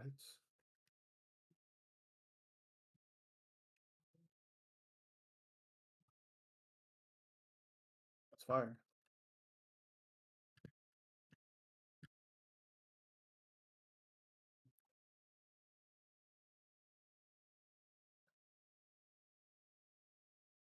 I need to kill 2 scabs.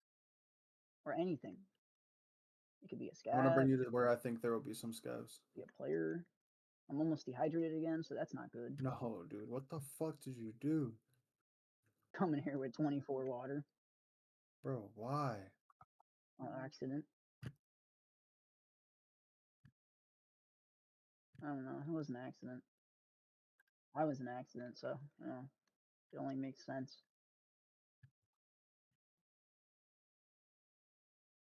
Accidents make accidents, you know. It's just life. Is this where the scabs are? I think so.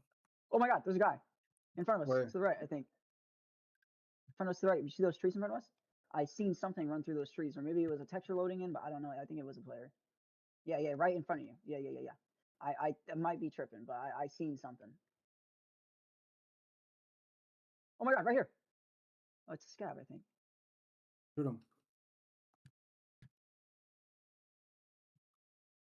Jeez, it takes so much to kill him.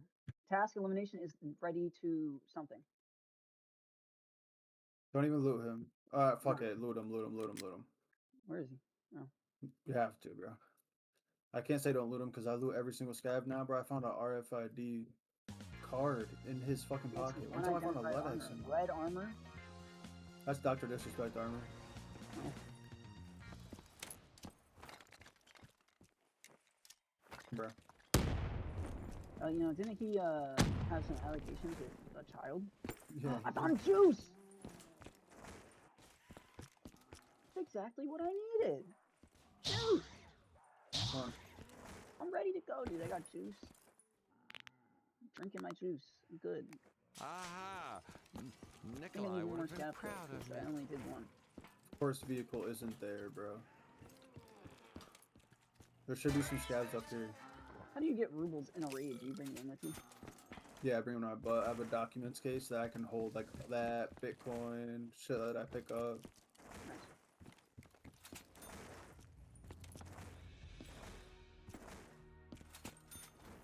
That shouldn't be open.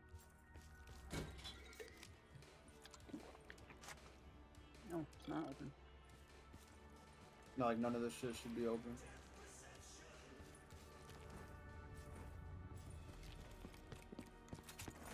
Cooking up in the kitchen.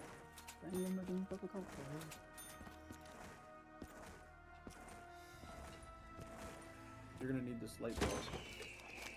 HP. Should I take it?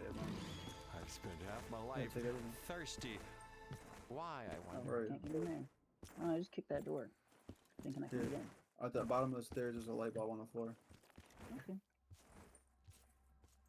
Oh, there's a bag up here. There's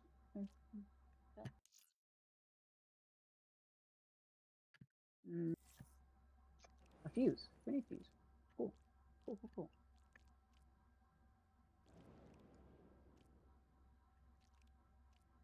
Something in the grass over here, I think. Unless that was me. Whoa.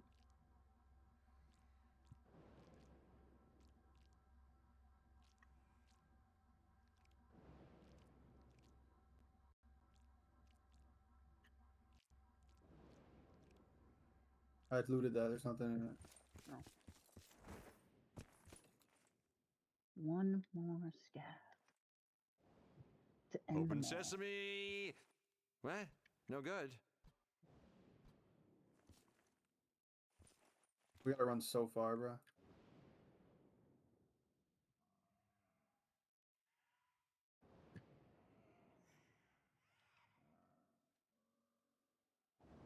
I'm sorry, Miss Joey.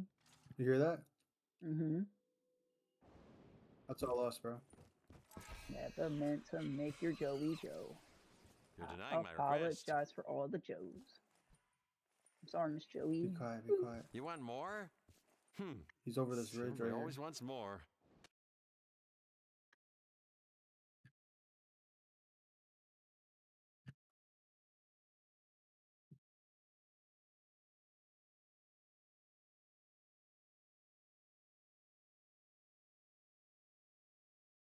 He's somewhere over this ridge. And Dr. Joey. Got a special Joe going on.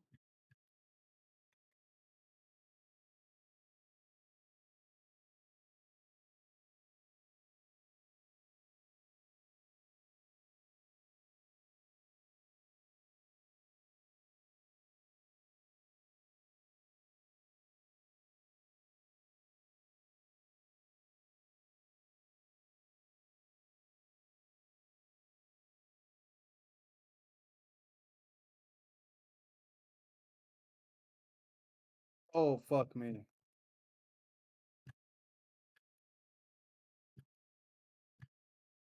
Whatever he's got hurts. I'm dead. Oh. No way. Yeah, I don't know what from where. Oh, fuck.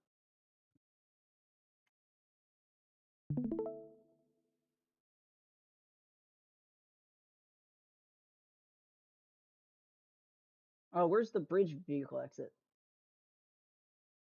We didn't take. It's not there. Oh. You can How's turn that? around and run Where do I back to go? where you were. Where do I go? I don't know. His name's Cuckmaster though. Damn, he's doing Damn, he has two. Okay, buddy. He's doing a task to kill players? Yeah, but he has 200 hours and he's Where do I go?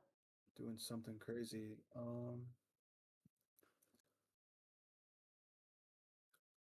Where were we? Oh, you ran backwards. Okay, go straight. You gotta go a long way. Oh god. My ping be pinging right now. Oh god, it's at 1,000. I might DC.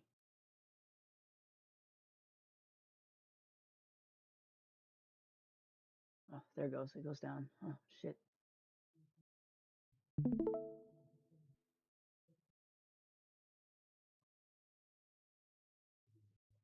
This is fucking awesome. 2,000 ping. All right, just stop streaming. You gotta go to It the went down. left. It went down. I'm fine. Okay, It went down. you gotta go to the left.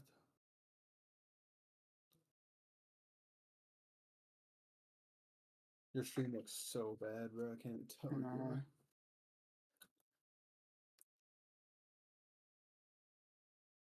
To the left.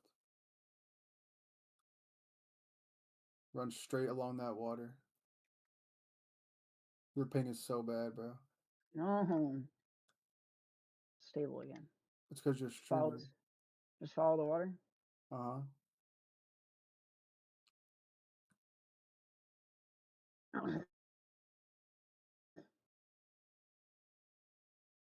Follow the water for now. Nice. I loved it. Can't even fucking play a game. You can play it, you just can't stream it. Nice. Yep. You good? 1,000. Yeah.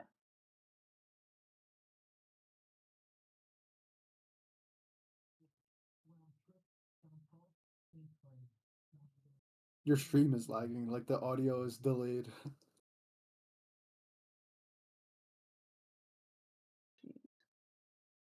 Nice. Nice. I Stop love it. streaming. I need to know where I'm going.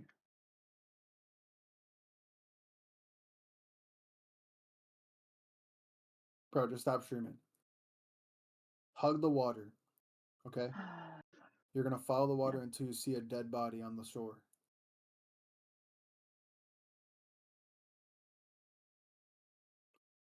On the other side of this big ass rock.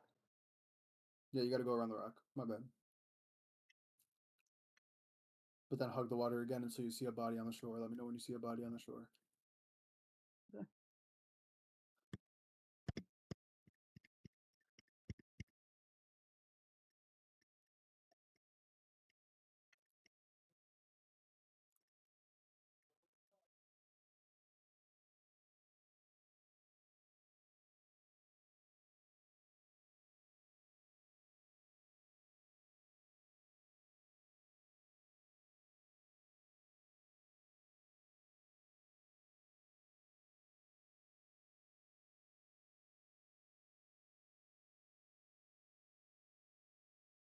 See a bridge. Are you still hugging the water? Yeah, don't see that. No. Don't go to that bridge. Well, Do I you see haven't the seen a dead body body? on the water. No. It's like a little divot. There will be like a dead body on the water. Oh. Like right on the Been shore. stuck. I'm sucked to the water. I'm on the edge of the water. But there's a bridge. There's no body. There's just a bridge. A bridge in the distance. Yeah. Yeah. Run towards the bridge. Just you'll see a dead body. Hey. It's like a little divot where like a boat would go. There is a boat. A fucked over boat. And a dead body. Okay. Walk With a bunch of straight buoys. on the water, like follow the water for another 10 seconds. And then hook a 45-degree left. Just take a left. Okay, I did. And you'll see like a dirt path. And a hill off into the distance with shipping containers on top. Yeah, I see the shipping containers. Go there. Okay. I see a red shipping container with a blue one on the bottom. Yep. Go up there. Be careful, there might be scavs or even players. Is that where the extraction is? No, you're so far, bro.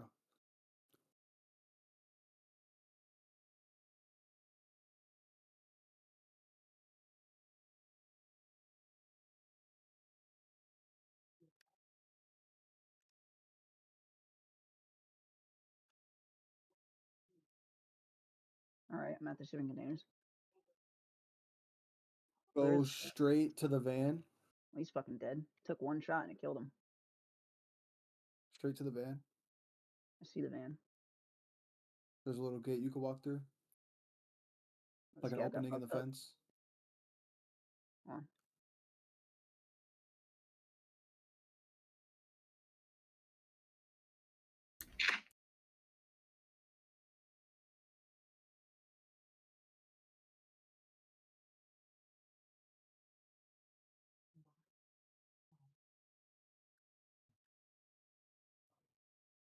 Okay. I'm at the van. Opening the fence. The fence, yeah, opening in the blue fence. Okay. Walk straight. I see more shipping containers. Yeah, go to those. Okay. That's a tower, right? Yes. Red That's tower. scav. Yeah. That's scav bunker. There might be scavs there. I remember this fucking asshole place. Mm-hmm.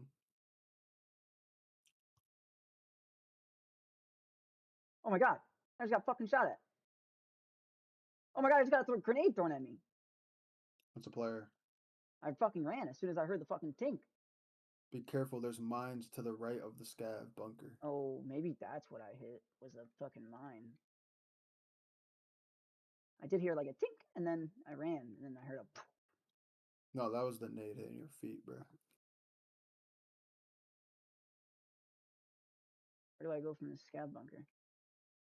You got to go past the scav bunker, the same I'm direction going you were around it. running, I'm going around. slightly to the left. I see a lake. Okay, stay on the right of the lake and go up the hill. Oh, where these big ass rocks are? Yep. Okay. Once you get on top of the rock, hook a sharp left and run straight. This is straight map knowledge, bro. I'm out of stamina, or I'm out of dehydrated. Oh, you're cooked.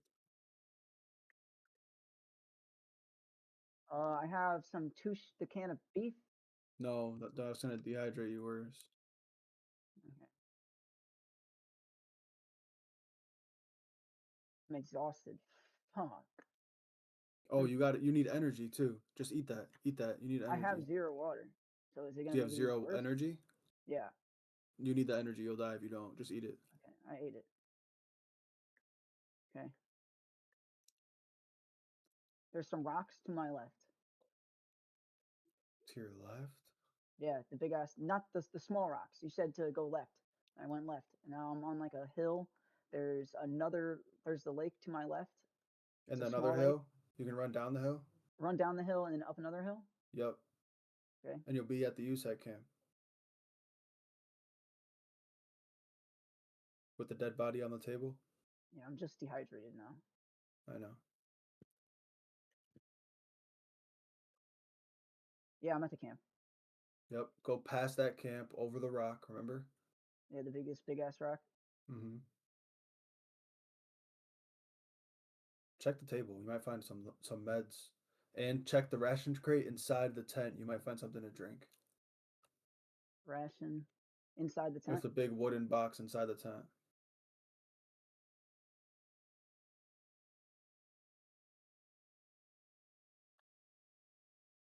Okay. You find something to drink? Hold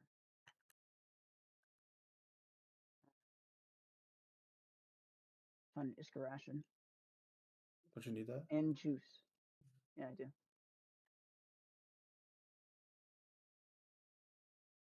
Drinking juice. I'm hurt. Why am I hurt? Because I was dehydrated? Because you were out of energy and dehydrated and you were all fucked up. You Okay. can heal and walk, though. Yeah. Well, maybe not with your grizzly. No, I can.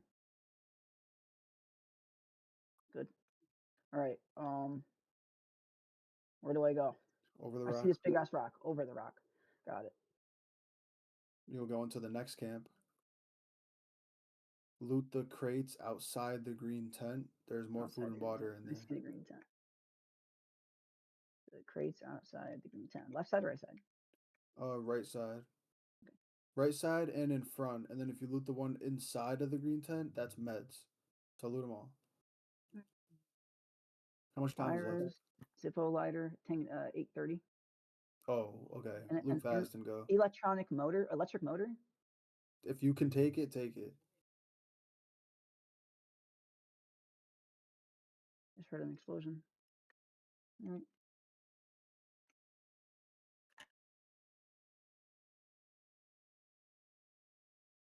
Now, if Hold on. you were to... Peas and shit. Peas, this milk gives you water, right? Yeah. And so does peas, low-key, but not as much as milk. Milk will give you a lot. Yeah, I'll just drink the milk. Take the peas, too, though. Always take food, bro. It's really important to even just have in your stash. You can actually trade up and get a lunchbox. I have a lunchbox. Nice. All right, I got some food. All right. Now, if you're going to run out of that green there's a tent... truck. That truck that we were hiding behind. Take it right? Run to that truck. Yep. Not the truck. Go right down the hill. Go to the rock first, and then follow that pathway down the hill. Rock. This other rock with that big ass crate and the sandbags, the one that you died behind. Yeah. Yep. Okay, There's a I'm little at the pathway down. You see it?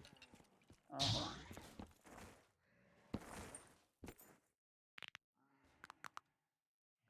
That must have done something.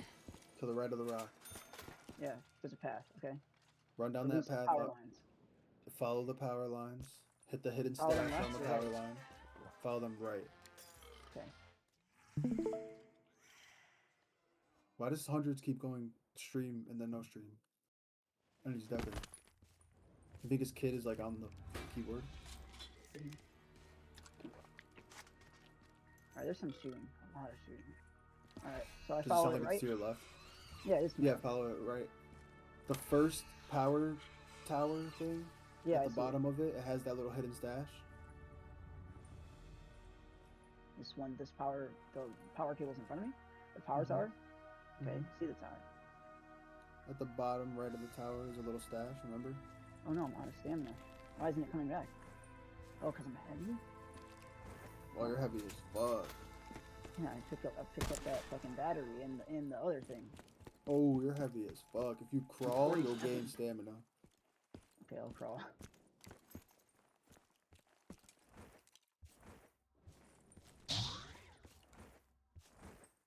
And then once you get enough stamina, you can run again.